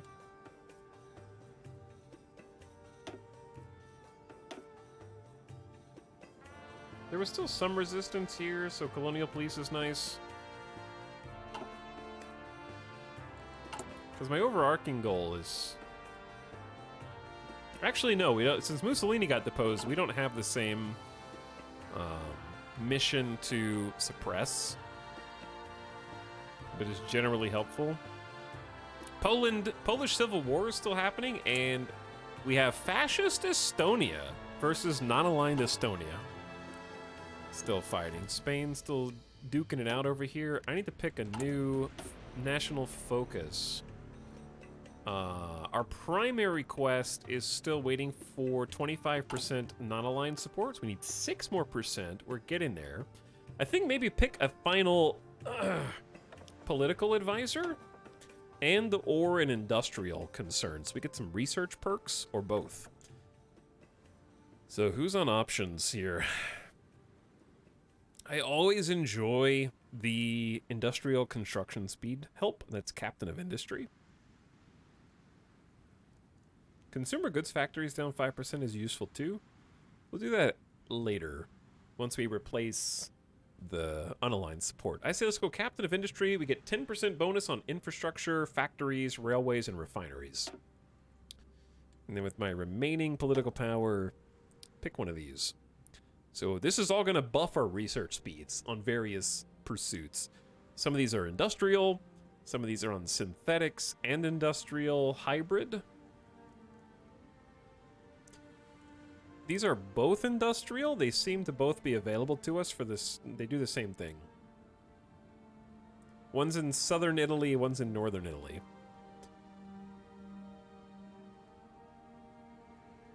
Oh, you can improve these designers by completing focuses. Okay, so they're sort of mutually exclusive focuses. Let's take a look at that now. We have to choose whether we want to strengthen the north or south in a couple different respects. Okay, one of them was strengthen northern industry and new industrialization program. So strengthen versus modernize. So we need to choose which one we want. Strengthen northern industry will give us 3, 6, 9, 12 building slots, which is crazy, and 4 free factories, which is also crazy. 2 civilian, 1 military, 1 dockyard. And then the other, its opposition, will give us a host of different things. 2, 3 building slots, so way fewer building slots. But we get 1, 2, 3, 4 free infrastructure. 1, 2, 3 factories plus naval bases, and also finds 12 steel in Tuscany. 12 steel's good, but it's hard to compete with 12 building slots. That's just the future proof that we might want. I don't think naval bases, like I can build naval bases. I can build infrastructure. So I'm not really seeing the benefits of this one outside of 12 steel, and I think having that like 9 extra building slots just sounds way better. So I'm gonna go with northern industry. Which means infrastructure and railway construction is neat. Let's go for I like getting industrial research buffed. And let's do the one that prioritizes the northern industry. Okay, sweet upgrades. Classic Italian government decision making. Ignore the South. Stinky boot. Stinky boot. What can I say? Wait, I didn't pick a national focus though. That was just one part. What do we got here? We can develop our holdings in Africa. We just did the ministry. Let's focus on the homeland for a bit. We can do steel in Turney or power plants. Let's see the difference in these. Get an extra 2.5% on military factory construction speed and 2 free civilian factories and 8 steel. Or 5% to civilian factory construction speeds and then 1 free civilian factory and building slot. Steel industry just seems better. You get twice as many factories, twice as many building spots. You get steel. You just lose out on 5% build speed to civilian factories and trade it for a little military factory increase. I think that steel industry is probably better. Steel industry in Turney's got to be better. Then we've got civilian factory and rail, and then military factories. Let's do this one. And probably around the time that that is done, we'll be ready to go monarchists. Good decisions. Good decisions. The focus tree so far seems pretty cool. It seems fun. Lots of options. And kind of a unique gameplay through line of conquering Ethiopia while intending to depose Mussolini. Interesting. All right, I don't know if we have enough army XP to actually create the division that I want to create from scratch. This division colonial is probably the one we want to improve. Sort of what I had in mind. Now, this is going to be our like coastal defense. They're going to be cheap, but they're going to cover a lot of ground. We're going to have a lot of these units. This is going to be the area defense force. Italy has a lot of places for naval invasions to occur, so does Africa. So we're going to pump these out as easy, sort of just hold the line troops. I'm probably just going to keep it at 8 combat width for now. But I'm going to give them an engineer company for that super good bonus to defense and entrenchment and just better handling of all types of terrain, including amphibious attack. If we had enough artillery, I would also put support artillery, but I don't feel like we have... I don't see any in the logistics screen. We may not... Do we have units that use artillery? We'll hold off on that. But yeah, just... Chat, I need an Italian name for the Home Defense Force.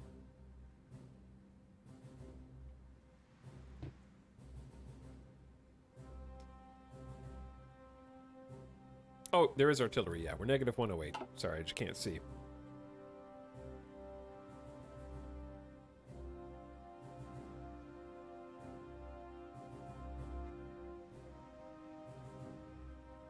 The Impasta Insurrectionists. We're not insurrectionists. The Pasta Protectors?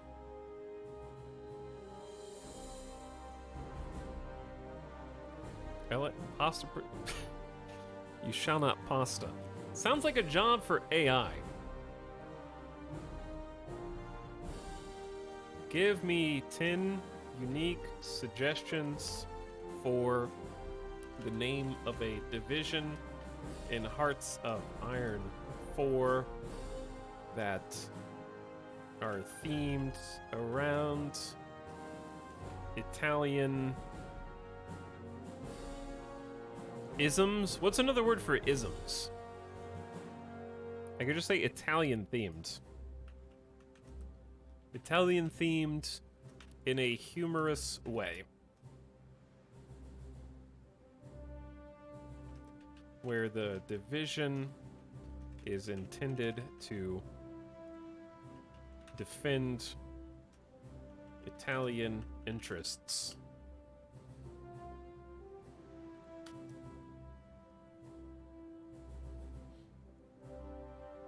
Here are 10 humorous and Italian-themed suggestions for a division name in Hearts of Iron 4 aimed at defending Italian interests. Number 1, Pasta Protectors.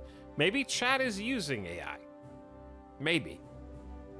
Number 2, Risotto Resilience. Number 3, the Gondola Guardians. That one's pretty good. That one's pretty good. Number 4, the Marinara Marauders. Holy moly. Number 5, the Tiramisu Titans. I didn't even tell the AI to be stereotyping.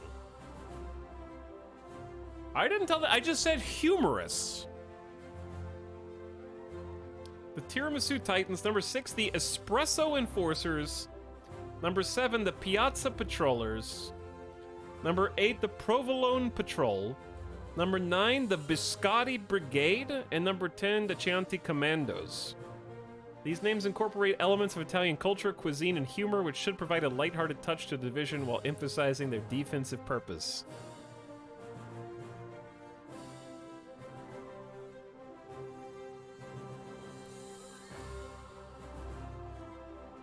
It knows what the people want. I think I like the Gondola Guardians.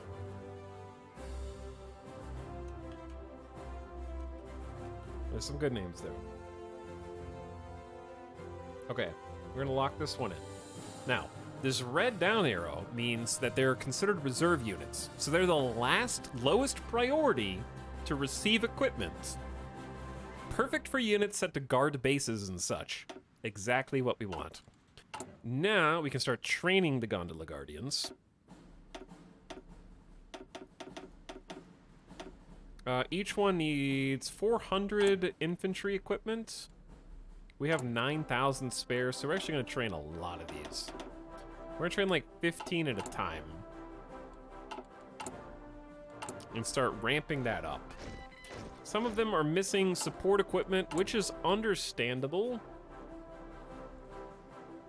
So we really need to start pumping those numbers up here.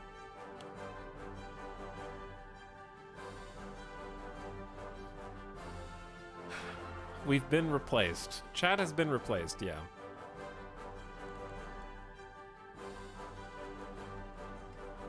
Chat suggests the AI, though. That's true. Chat did suggest the AI.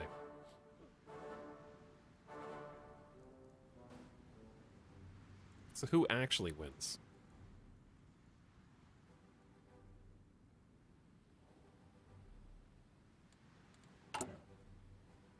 So we're doing...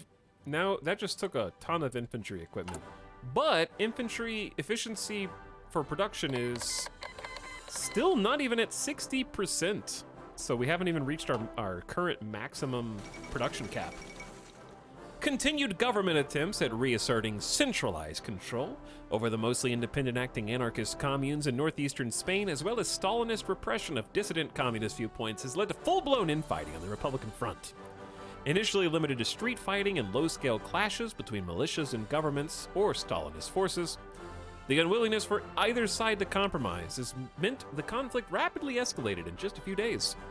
The reallocation of military resources to deal with this internal threat means the front lines against the nationalists have noticeably weakened, or in short, anarchists in Spain have joined what is now a three-way civil war in Spain. Now we're just missing Carl. We are just missing Carl.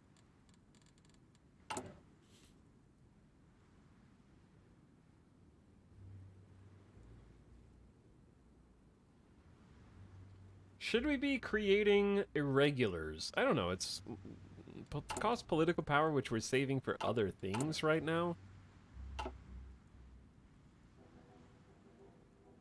I don't think the Senationists are winning in Poland. Alright, chat, I'm gonna take a very quick BRBP break. I'm gonna leave the game unpaused because certainly what could possibly go wrong on just a 3x speed? I drank way too much coffee. I'll be back very shortly. I'm skipping this song.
Yo, what up? What's going on?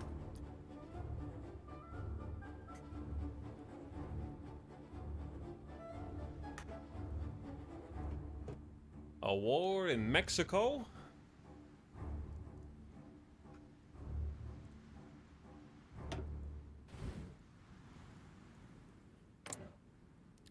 Fascist Mexico versus Mariano de Cos? I don't know who that is. Is that the normal? I don't think non-aligned is typical of Mexico. Interesting. Okay, let's turn this down. Chat, it took a little longer than just a quick pee break because I brought a show and tell for you. I got something to show you. But first, let's use our increased construction speed. We have maxed out infrastructure here in the heart of Italy. So what I want to do is start building a couple of civilian factories in each of these zones. Notice that we have more than 15 available civilian factories, so we can actually build 2 things at a time. My goal is to have 30 total being put to use. That's what I want. So, some of what I did yesterday, when I had a day off, did a little bit more Lego building, making progress on our newest project. We're making the Starry Night back there by the artist who is hotly debated in name pronunciation. We decided that his name is Van Gogh. Van Gogh. There we go. I had to say, Van Gogh. Gotta emphasize the throat choking noise.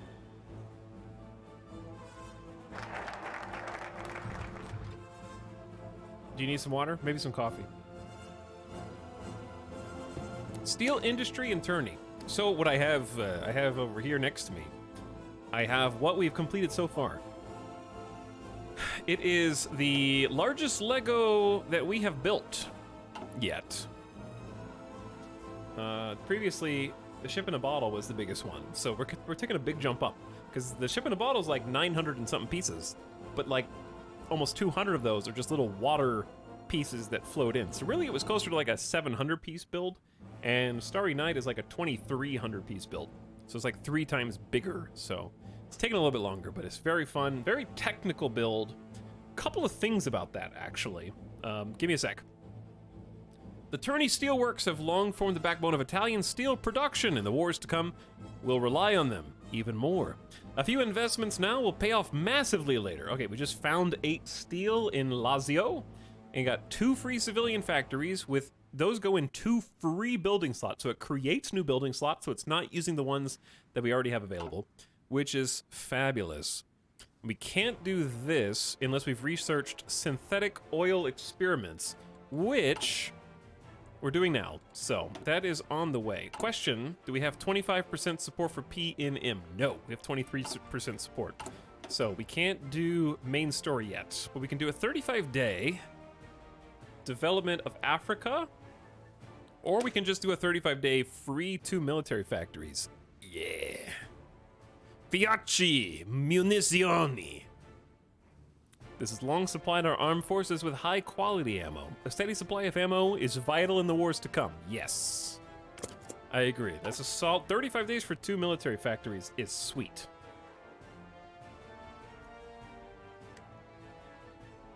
Anyway, chat, I present to you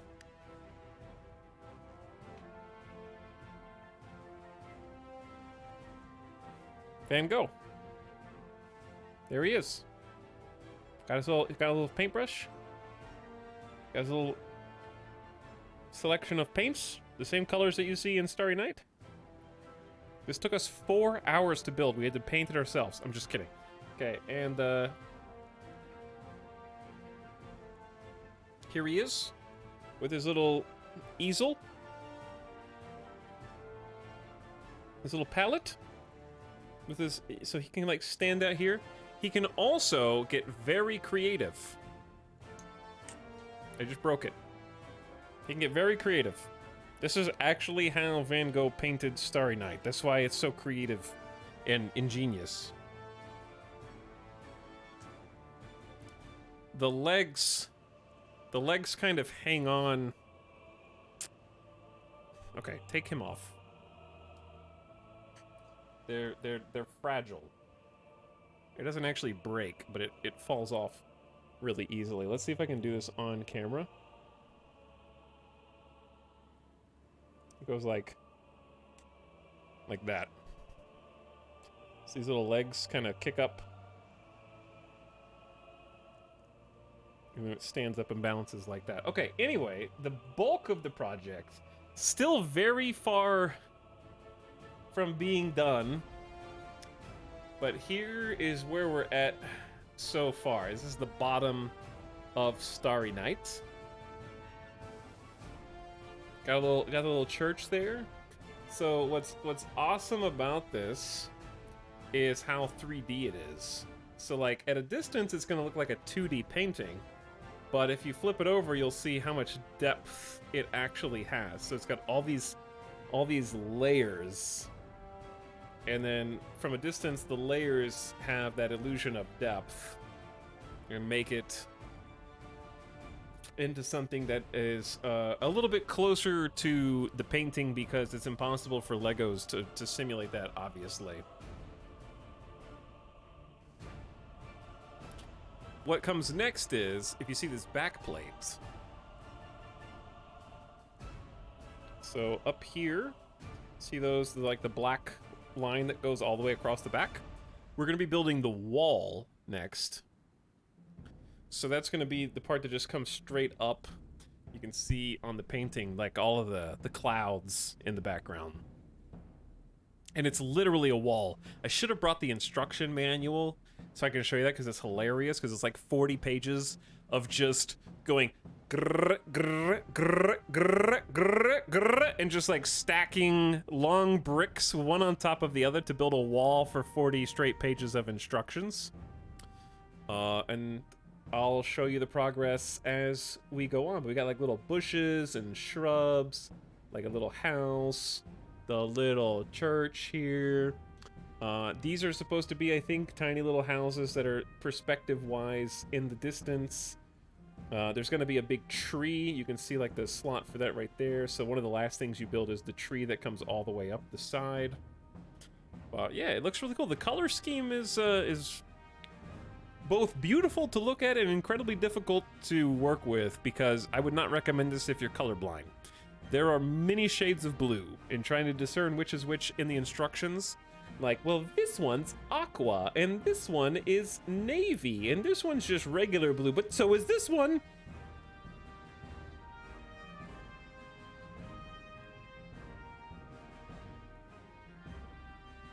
But the end result is really nice. It's a bit of a mind-numbing build, though.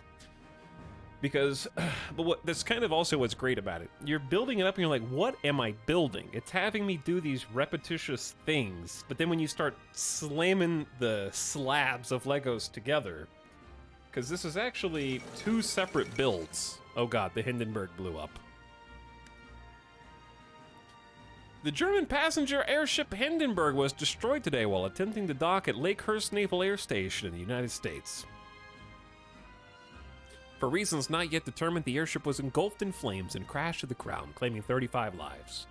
Due to the scarcity and expense of helium and the U.S. ban on exports, the Hindenburg, like all German passenger airships, was ultimately engineered to use hydrogen, which provides greater lift, but is also flammable. With public faith shaken by this disaster and the rise of much faster passenger aircraft, this could spell the end of an era for beautiful airships. It's very sad. Okay, so this guy right here was actually, so far, 2 builds. There was, you can kind of see it if I turn it this way.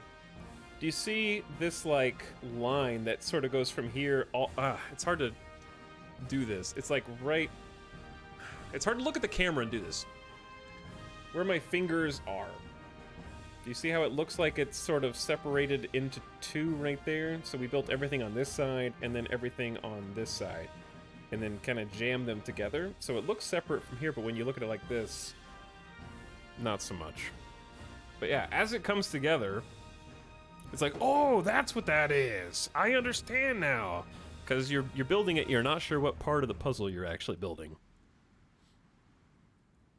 But there was one problem. This set had 2 missing pieces.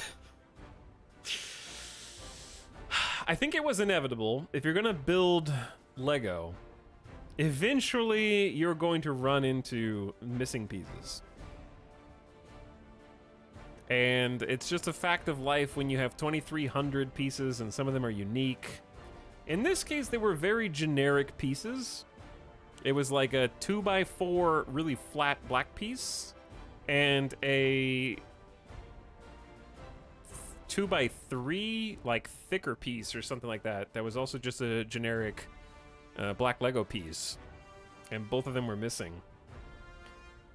So at first it was like, hold on, I'm looking for this and I can't find it. Hey, can you help me? Like, where is it? And then you go, I don't think it's here.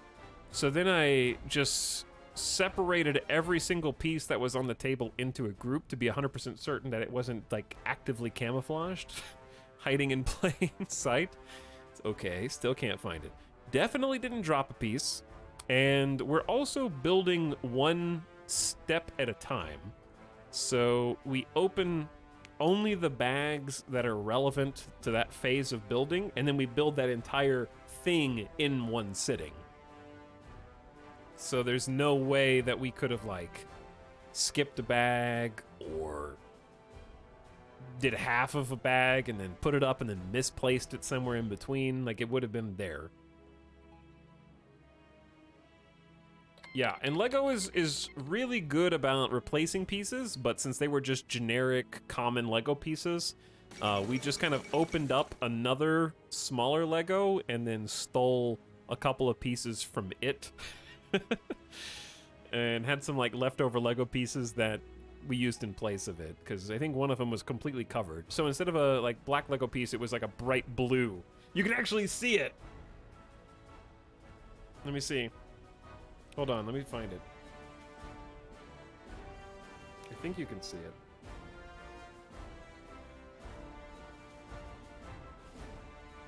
Oh, here it is. Do you see that aqua blue right there? That was supposed to be a black piece, and now it's aqua blue piece. So, a little ingenuity to save the build, because I don't want to wait 2 weeks to keep building, dude. I just want to build now if I can. And then one more piece we had to replace. Carlists are here, finally, joining in on this civil war. Declaring war on everybody in Spain. Wary of being increasingly sidelined and having influence over the nationalist front curtailed, Carlist forces under Manuel Falconde have renounced affiliation with the nationalist cause, declaring their own independent insurrection. The Carlist Requetes, predominantly in the north of the country, have turned on their erstwhile allies, while continuing the fight against their Republican enemies. The effects on their military position in the Civil War are being downplayed by nationalist leadership, but it's evident the current chaos presents ample opportunity for the Republicans. Do it. They're here. Right in the middle of the north.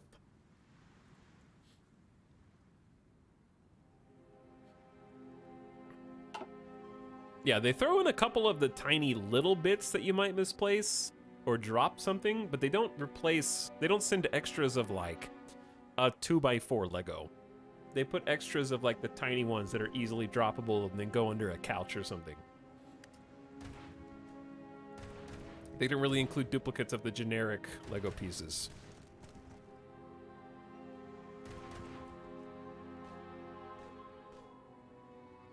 Imagine a Paradox strategy game just on the Spanish Civil War. Kind of exists, but not the World War II one.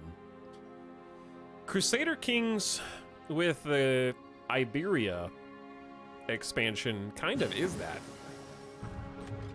And it was pretty good. We did actually a full campaign on CK3 Iberia expansion and won the Iberian conquest. Different thing though. Construction 2, plus 10% to all build speed, and dispersed industry 2, also very good. More room for factories, better factory output, higher efficiency base whenever we change to a different production line, and it's May 1937, so I say we dance with some support companies. We need recon. That's important. It's always going to be important. Attaching recon to our armies is just generically good. Okay, let's up artillery as well. I'd say it's either artillery or maybe we are going to want an amazing navy. Perhaps it's not a terrible idea to just get like some naval stuff so that we can keep current.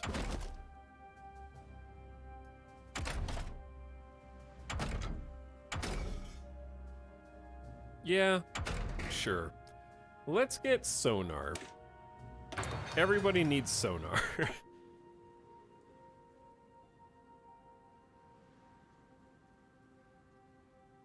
The Iberia DLC is pretty good. Yeah, the Iberia DLC was pretty good. I want to see more sections of the world for the CK3 to focus on in depth like that. I don't know why that's the only one of its kind for some reason.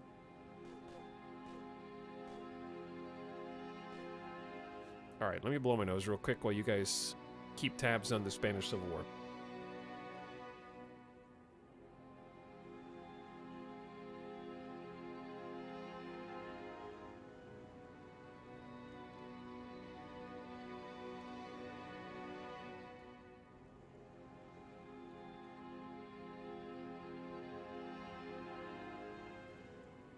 Whew.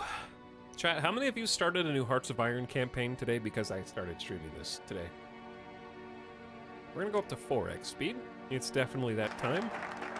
And then instantly pause the game. Fiochi, supplying our armed forces with high quality ammunition. That is 2 free building slots and 2 free military factories. So we just upped support equipment production and towed artillery production, which is spooling up now inefficiently.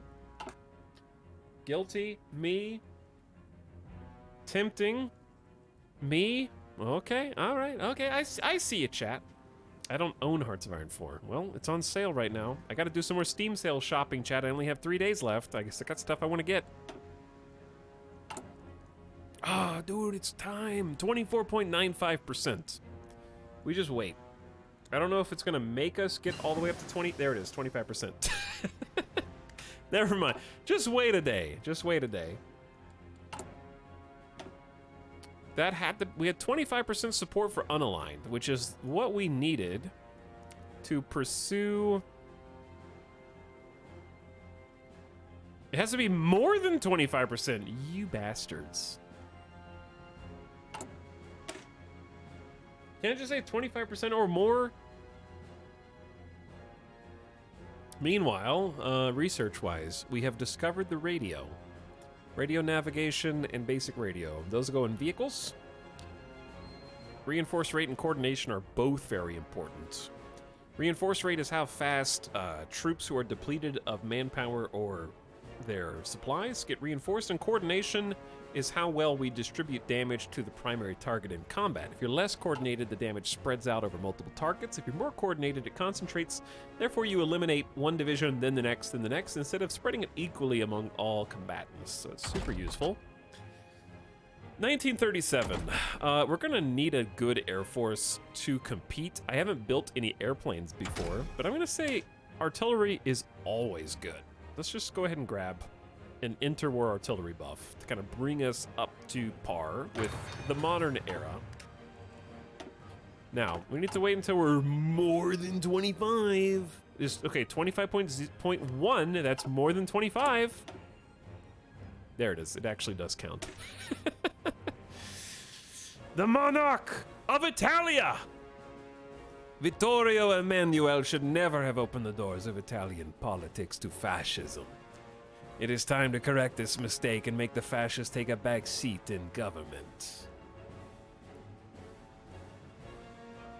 Plus 10% compliance to Zara, Dodecannesia, Tripoli, and 10 others. Compliance up is good. Plus political power. PNM will become the ruling party. No public elections will be held. We get brand new political advisors available. Benito Mussolini is removed from the national balance of power, and Vittorio Emanuele III is added. So we have a new balance of power and a new general. That is exactly what we want. We're becoming a monarchy.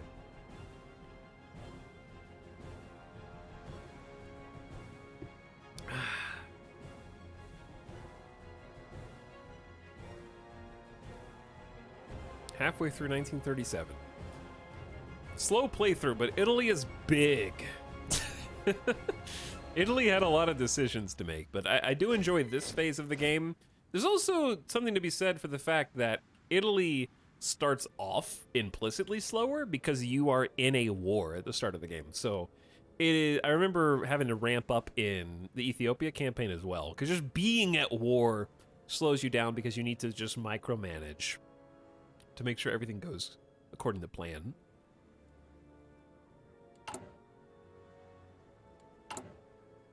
Oh, we're getting close to getting our first batch of gondola guardians. Let's have them recruit to Rome. They are 85% trained. Some of them are still missing some support equipment. But we got 5 factories dishing out support equipment now.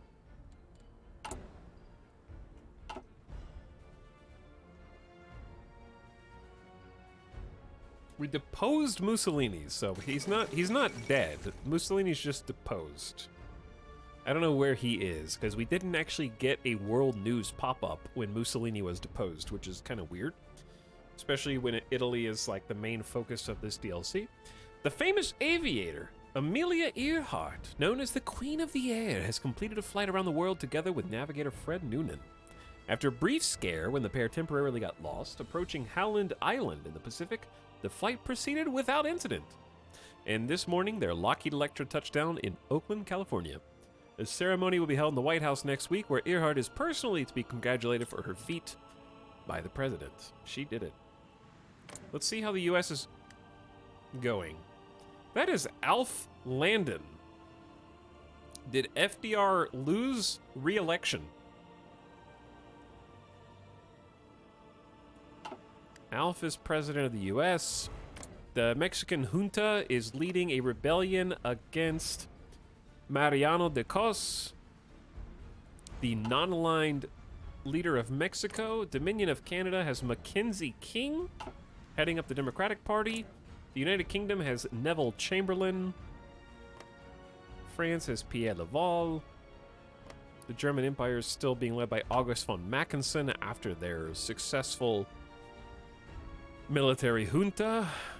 Poland is fighting a civil war against a democratic rebellion, and Estonia is embroiled in civil war against fascists. World's going crazy already, and we've deposed Mussolini. So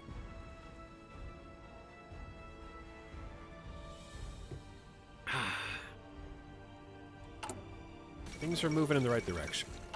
A number of communist delegates from around the world met in Paris today for a founding conference, with supporters of Trotsky's theories taking the lead. The groundwork for the Fourth International was laid. Although still unclear what impact these efforts of organization will have on the international political stage, the news appears to have stirred Stalin's suspicions. He suspects many high-ranking members of the party and the military to secretly support Trotsky. Many of them are still alive. With his paranoia back in full force, he's grown increasingly reclusive.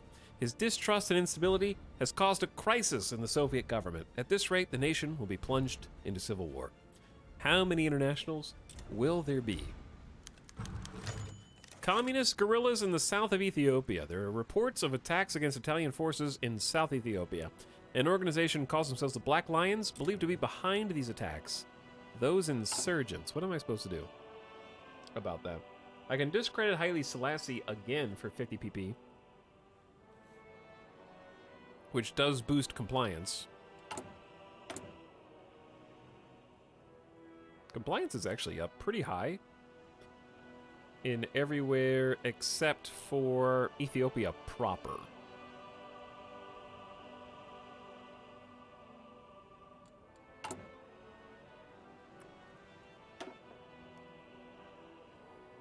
Probably doing extensive conscription will be a good idea before we stop being fascist.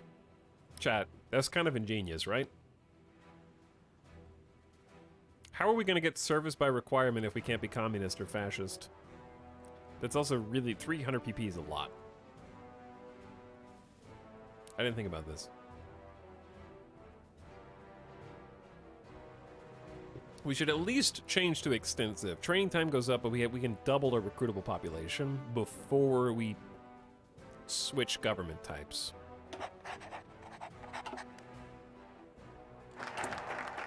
Oh, oh, I did not know that we were 1 day away from becoming a monarchy.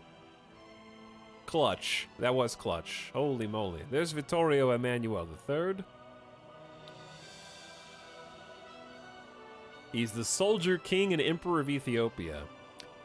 5% to army XP gain, plus 5% stability. Non-core manpower up, more stability. Party popularity, stability, and compliance growth speed up. There you go, bud. He is the emperor now. And we have new choices to make. Extraction industry lets us find more raw materials, steel, oil, and a civilian factory. Lack of resources penalty down by 15%. That's pretty good. Resource gain efficiency also up. Prepare for the coming wars. Military factories to 6 civilian factories.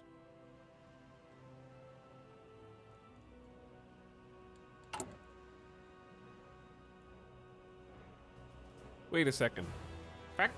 Civilian factory construction speed is plus 5%. If I take new corporations, is this saying that we get a minus 35% debuff to civilian factory construction speed? That doesn't seem good. I get 6 free factories, but at what cost?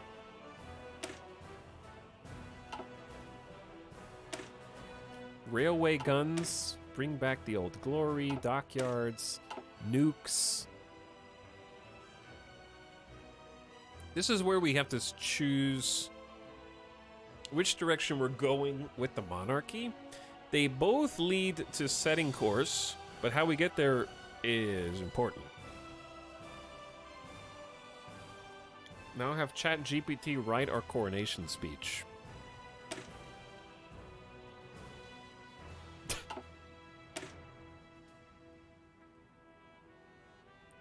We'll get to that. Okay, so power to the king. It's pretty self-explanatory. Let's revoke the law to prevent Mussolini and his like from ever taking firm control. Change in democratic. So this is democracy. And democratic king is an option as well.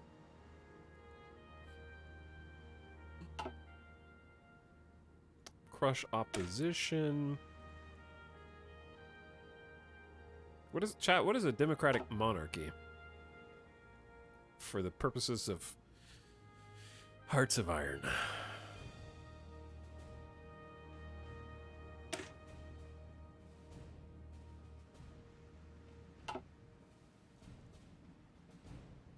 What does the Pope do? Well, we can strengthen the papacy. It's clear that the influence of the Pope in Italian society is really strong. The only way to maintain stability is to empower the church within the Kingdom of Italy. So, papal support goes up. Unlocks liturgical reforms.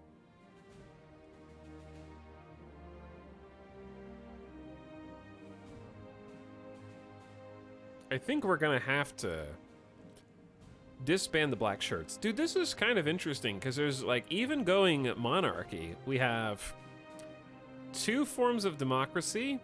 We have a like lower popularity of fascism by 50% versus increase the popularity of fascism back by utilizing the black shirts.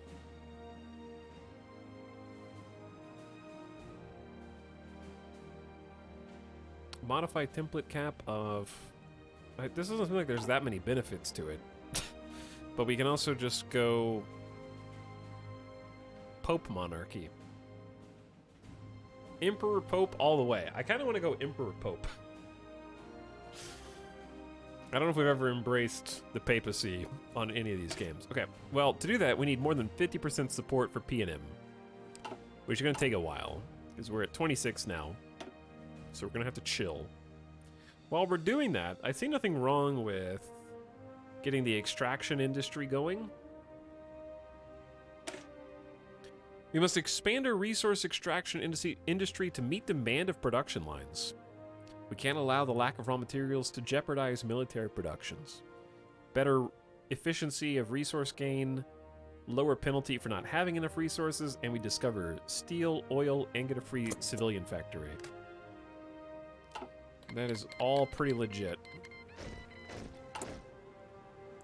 The government idea Vittorio Emanuele III has been removed because its prerequisites are no longer fulfilled. That was our political advisor thing. So now I need to hide. They deleted my political advisor and didn't give me PP. That's mean. It's very mean. Formazione. Oh, our first gondola guardians are here. Sick. Formazione.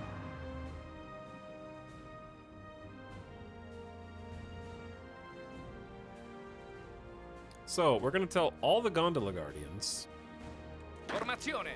to join. We're going to split off half of them, Formazione. take them to Northern Africa, and then take this one regular Northern African division and move them back to the home. We need a commander. Hugo Cavallero. Old guard, promotion cost, planning speed, chance to get wounded down. This guy kind of sucks, but they all kind of suck. They're all old guard. Barely any stats, but great supplies. Great supplies. All right. Formazione. So this guy is going to handle Tripoli in North Africa. Formazione. The rest of these guys are going to Ethiopia.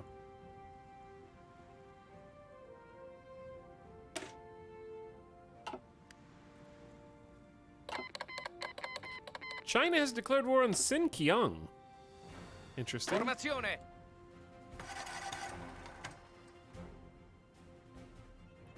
And we've got another full... Actually, we still have 3 that don't have enough support equipment. That's sort of just an overall issue. These guys need a lot of support equipment, huh? Si, signore. They do, yeah. We're only making 3 point something a day.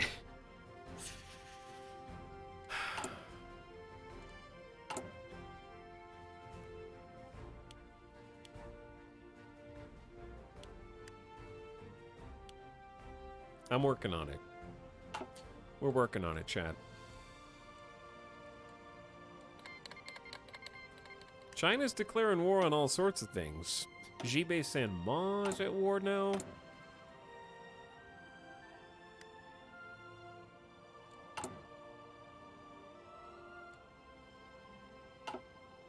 Carl has arrived. Carl has arrived. Hello, Zap Guy. Pope Chat is online.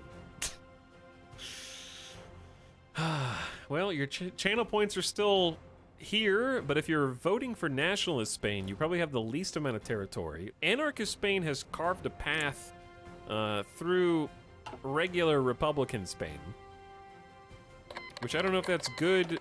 I don't know who that's good for. I guess we'll find out.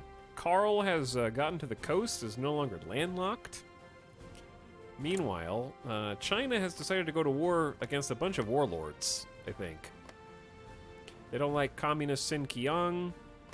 Nobody's really factioned up quite yet. Estonia was annexed. Uh-oh. Vapsid Estonia. The fascists have won. And we need to hire another political advisor now. So, we gotta replace the guy who gives us bonus PP. Alternatively, we can get the Ideological Crusader.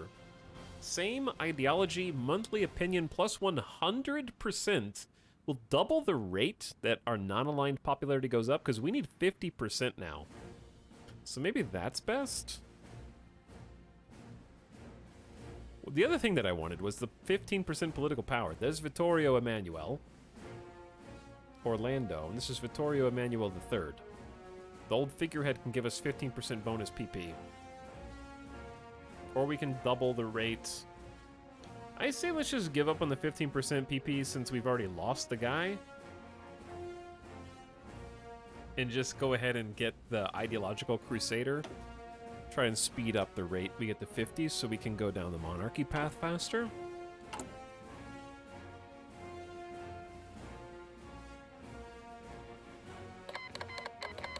More Chinese war. Losing 15% PP. Hello, CeeLo. Welcome. Sort of late night. Chad, how you doing? Sì, signore.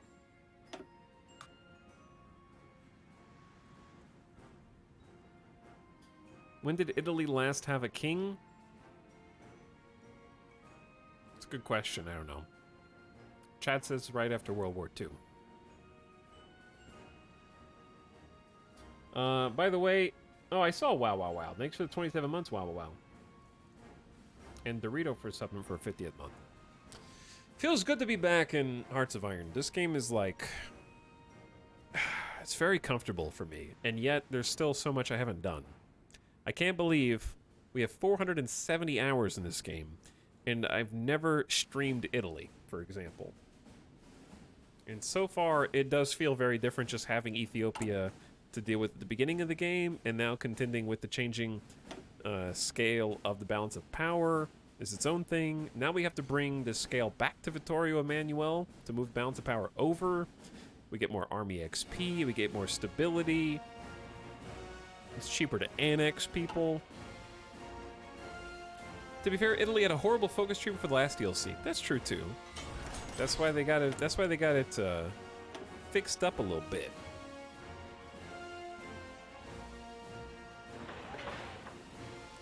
So I want to get 30 usable civilian factories and then pivot.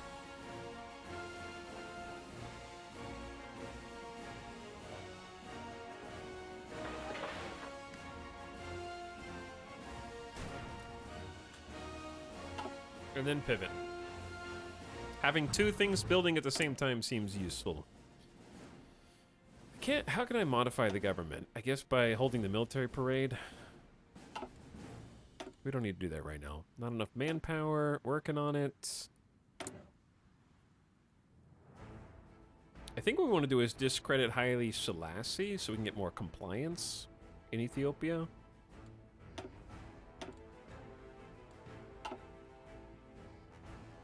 I need to assign... Where did my field marshal go? Sì, signore.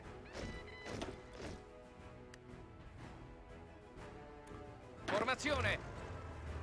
I don't know. We have a bunch of stinky potential field marshals. All right, let's just reassign that guy to the Italian front, and it's time to start training a new field marshal.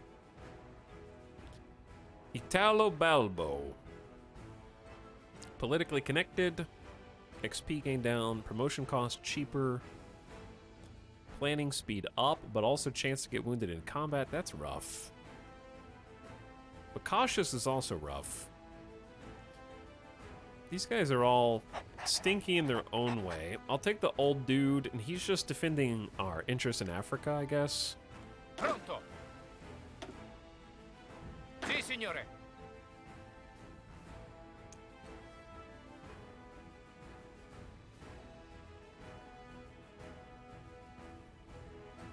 Ousted in 1946 was the last Italian king. There you go. Learning something in chat.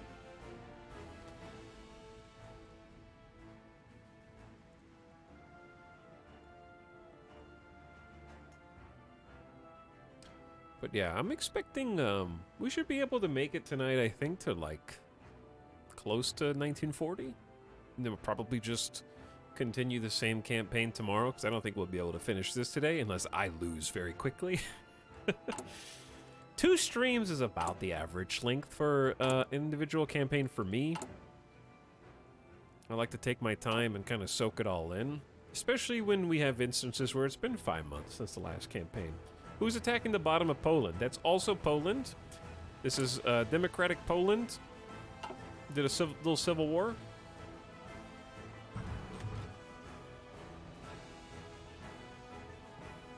And we're now the Kingdom of Italy, pumping up our industry whilst also pumping up our non-aligned. Increased resistance activity in northern Ethiopia. Haile Selassie has fled the country but still encourages supporters to attack the victorious Italian armies. These speeches have led to an increased resistance activity in northern and central parts of Ethiopia. Well, funny you say that. Let's discredit him.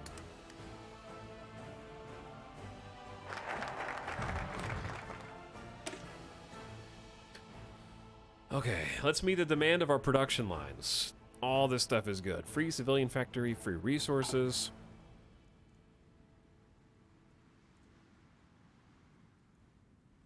We can take that up another notch and get 1, 2, 3 military factories for 70 days.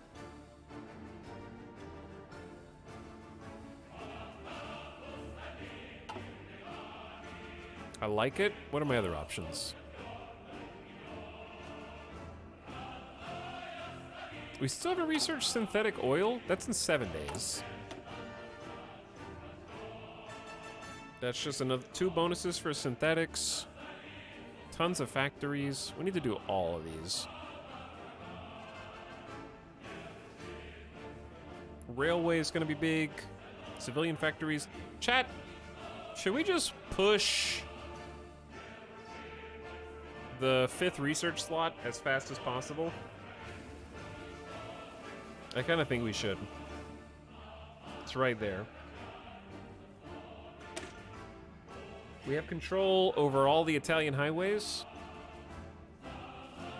Even in the age of the automobile, a strong railway network is the backbone of a strong economy. Further expansion of the railways in Italy will set us up for future growth. Reduce ahead of time penalty by 1.5 years and give a 50% research bonus. Valid for the next 1 train and railway research. Build a civilian factory for free and 3 railways. Having a 5th research slot is so big that I think it should probably be our priority. Unless we can do the monarchy path.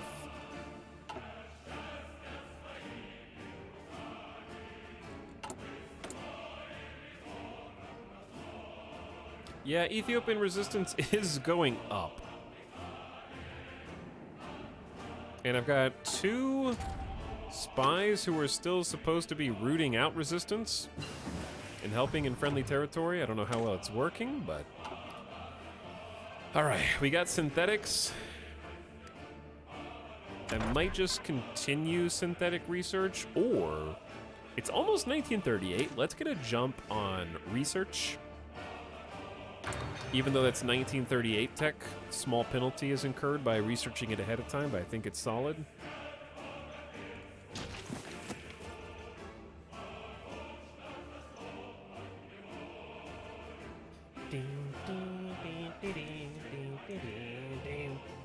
So earlier, chat asked me what my favorite Steam Deck games were. I don't know what my favorites are because I've only tried a few of them. But so far I've tried Raft, which is a little bit rough. It runs pretty well, but the control scheme is a bit messy because you have to use a mouse. I don't know why. It feels like such an easy game to make Steam Deck compatible. It's compatible, it's just not verified. But weirdly, Raft is not available on any other platform right now. They announced that they are working on a console version, but I'm surprised that it hasn't already been ported because it feels like easy money. Like, Raft on PS5 or Xbox or Switch would rake it in. That'd be a great game to port to other consoles. I guess they wanted to just focus on finishing the game first and then port it. What kind of troops do you have as garrison? We're working on switching them out. Because right now it's a mix. This little... Ooh, I can actually change this symbol to something that makes more sense. When I look at this, I see a vial and then some kind of nut. I don't know. I don't know what that actually is, but we can change the icon to whatever we want. Typically, I like the shark. Because the shark, they're gondola guardians anyway, so that just kind of makes sense. Formazione. Anyway, I just have 8 combat width of basic infantry and an engineer company, which is in bulk generally enough to throw back naval invasions. The whole point of this Pronto, signore. is naval invasion repellents. And the extra entrenching from the engineer company I find to be pretty effective. I might actually just put them in their own army here, since we seem to have plenty of choices. And I like them to just guard the coastline first and foremost. So we'll say naval bases, coastline, and that's the focus. The United Kingdom revisits its colonial policy. At a speech today, Neville Chamberlain announced a change in the nation's colonial policy. Recognizing the rights of all people for self-determination, the British government has resolved to set all imperial subjects on the path to independence, the conclusion of which is intended to occur within the foreseeable future. In response to concerns this would greatly weaken the United Kingdom's position in the world, Neville Chamberlain stated that all nations that desire to do so will be welcome to remain as a member of the newly founded community of nations, but then as fully equal and independent parties. It remains to be seen who will accept. They have gone insane. UK releasing its colonial holdings.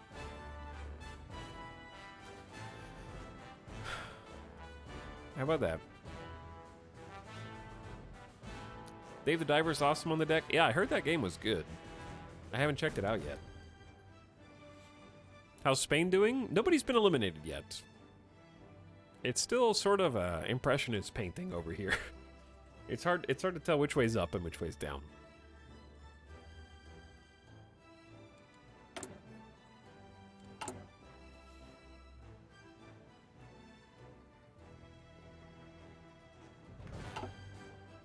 Carl seems to be shrinking because they don't have access to the port anymore, I don't think.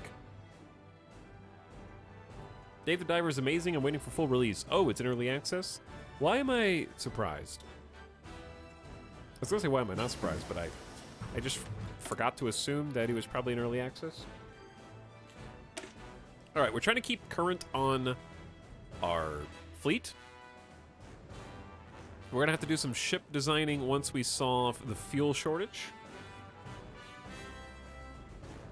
We'll be able to give them sonar, which, you know, seems important. So I'm trying to keep one thing, just researching naval bits that will help us. But I do need to double check that we don't need to do industry. Correct. Yeah, it's fine.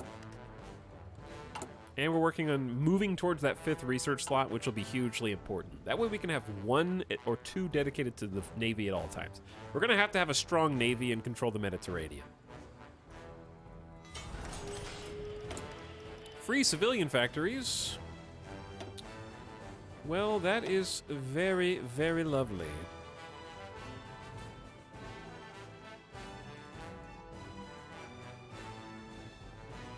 What are we at? 13. So in an ideal world, when these 2 are done, we'll have like 30 total civilian factories. And then what I want to do is improve infrastructure to like a 4 out of 5 across all of Italy. Should be fairly fast. Or 4, did I say 4 out of 5? 4 out of 5. And then focus on military and dockyards and stuff, probably. These should be pretty quick. We already have 25% bonus build speed, only going up.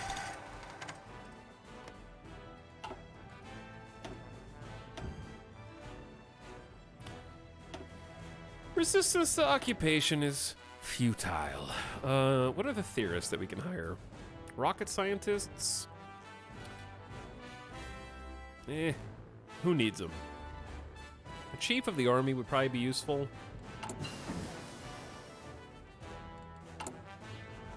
What about this, though? This does lead to army XP gain. Okay, let's hold the military parade, then, for our emperor. Praise the army. Praise the Air Force. And then praise the Navy. Praise all the things. There we go. Interwar artillery just sort of makes us slightly more modern. Unlocks a small cannon, I think, for tanks, and a close support gun. But our artillery is better against infantry by like 10% or so. Anti-tank might be good too.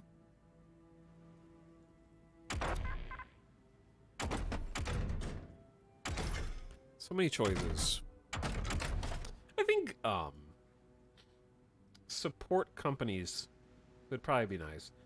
We could do armored trains, but I think there's a train research coming up. Perhaps we could use logistics companies because we have so many African holdings. Being able to improve our forces with logistics will give them reduction in supply usage. But we do need a lot more support equipment. Dude, we're 820 support equipment short. Wow. Bit of problem here. Let's, we have 1.3 million manpower. Woof. Yeah, maybe adding engineers to the reserves was not my brightest moment.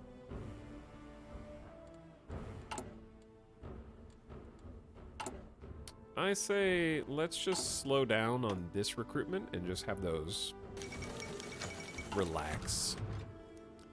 Today, respective governments of Italy, Austria, and Hungary issued a joint statement announcing... I did? Announcing the formation of the Pact of Rome. The three powers have vowed to aid each other militarily, both defensively and offensively. Did I now? The balance of power in the region has changed drastically overnight. I did that? It appears the Hungarians consider us of strategic interest, and they deem it profitable if we work together rather than let ourselves be divided by ideological differences. This morning, the Hungarian ambassador delivered the invitation for us to become a member state of the Pact of Rome. A profitable choice, or we're better off without them. Forged agreement. Okay, who does it include? Italy, Austria, and Hungary.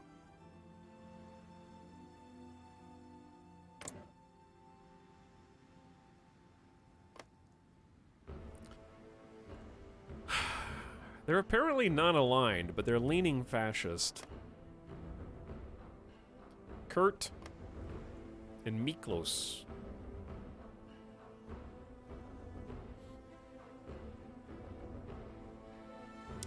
I don't think I need them. And they're right on my border. So really it's just boxing me in. Is it a Pact of Rome if Rome declines? We're better off without them. Austria joins the Pact of Rome.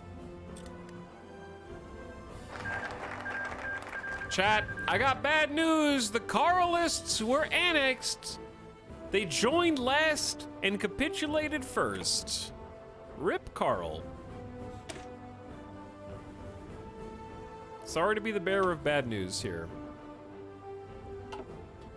Even in the age of the automobile, a strong railway network is the backbone of a strong economy.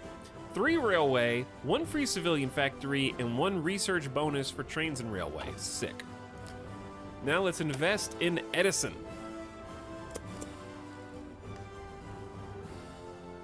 And then the next one is that research slot, which will be big. Recon company. Recon company research complete. We can't add the recon company until we get our support equipment all caught up. So it is what it is. Where are the trains? There we go.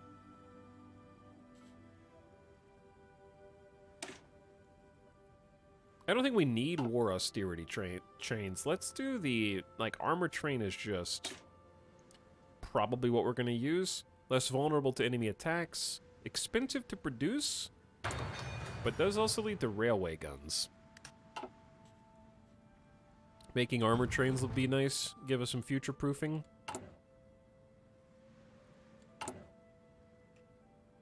But yeah, we need more military factories. With this, we're gonna get 2 more civilian factories out of this next national focus. We're building 2. Then we're just gonna chill on building civilian factories for a bit and start bulking up everything else. Like, we need some oil. We need some synthetic refineries. So I'm gonna kind of spread these out. Let's build 1 synthetic in Rome. Let's build 1 in Tuscany. I say at least 2. It's plus 52 fuel gain from refineries, and I think we're gonna get some rubber as well, which is useful. Daily gain's only 336, so that's like a 33% daily gain increase in fuel. We're gonna need more than that. We can also improve our synthetic refinery tech level to make them put out more, because they are taking up valuable infrastructure spots. Pronto. Okay, these guys are slowly coming out of the oven. Chat, why am I in eternal war? When does Ethiopia actually truly capitulate and the war is over? Because for all intents and purposes, we've won, but I don't understand how to... Like, why are we still technically at war? Meanwhile, the dockyards have put out... Are these battleships? Fancy. Let's take 1, put them there, take 1, put them there, and then this is just a cruiser. Chuck them in. Disband the reserves. I'm not really ready to redesign our naval fleet, because we need a lot of fuel so that we can get a lot of Navy XP. I think you need to core Ethiopia to defeat the allies to get rid of them. Oh, man. That's tough. I have no idea how to do that. I also don't know what this is. Colonial management. What does this do? This just gives us divisions.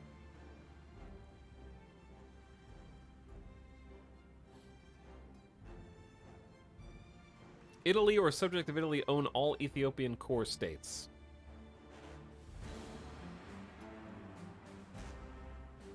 Release the AOI as a subject. I'm not sure what my best course of... what my best course is there. Training irregulars kind of makes sense, though. Oh, dear. Oh, dear! The Soviet Civil War! Civil War has once more erupted in Russia, with the memories of the last Civil War fresh on everyone's mind. It's a bit of a surprise it would come to this. After years of political infighting between the Stalinist and Trotskyist factions, the Soviet government has finally split, and the 2 groups now battle in the streets for control of the country. Lev Kamenev has declared himself leader of what he calls the Union of Soviet Republics of Europe and Asia, and leads the war against Joseph Stalin in his base in Odessa. From his base in Odessa, the communists are destroying themselves. It's these tiny little sections, but they have Odessa all the way down. Odessa and Kiev versus Russia. This is too realistic, chat. I don't like it. I don't like it. I know who we're all rooting for, though.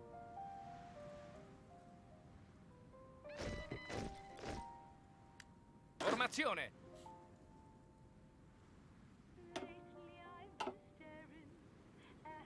The Ukrainians won in your last campaign. They did. Maybe they can do it again. They can do it again. I believe.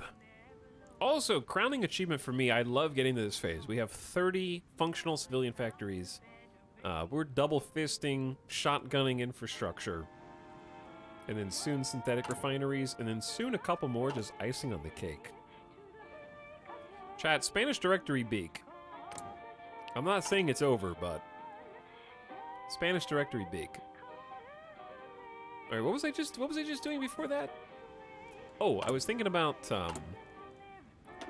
either getting a material designer so we can research faster, or spending this on some forces in Ethiopia, which I haven't really figured out how I want this to be. Do we need to be on the border? Pronto. Maybe. Sì, signore. Formazione.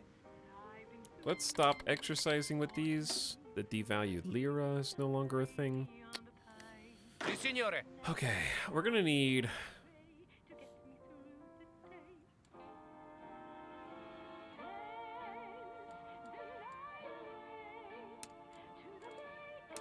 guard the coastline here. I know that there's not enough of you.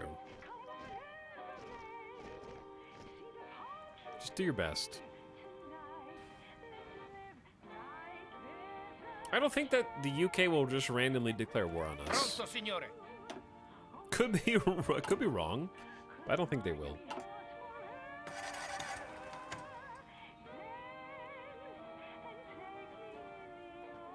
I forgot we were talking. Oh, we're talking about Steam Deck stuff. And I stopped at Raft. I didn't play any of our stream campaign in Raft. I just kind of like loaded in to see if the frame rate was actually playable, and it was. I've been playing a little bit of Marvel Midnight Suns on Steam Deck, and it lags in some areas, but it's super playable. So I've been enjoying that on Steam Deck for like 3D games. It's like, I would say it's like 25 to 30 FPS on like medium to high graphic settings, so it's playable. Also helps that it's turn-based. P.S. Democratic Poland Rebellion is dead. Very sad. Like I said, my favorite game right now is Symphony of War, which is a 2D. I got to the part... Why does every 2D or just tactics game with anime characters have to include, like... Chat, just, if you look up the character portraits, you'll see what I mean. I'll just say like this, okay? The protagonist has blue hair, and the lady sidekick characters have giant boobs. Just all of them do. However, to the game's credit, at least I can feel a little bit okay with my decision to play it because they're all wearing clothes. And they're all wearing clothes that are, they don't have anime medieval armor. So, at least I can not feel, like, embarrassed. It's called plot. What? Chat's like, what game? I'm sorry? I just tuned in. What game? Symphony of War. I gotta blow my nose. Hold on.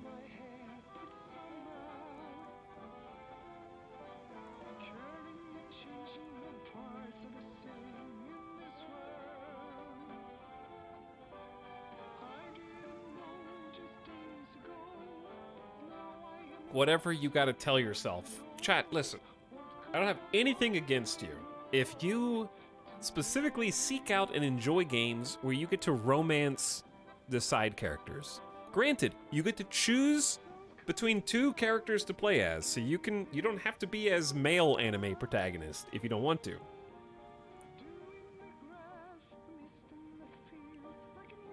But nothing against you if you enjoy games where you can romance the side characters, but like, I don't care, and I just want games where the crew is building upon the bonds of friendship and camaraderie that should be formed on the battlefield when things are called Symphony of War, okay?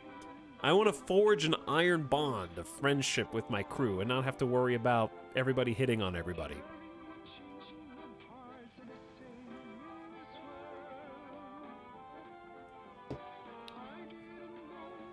Especially, like, the one upside is that so far, at least it's not forced upon the main character. It's like the side characters right now. And I'm assuming the main character you can if you want to. So at least that's nice. Valkyrie's Chronicles is good at that, the first one at least. I have not played any of those.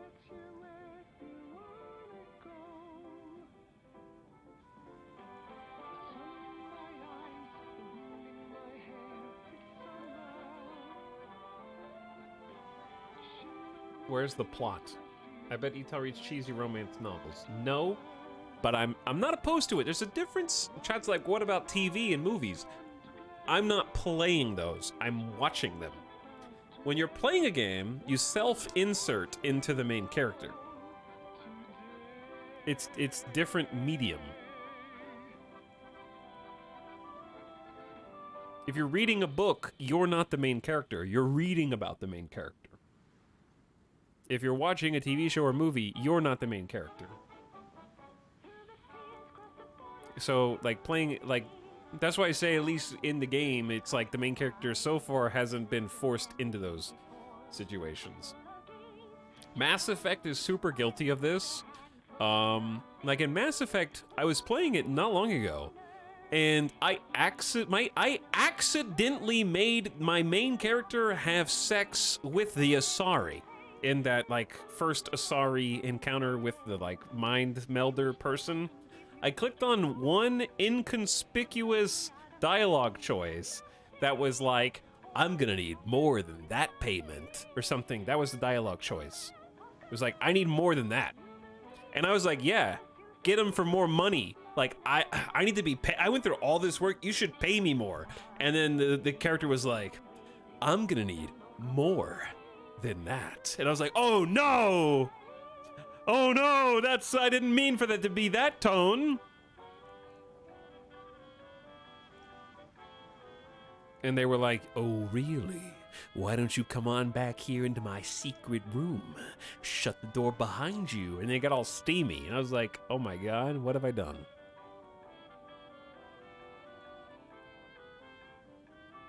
So Mass Effect is super guilty of that.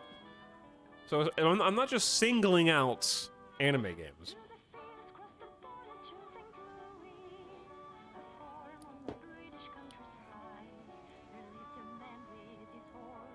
I feel like romance is used way too often to get you to sympathize with poorly written characters. It depends. In the Mass Effect case, it was a character that's only on screen for like one side quest. That's why it felt weird. All right, Dominion of Canada seeks immediate patriation. Long story short, Canada wants to be free from the British. It was inevitable. I'm sorry, Greater Finland has declared war on Finland. There is fascist meddling going on in Finland right now. Italy boasted the very first power plant in Europe and has always been on the forefront of this technology. Investing in the Edison company, we can ensure we remain in the lead. So we actually do get more consumer goods factories, and we just insta-built 2 building slots and 2 civilian factories. We're down to just 7 civilian factories being used for consumer goods. That is good news. Good news. And then we get to expand the national universities and become even more technologically advanced and get that 5th research slot for 25% increase in total research for the rest of the game. Before 1940, best case scenario.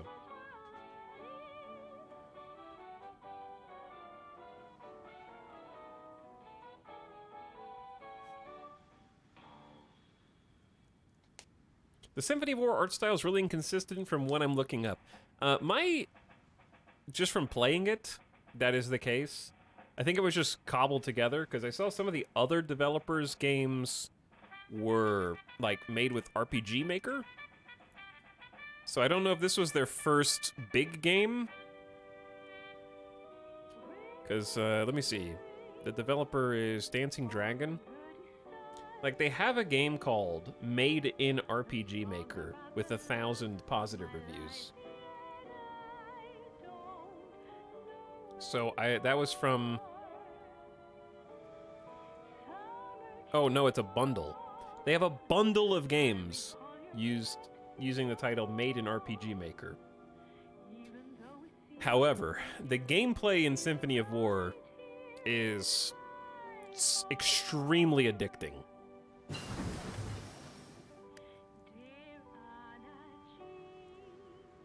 Symphony of War is pretty much the first big game. I think so, yeah. It's very cheap, very affordable, and the gameplay, like, instantly won me over.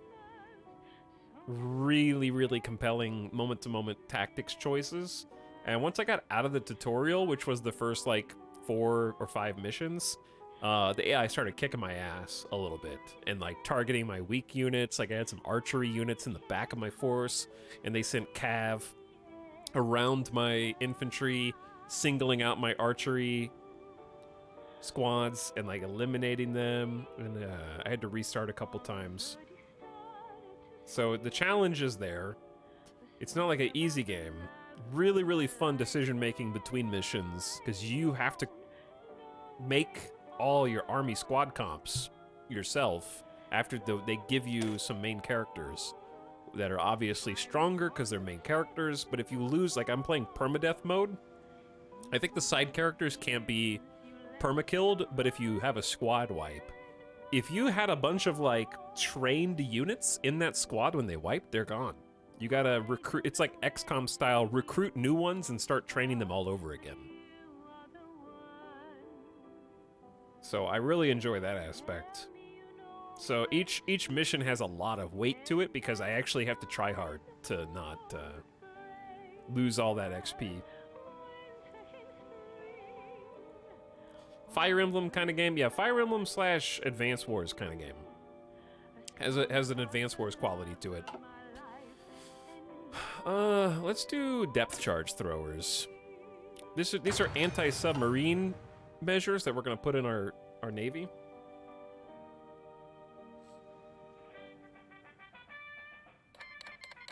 Do you plan on playing any mods for Hearts of Iron? Not presently, but I'll let you know if I do.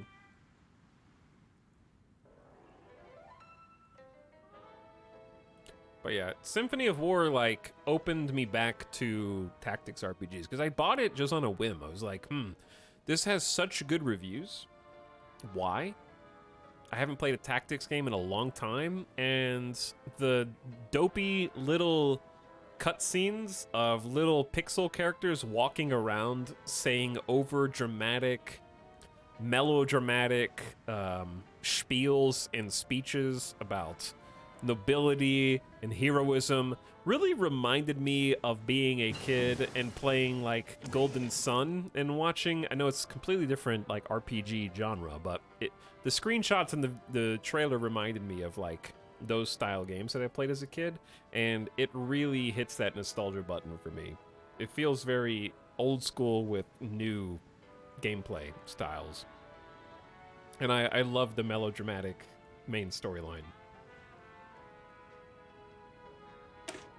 With the little pixel dudes walking around with no animation.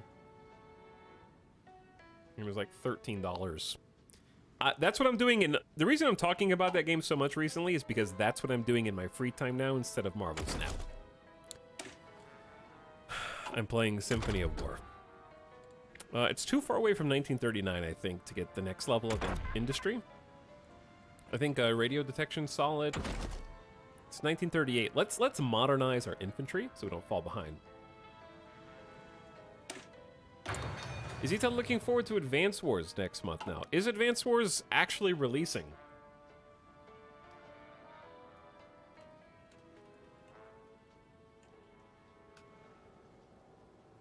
Okay, in February it finally got a release date. We'll launch on April 21st. A remake of the first 2 Advance Wars games.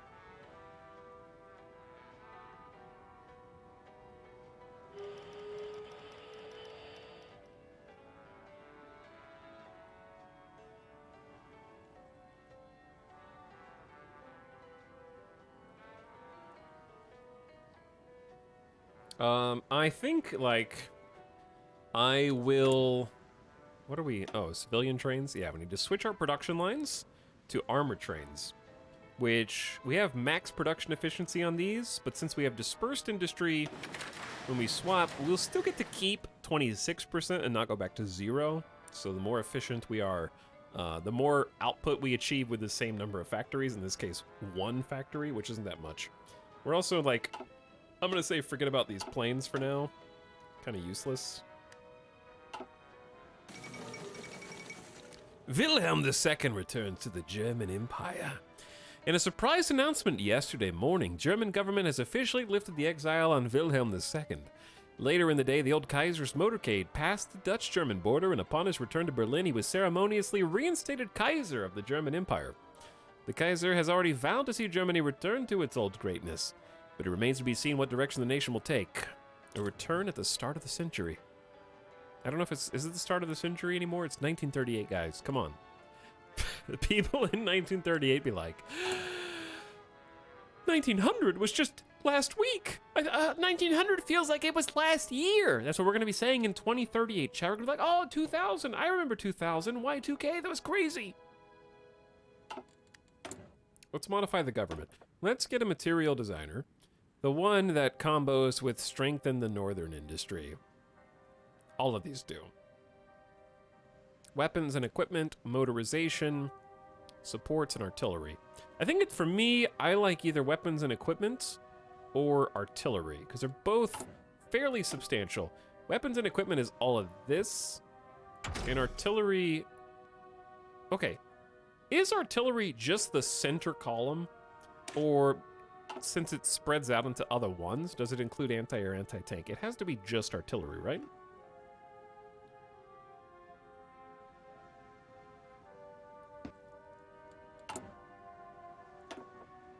We could just get a ship designer first, since we're always going to be doing something like this.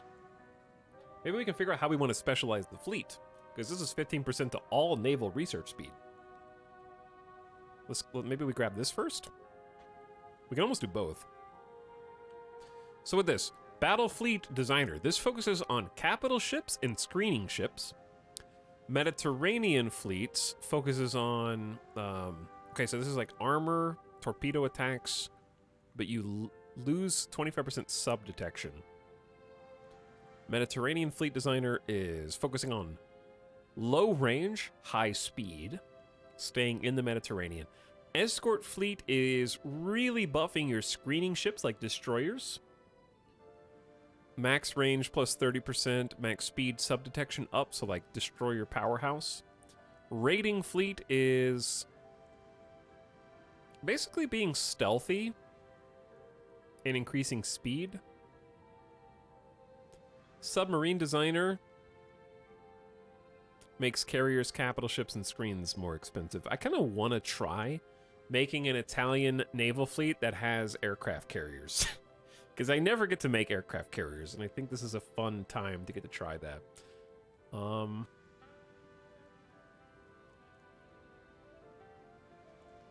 What do you think would be best? Maybe if we want to do carriers and battleships, perhaps we just make screens awesome, so we can detect more subs and go for... I don't know. What's the best pick here? Because this makes carriers less visible and speedier. We lose 10% on heavy attack.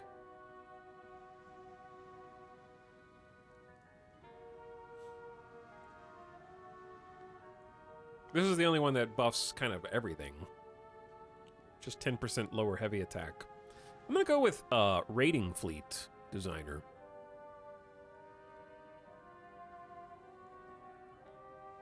Because this lowers surface visibility of everything and increases max speed. Seems fine. Seems fine. Okay, good stuff. Anyway, I think we are for sure going to play the new Advance Wars game on stream. The only caveat is, if I have the new PC by then, I need a new capture card for console since that is on Switch. Also, channel pointers.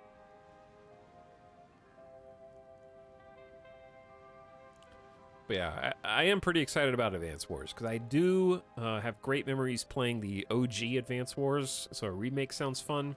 I was initially not very excited because I was like, oh, a remake? But it's honestly been so long that I don't remember the campaign at all. And I think I'd have fun just checking it out again because I don't think I played Advance Wars 2. Spain was annexed, and the anarchists are next. Which Spain is this? This is fascist Spain.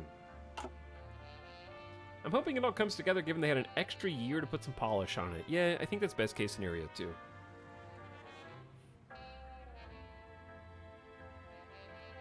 I think the question about Advance Wars is, will the single player campaign hold up all these years later? And the AI. Like, are they redoing the, like, how much of a redo is it?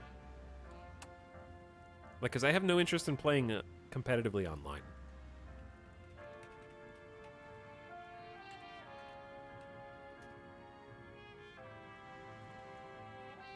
I guess I'll just look at Nintendo's website.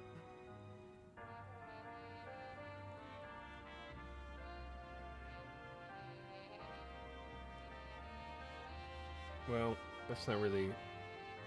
Why is Sports Illustrated one of the things that comes up? Yeah, it's both 1 and 2 in the same game, I believe.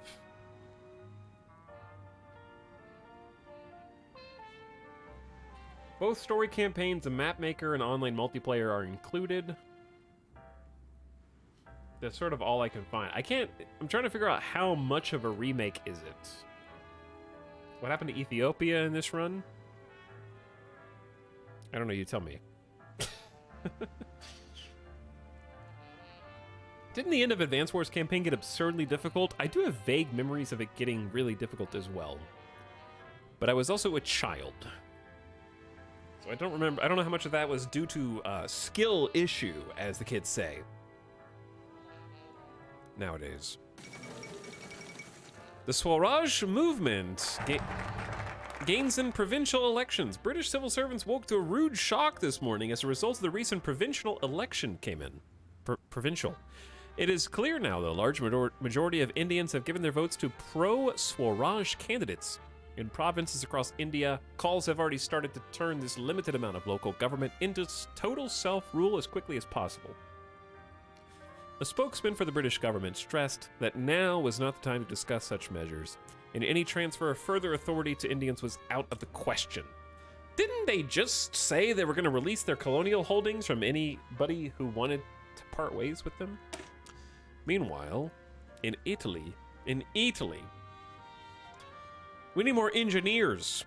We've identified that universities are our biggest bottleneck for educating enough experts to keep the country competitive. That's +1 research slot in 1938. We are now gaming, chat. And we're still really far away from 50% P&M support, so we can continue to safely invest in industry without having to worry about missing power to the king, so we can go papal. Papal? Do we want 3 military factories right now? Or do we want...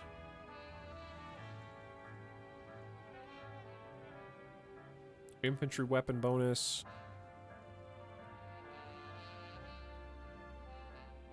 Ooh, this is a free synthetic... yeah, let's do the oil one.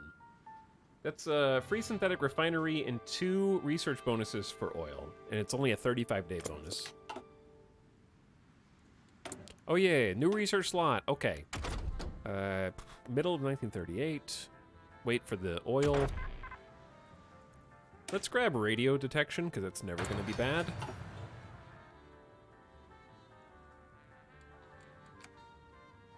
Hearts of Iron is my chillest game. I also really enjoy it. It's very comfy, and it makes the time go by incredibly fast for me. No matter how many times I play it, because I enjoy number go up. Which reminds me, we still need a ton of support equipment. We're actually doing good on surplus infantry, but we got really hung up. I probably shouldn't have put so much stock in. Like, I can always take it out and put it back in. Until we, like, I can just remove the engineer company. And then they'll just insta. It's probably better. We have 1.65 million manpower and a significant amount of extra infantry equipment, so.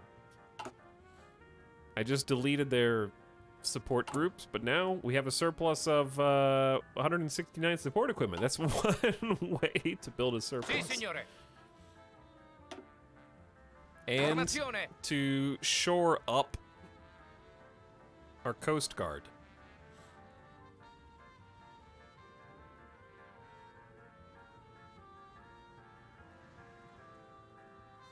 So realistically, Formazione.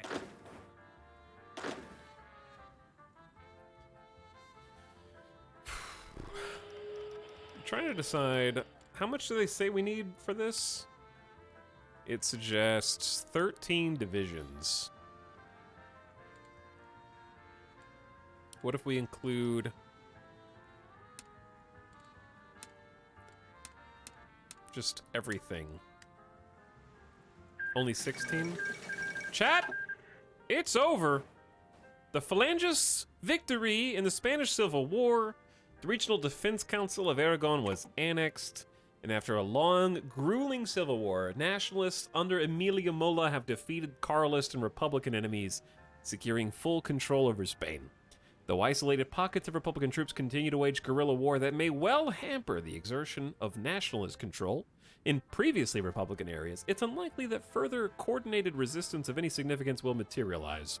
As the nation rebuilds war-torn cities and industry, preparations are being made to transition back to a civilian government under Jose Antonio Primo de Rivera. It remains to be seen what Spanish imperialist ambitions may manifest in the current world crisis. And the fascists have won. Channel points to those of you brave enough to vote. 60% voted for fascists. They had insider information. Heroics with 250,000 channel points.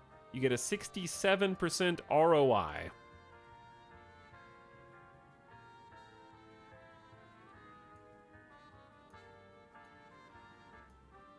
Enjoy. Channel points coming out now. Meanwhile, I want another designer. I want to buff research speed.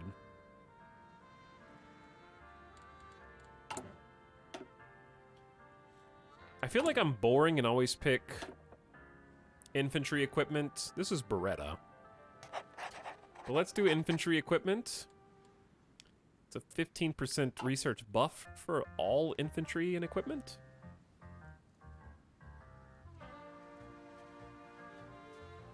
That tipped me over 200k GG.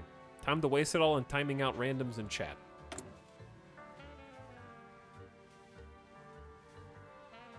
We should probably just discredit Haile Selassie again.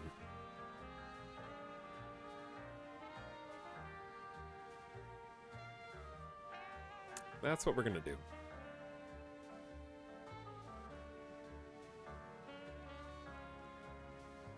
Give me one more PP. How's occupation looking? Under 30% resistance here. They're still on colonial police. The Pisa keepers probably could use. Ooh, it's 1939. Okay, we're gonna get military police after, as soon as possible. There's logistics. Hold on, slow down. Let's just do the other support weapons. Oh no, we can do the oil processing, hell yeah. Okay, yeah, let's do that first. We have a 75% increased research speed, 50% bonus to fuel gain from refineries, and we should be making those refineries shortly. We got 2 queued up as soon as infrastructure is done. And then there, oh, no, it literally just happened. That gives us 1 free refinery. We're at 38, not even close. Okay, that was this guy here. So now we're going to strengthen the northern industry. 70-day research. Northern Italy has long been the industrial heartland of our country.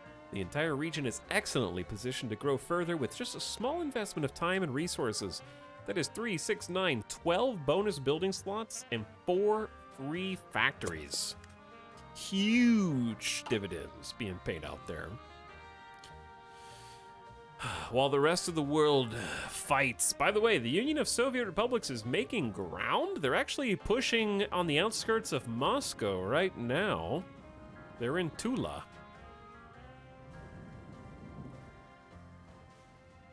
They need to surround here in Sevastopol, capture that, but they are going ham, dude.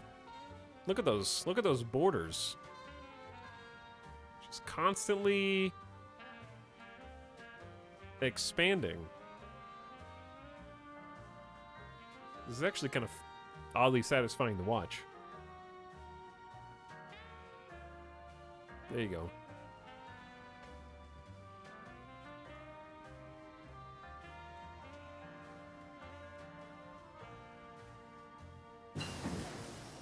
They're schmovin', chat.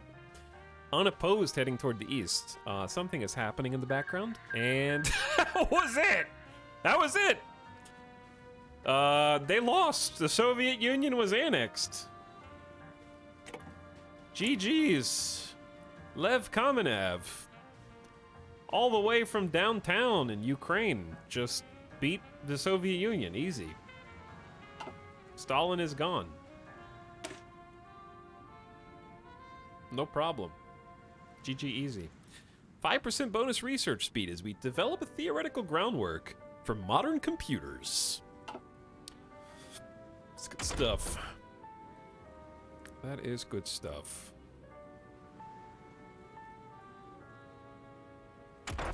What next?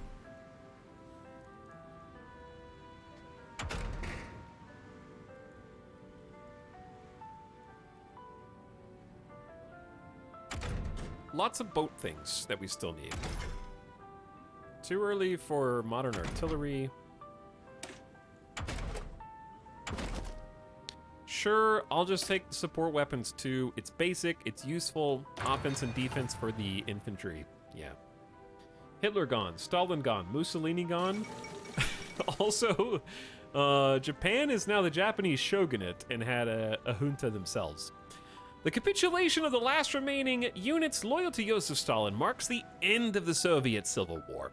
Lev Kamenev has declared himself victorious and vowed to make the Union of Soviet Republics of Europe and Asia rise from the ashes of civil war and destruction. The task ahead is enormous, and the world situation unclear. But he is adamant that a new era for the Union of Soviet Republics of Europe and Asia, and for the world, has just started. It remains to be seen whether he can live up to those declarations. Getting rid of Stalin is probably for the best.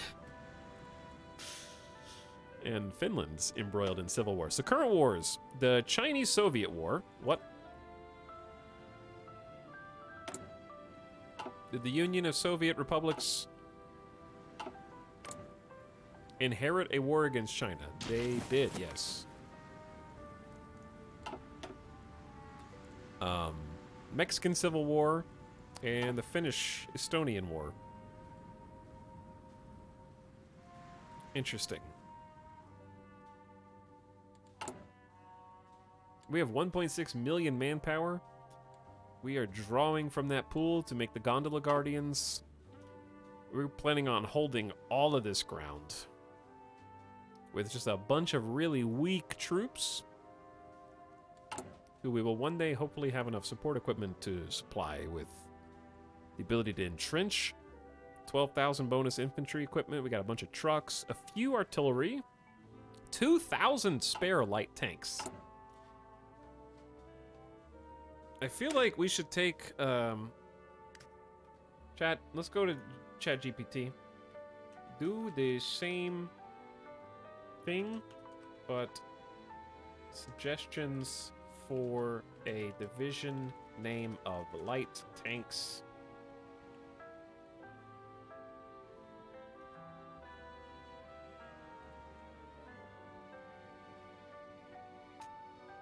of basic light tanks. Let's see what ChatGPT comes up with. Here are 10 humorous and lighthearted suggestions. Okay, hold on. Do that again, but Italian themed.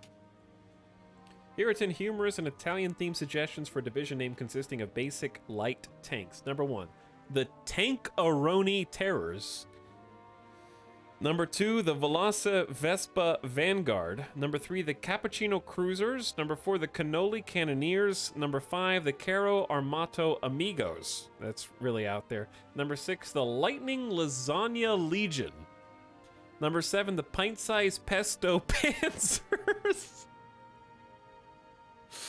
Number 8, the Mini Machina Militia. Number 9, the Prosciutto Platoon. And number 10, the Speedy Smomody Squadron.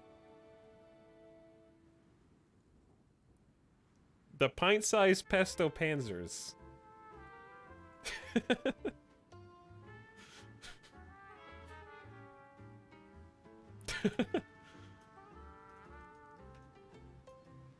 Pint-Sized Pesto Panzers. That might be too long. Yeah, that was too long. But what happens if we make an actual not light tank unit of medium to heavy tanks? We might need to rename them. Anyway, let's get that combat width up. Let's leave everything kind of the way it is, roughly. How many extra trucks do we have? 2.9k. What if we replace the Cav with motorized? The benefit of motorized is it's got... What is the benefit of motorized, chat? I wish this was easier.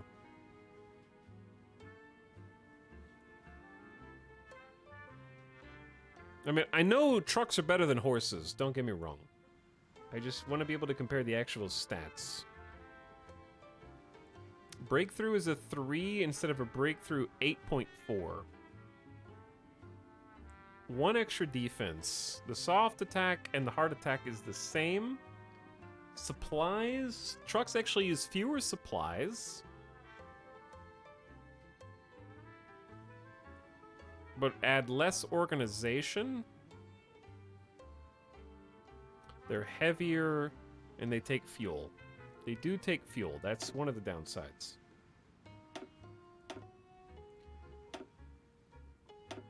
What if we replace 2 of the cavalry with motorized and then add an extra light tank division? That's going to be a drain of 180 light tanks.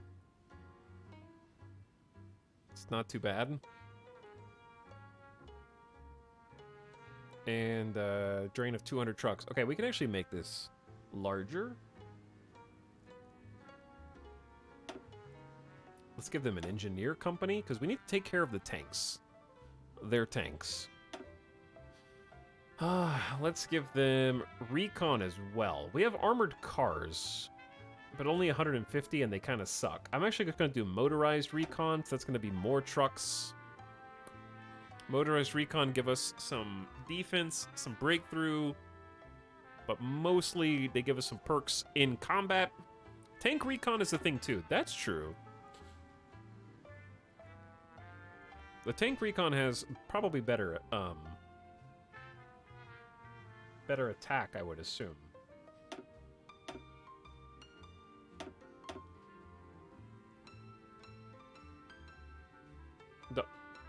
Why does motorized gives you 20 defense instead of 2? That seems significant. Wait, why is armored only 0.9 breakthrough, but trucks are 4 because of speed, but they have a lot more soft attack? Worse reconnaissance, worse hard attack, take more fuel, but they have a teeny bit more armor. I'm just gonna say motorized is better in this case. Maybe it's because our tanks suck. That's a possibility as well. Maybe our tanks suck. Let's just triple the number of light tanks that we're using. Or quadruple it. We can afford to quadruple it. We have 1,900 tanks in storage. This will change, or well, actually, I'd rather get more units.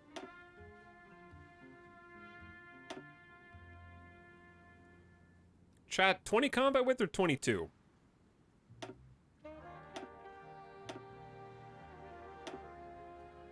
$20 or 22?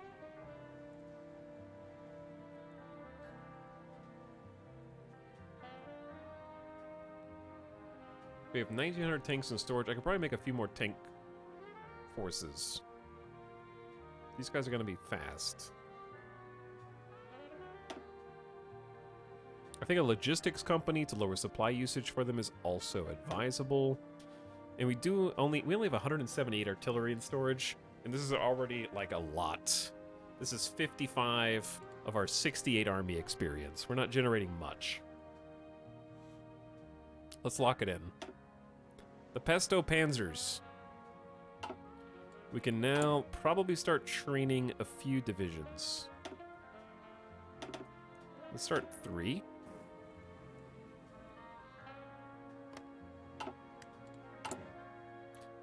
And we should see that reflected in our trucks, our support equipment, and our light tanks.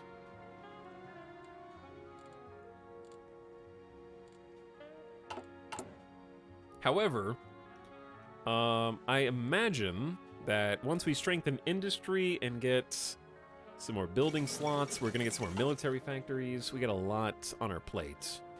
We'll be able to keep up with faster production. And we might need to replace all of our tanks sooner or later. I wouldn't mind actually playing with the tank editor because I never got to play with it, but Italian tanks is kind of not really a thing.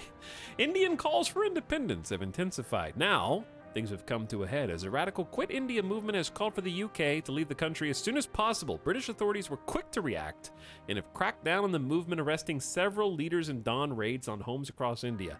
I thought that they said that anybody could leave that wanted to. I thought that's what the UK said. Reports prepared by Special Branch indicate many sympathizers are still at large, and many in the civil service have expressed fears that more violent extremist elements of the movement may resort to violence.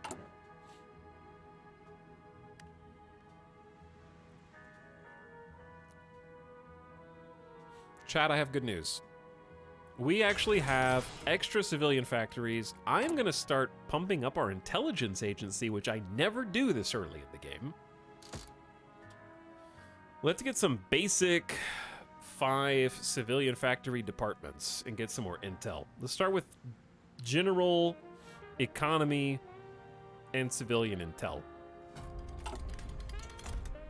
Basically what intelligence does is it gives us the opportunity to click on nations, go to the intel ledger, and find out information about them that's going to be more accurate based on our departments. You'll be okay. You'll be okay, Resistance. Don't worry about it.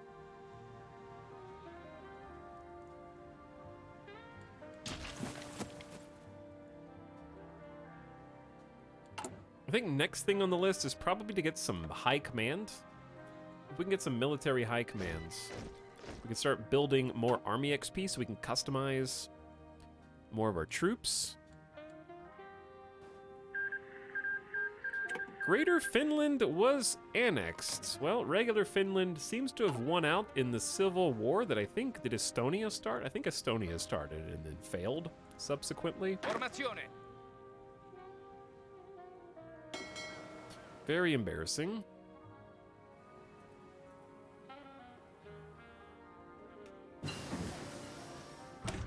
Hello, Navy. Depth charge thrower 2. Tossing explosives at submarines is fun. Let's just get smoke generators. It's kind of short. I want to modernize the Navy. Once we get to like circa 1940 to 1942, I want to keep that ball rolling and have everything already researched ahead of time. We're gonna need a lot of naval docks for that, but that's okay. All right, the 2 synthetic refineries are well underway.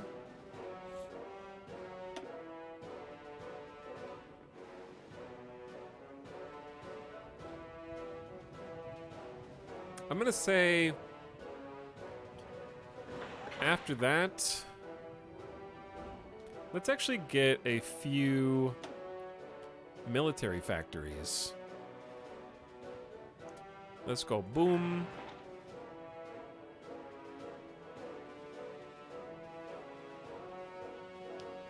We got space over here. Boom. Okay, 2 military factories, and then... Whew, that noise was spooky. I think it layered. Do an infrastructure queued up there. Give them a couple of military factories. Maybe infrastructure around Venice, and then a synthetic refinery. Because we need a lot of oil. Okay. Improved infantry equipment. Basic, but soldier kit is important. Just bonus 5% attack. Nothing fancy. I think we're basically caught up.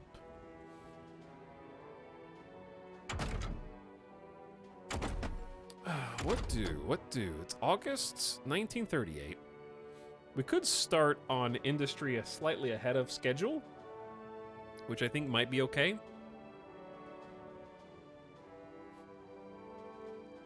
I'd like to get out in front of 1939 industry and do like construction speed and the others.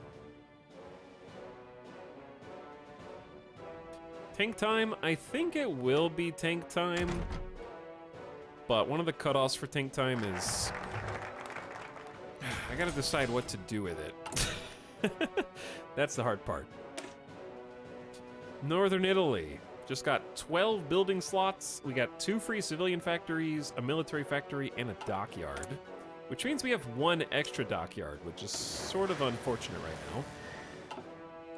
But the military factory is put to use, making support equipment.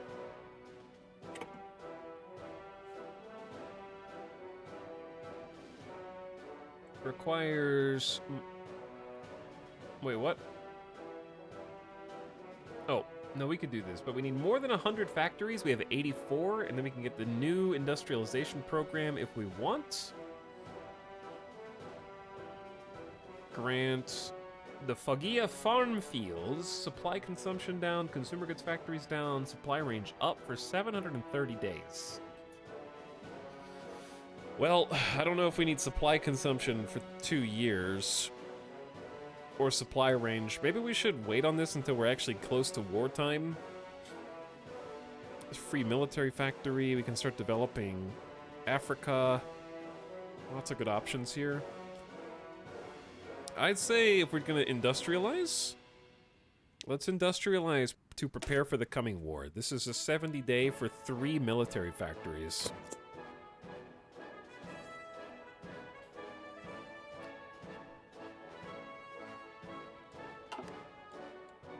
So let's start bulking that up, because we're going to be building some military factories too. And the more we build, the more resources we need. But we have a decent stockpile of 80 steel and 104 aluminum.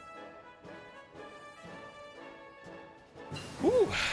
And there's oil processing. So, fuel gain is starting to correct. 50% from refineries. Well, I'm just going to go back to back. We're going to rely heavily on tanks and the Navy. So I can't be caught in a war with no oil supply. We're building 2 more synthetic refineries presently as well. Pronto, signore. Pronto. All right, let's send, ooh, that's, did we just get 15 divisions of the Gondola Guardians? I'm gonna take half of those Pronto, signore. and send them to North Africa. Take this division. Moving back to the homeland. And I might just go ahead and take these 13 troops and move them back to the homeland too.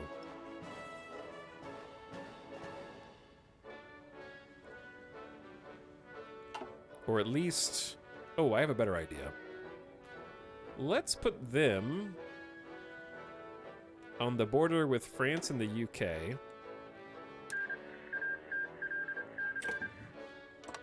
Half of you go there.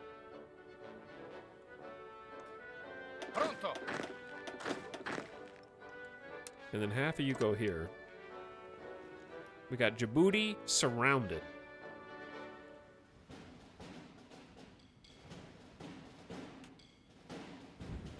Don't forget those carriers you wanted also need planes. Don't worry, it's only 1938. Pronto. Okay, we got time.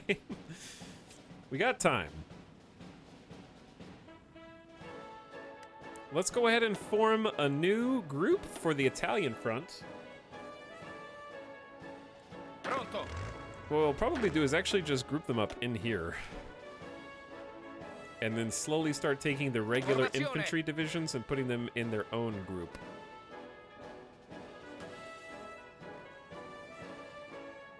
Once we train more. Because we still got 1.5 million troops and we're creating a bunch of these weak reserve forces to hold down all this coast. Italy is like entirely coastline.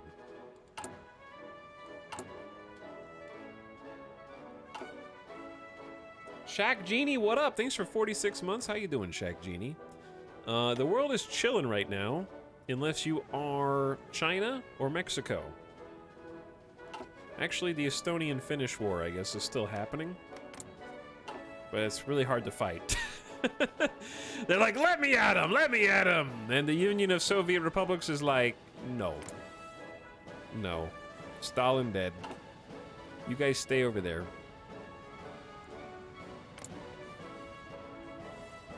And then China is at war with everybody,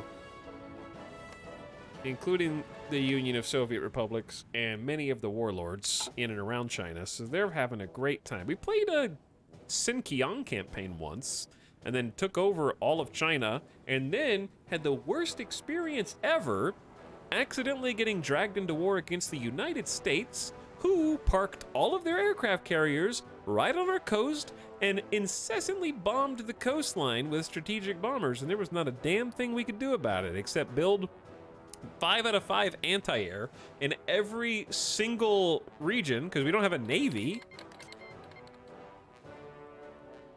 And then go all in on dispersed industry and just max civilian industry repair. And that was it. Jibei Sanma just joined the 4th International. They're partying up. Communist China joined the 4th International. Okay, the Union of Soviet Republics is doing stuff. They're grouping up against China. Sinkiang joined the 4th International. Finally, a faction is developing.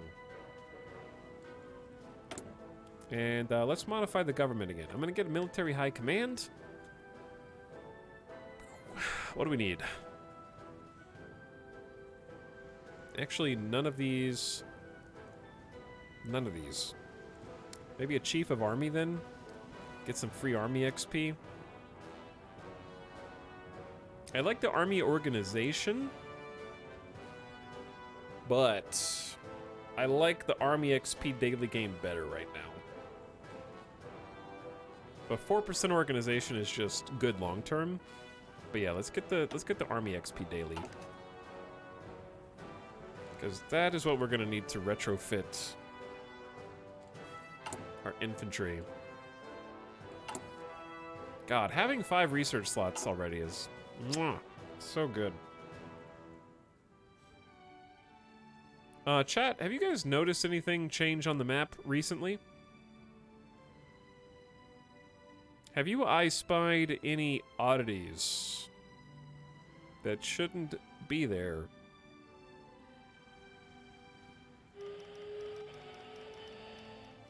A very long, neutral Switzerland. The Federal Council has apparently annexed Austria.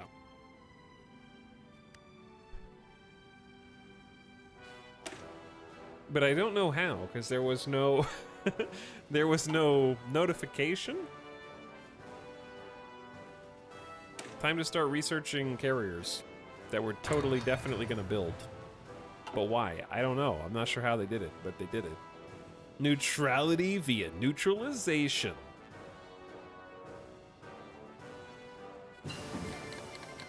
Lithuania has declared war on Poland.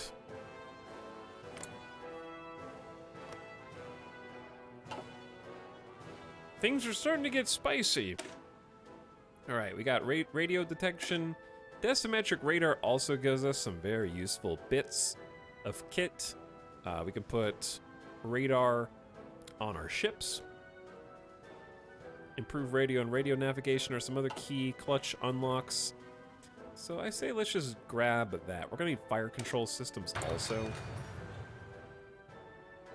Radio benefits us for other things, not just ships. But yeah, with 5 research slots, we're definitely gonna catch up. Is this game good? I'm thinking about getting it. It's a bit overwhelming at first, PvP Lightning, but it's my most played Paradox Grand Strategy game. You just gotta be willing to put some work in, realize you have no idea what's going on, and look up some tutorials. I'm not sure how good the in-game tutorial is nowadays, because I haven't done it in a very long time. But I like it a lot. Very replayable, and very fun to start over, so if you get in over your head in any given campaign, it's really, really fast and easy and fun to reset. Lots of mods, too. Yeah, I don't think this game tutorial is as good as Crusader Kings 3, for sure.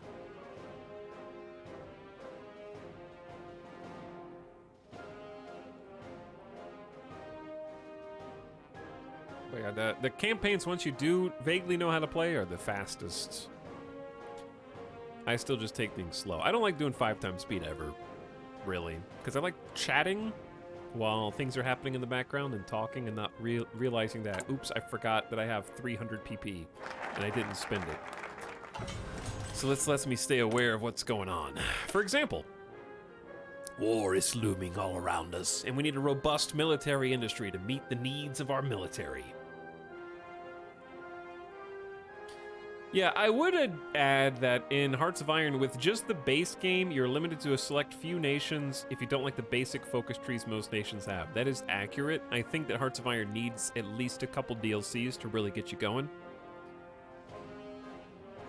Or you can spend $5 to subscribe to the game for a month. Decide if you think it's too much. Or if you do like it, I guess you could get it afterward, but FOMO of missing out on the Steam sale is a thing, which can be problematic. But I would pick up at least a couple of the DLCs. My recommendation is probably just grab the La Resistance. And La Resistance will give you, like, I think the Spanish campaign, Portugal, and the France. But I don't really like the spy mechanics. But it's still really, really good nations to play as. Good focus trees. Okay, we got extra military factories for the first time in ever.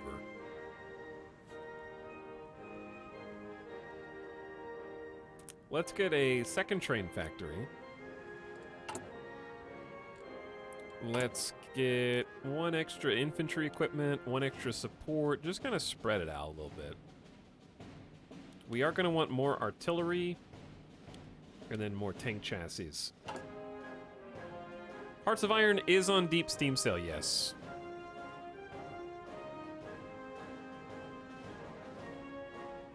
But I would just take a look at all the DLCs and see which nations you're interested in playing as, and then buy DLCs that have the respective nations, and sort of just... You don't have to buy it all at once, is the important thing. Alright, this is what we just grabbed. This gives us cheaper armored trains and 4 free railway guns, which is fun. This gives us 2 naval dockyards. And some free ships. Might be nice. I say if we're gonna do the Navy, then getting some dockyards is good, but before we do that, we need to actually design the ships, and to design the ships we need naval experience, which is gonna require fuel, which we're working on. We just finished 2 more synthetic refineries, and we got a 3rd. Let's lock in a few bits.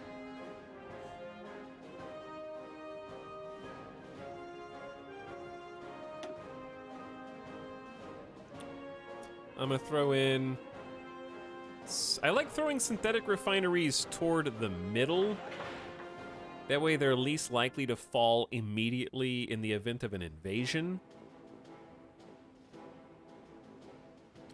And they're more defensible there since oil is so necessary. Let's toss one here.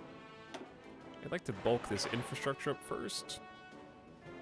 Getting huge 5 out of 5 infrastructure throughout Italy will help us a ton going forward. Helps us build faster, gives us more resources from the ground, helps troops move faster from region to region. I don't think I'm missing anything. Oh, and increases supply power. All great stuff.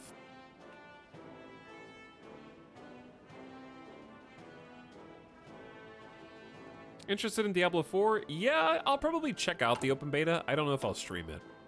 I did talk some shit about it recently, but I am interested in at least trying it. Let's do... Small Arms is 35 days. Free military factory and a bonus research for infantry equipment.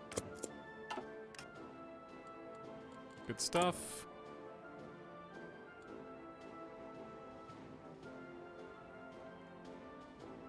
Speaking of spy stuff being major power, I should do more of that. Let's get an army department of intelligence. While we have some extra... We actually have exactly 5 extra civilian factories. That's useful. Support weapons. We are all caught up on modern military tech and kits. It's almost 1939, so I'm going to go ahead and invest in industry that is current with 1939 as well. So that means we have soft attack bonuses and some defense and breakthrough. So we are as up to date as possible pre-1939 weapons, which we need to research and start producing as well. It's going to take a long time to spool that swap up, so it might be in our best interest to finish dispersed industry first before getting it. Are you still enjoying the Steam Deck? We were actually talking about that pretty extensively earlier in the stream, but I am, yeah. I've been using it a lot more recently. And the reason I've been using it a lot more is because I've gotten kind of bored with my addiction to Marvel Snap. Still doing my dailies, still finishing stuff, but not really excited about it, and I don't have the itch.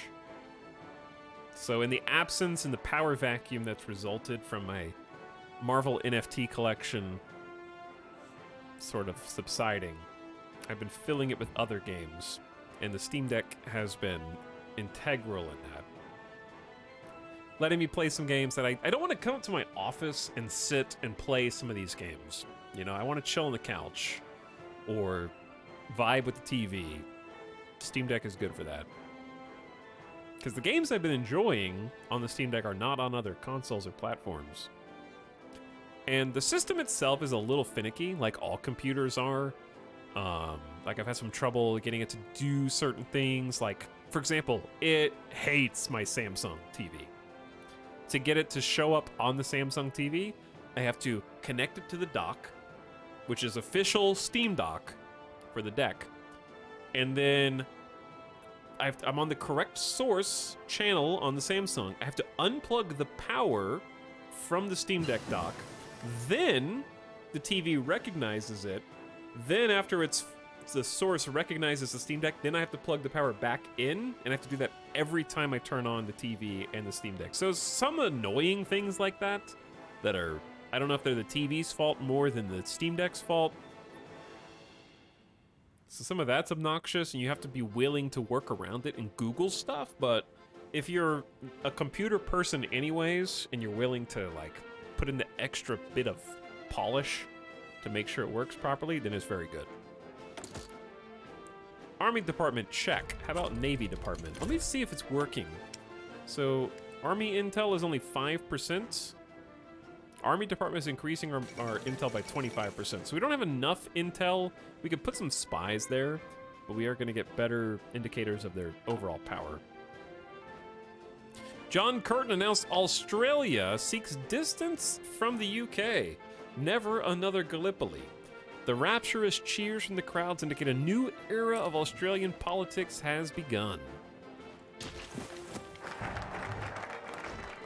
All right, there's our small arms, free military factory, and infantry weapon bonus. Radar stations, ooh. 2 building slots and 2 military factories. I say we just keep going down that path. As long as we are not at 50% here. Italian small arms are famous throughout the entire world for high quality, but we also have to ensure we have a sufficient supply of the most modern types to ensure our soldiers can best any enemy on the field. Pronto. Yes, indeed. Okay. New 15 squad group of fancy gondola guardians. Pronto, signore. I think we have enough gondola guardians now.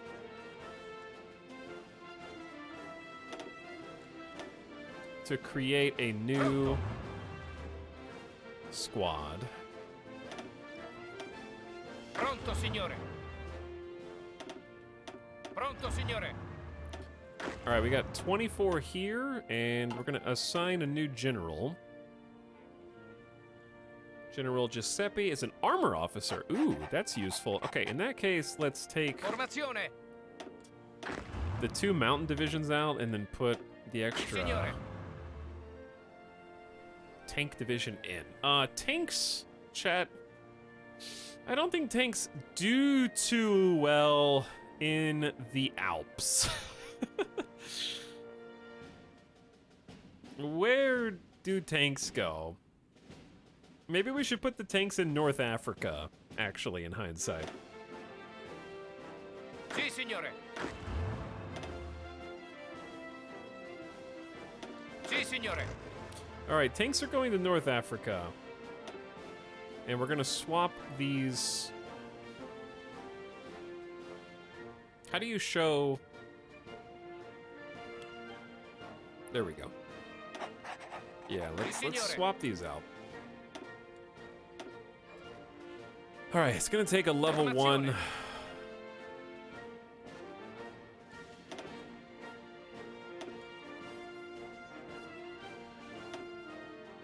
Oh dear. Okay, so we're just gonna have to train a level 1 guy from scratch. We'll take an infantry officer and organizer, Ezio Rossi. Pronto. And what I want you to do, my friend, is you mount up on the French border. Sì, signore.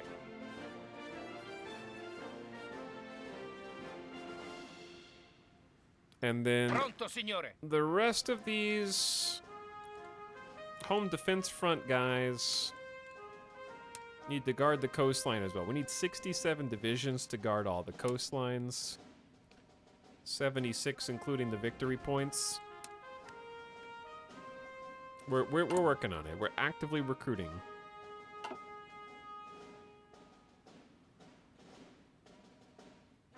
Tanks on the African campaign, yes.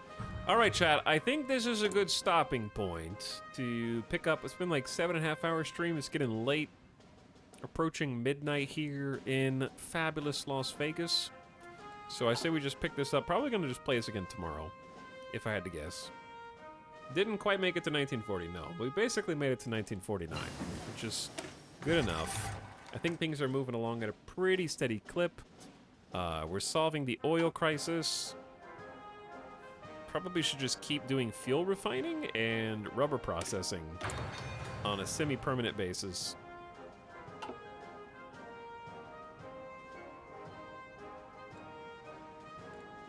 Could probably make it... We're in December. We're in December. This is a good stopping point. Okay, let's make sure the game auto-saves. Normally auto-saves on the 1st or 2nd, I think.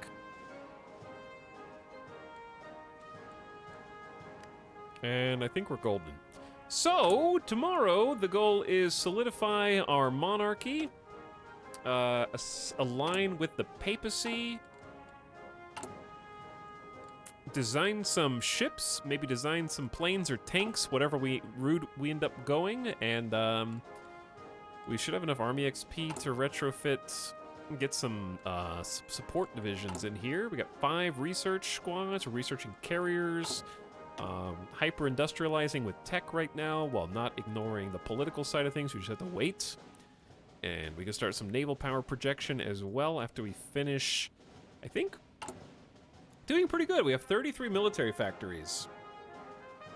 So I feel like this is moving along nicely, getting some stockpiles of some extra chassis. Good stuff, chat. Playthrough overview. The Kingdom of Italy. 4% of the world conquered. That's a lot of stats. Pretty cool.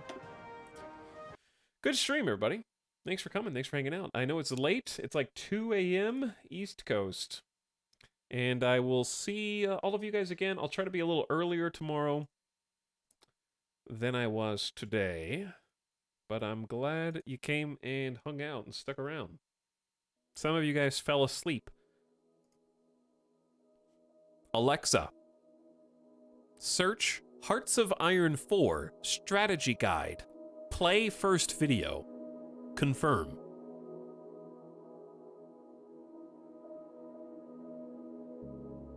That'll wake you up. That'll wake somebody up. But yeah, should be streaming the next like 4 or 5 days. I'm expecting you'll see Hearts of Iron tomorrow, and then God knows what on Wednesday and Thursday, and maybe Friday. Some new, some old.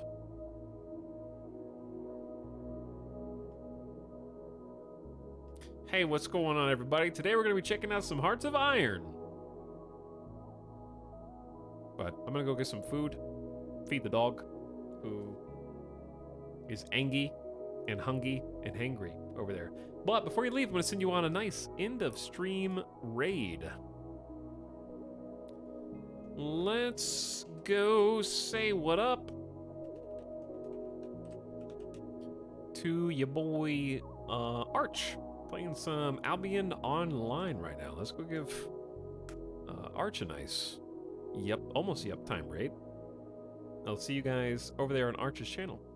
Have a great night, everybody. Take it easy. Thanks for watching. And I hope you enjoyed the start of the new Italian campaign. To be continued. We'll try and finish it tomorrow, but it really depends on how wars go and how early we get started. I'll take some gamer stretch breaks. I feel my body is dying gamer death right now. I am hungry. Woo! Good night, everybody. I had a lot of fun.